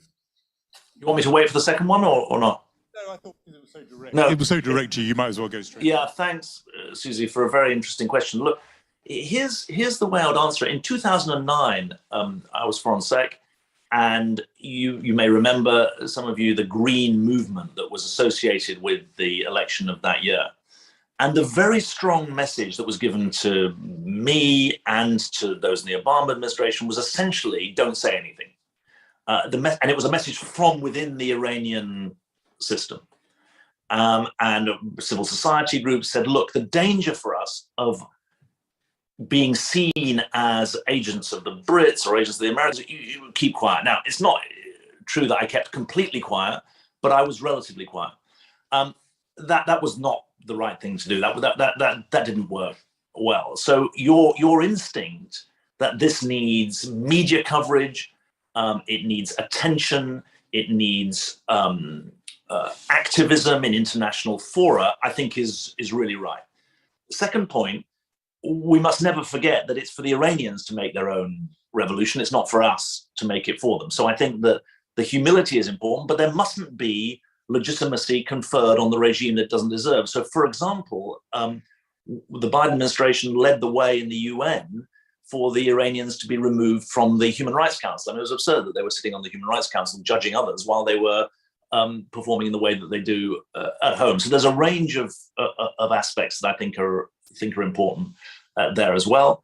Thirdly, we should be supporting those Iranians who need to flee in the kind of way, I think you said at the beginning, you're supporting Iranian refugees. Thank you for doing that, because the truth is that the Iranian diaspora is wide because so many people have had to flee, but there's many more who may need a shelter. And the experience with the UK at the moment is really very, very frustrating on that score. There's just one other thing I need to say, though, which is cautionary. The Iranians are now major suppliers of drones to Ukraine, and there is a real risk in respect of their nuclear program. The talks seem stalled. I mean, the Trump administration's decision to torpedo the 2015 agreement, I think, was reckless and feckless.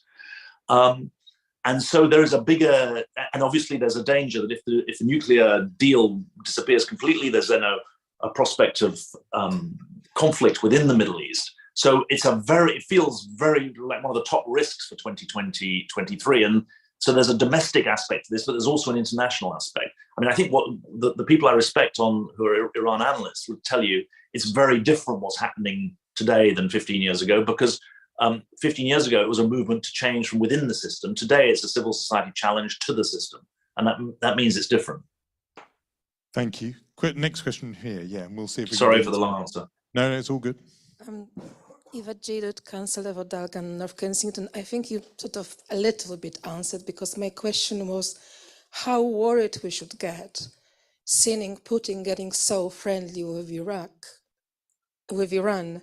And in the same time, maybe you can shine some light. How different is regime in Afghanistan when we actually went to war and tried to change something, but we had to literally live in the way we know how we left. To the Iran regime, is there anything Western world can negotiate, can change, improve, taking on board that Putin is involved with it, and he was always anti-Western, always anti-NATO, and feeling threatened in some ways? Thank you. Thank you. Let's see what else who else we can bring in. There's another question here. Why don't we take both of these? So we'll start with you, and then we'll pass the microphone along. So we'll do three here. Yeah, first from you. Yeah. Hi, David. So fascinating discussion. I'm Rishikesh, councillor in the London Borough of Barnet. My question is, you noted that in the post-Cold War phenomenon that's been observed, there's this vicious cycle almost of global fragmentation and global risk that potentially reinforce each other. Do you think that in this decade and looking further beyond, is it increasingly difficult for political parties that have to create manifestos oriented around national politics and satisfying different groups within a nation, is their influence in a potential manifesto enough to manage the increase in global risk and fragmentation and achieve global coordination that's actually required to solve the biggest problems that face humanity? Thank you. And just 2 places along, yeah. Hi, David. It's Amina Ali from Tower Hamlets. Hi, Amina. Hi. I also run the Somali Friends of Labour, and I want to talk to you about East Africa and the Horn of Africa and the politics that's going on there. You did mention about the drought in Somalia, but that's under the backdrop of some of the problems that are happening between Somaliland and Puntland at the moment. We remember, obviously, the civil war in Somalia, and it's really a lot of problems going on there. Ethiopia's kind of involved in a mix, as is Djibouti. Ethiopia's trying to flex its muscles as a kind of regional power. Yet we don't hear much about it. I'm not sure what the Labour Party in opposition's policy is on that region. The Conservatives are ignoring it. So I just wonder your thoughts around that. It's a very worrying prospect of another civil war in that part of the world.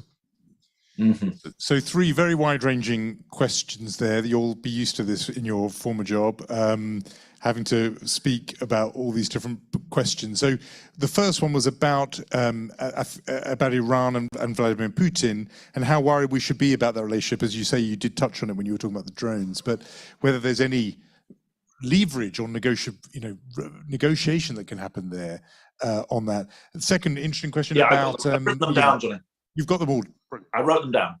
I promise you, I've got me old-fashioned. I work this down. Pen here. Not wanting to put you out of a job. Let me ask the first and the third, or address them, and then come to the second one from Rikesh.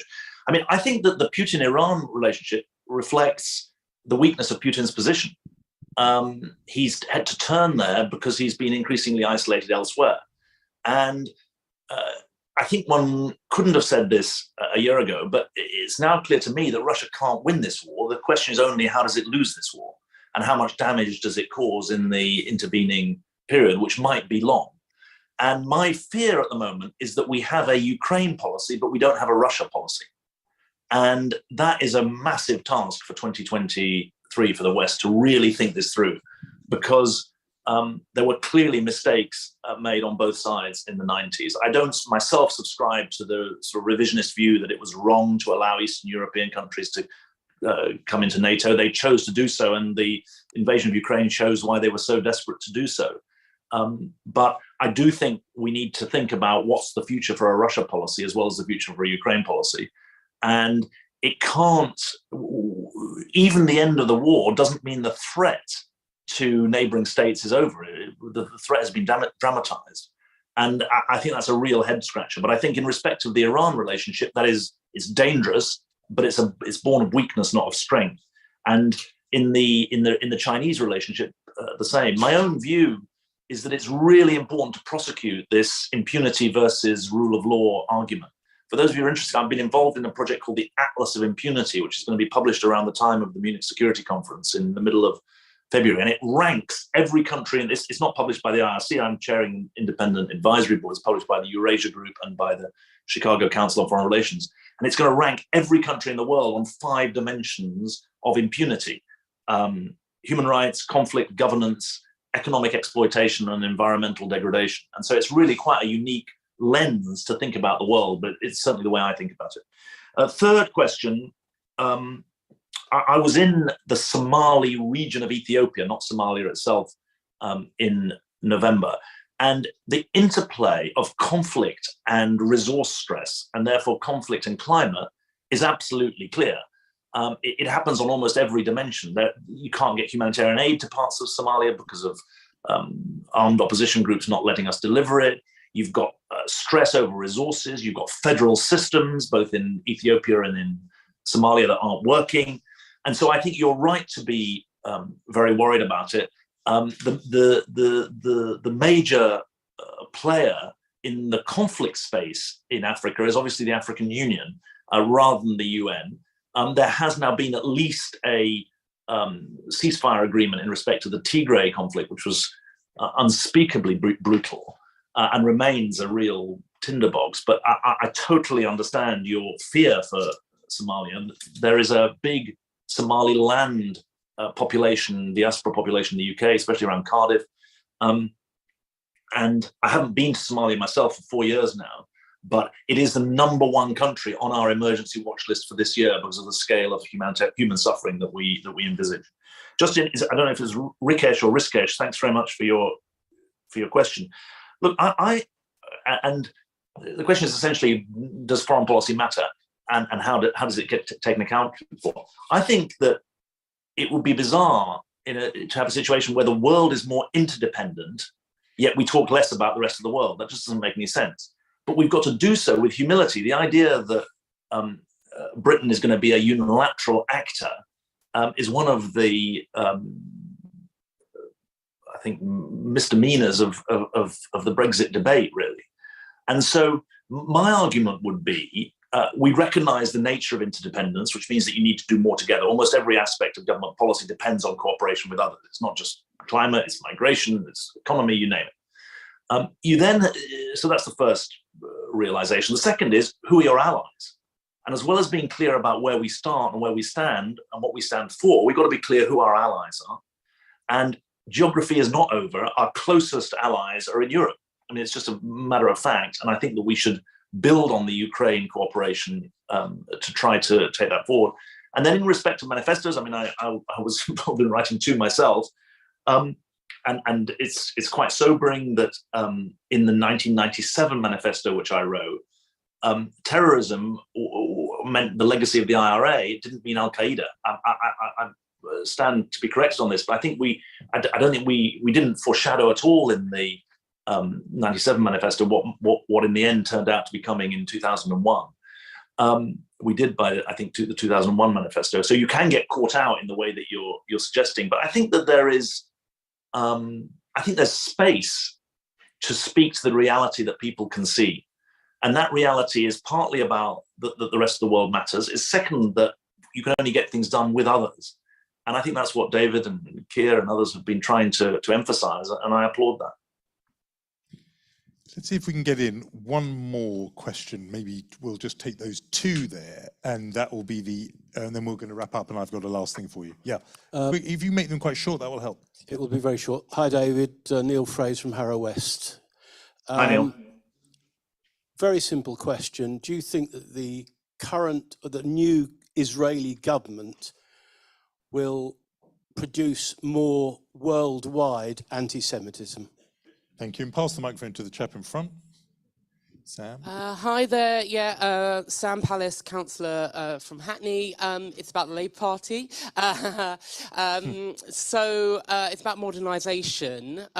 So one of the key kind of planks of New Labour was kind of seeing industrial strategy as kind of slightly antithetical to their idea of modernisation, of kind of the idea of picking winners. You've obviously just praised Biden and his intervention in the economy. I was just wondering, has your idea of modernisation changed? Great.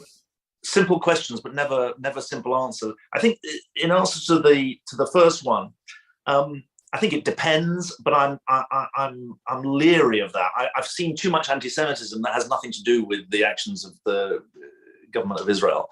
And the fact that people were marching down the streets of Charlottesville in 2017 saying Jews will not replace us, Charlottesville in America, I think was quite a wake-up call to me. So I think it depends. And I think that where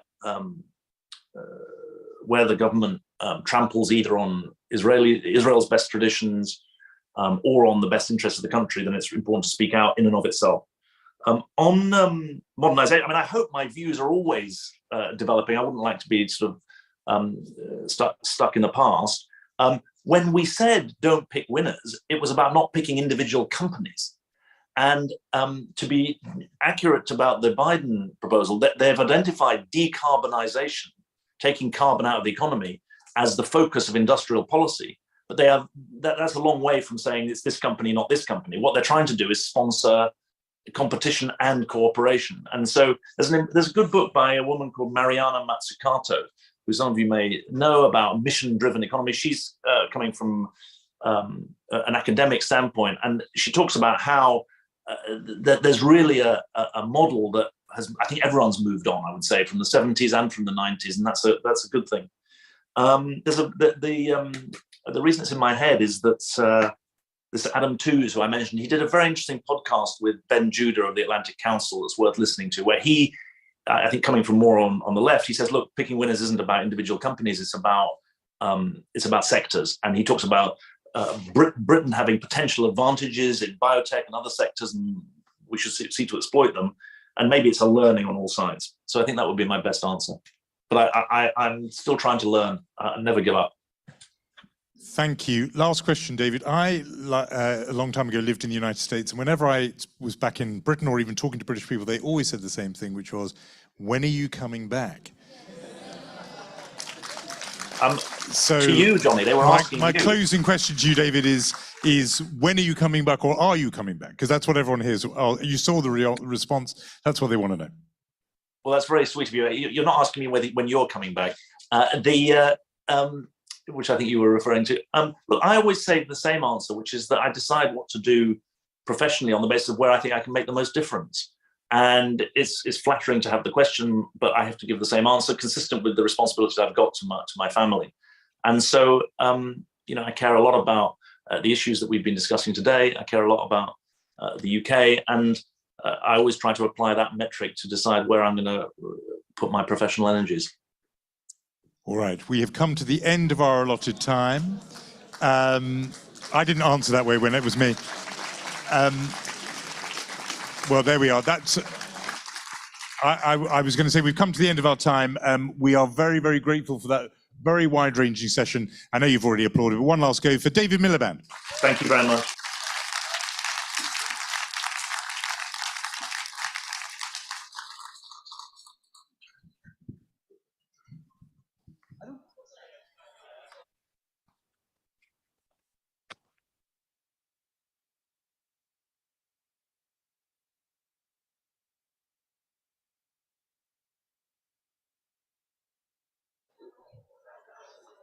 Hello, everyone. Hello, everyone. If we can have your attention, just for a couple of minutes, folks, before you start to leave. I just wanted to say thank you to David, now gone, and to Jonathan for that final session. That was amazing. But also to thank everyone who came and participated today, to yourselves for giving up a large part of your Sunday to attend this conference. All our speakers, all our volunteers, all our organisers. I just want to report it's been our most successful ever in-person conference. It's just 500 people in the building. We have outsold what we did last time we were in person in 2018, and that just demonstrates the positive energy and vitality and buzz people will have about being back involved from a Jewish perspective with the Labour Party and helping to build a Labour government. That's really great to hear. So I'm just going to say, before I forget, if you aren't a JLM member, please become one. Sign up at jewishlabour.uk. If you are a member, please donate money, because all this costs money to put on and to make sure we can carry on delivering top-class events. But we have some thank yous, specific thank yous. So firstly, where do we have Andrew Gilbert? Come up, Andrew. Come up, Andrew. No, up you come. No. Andrew is chair of our one-day conference, and we couldn't have done any of this without his vision and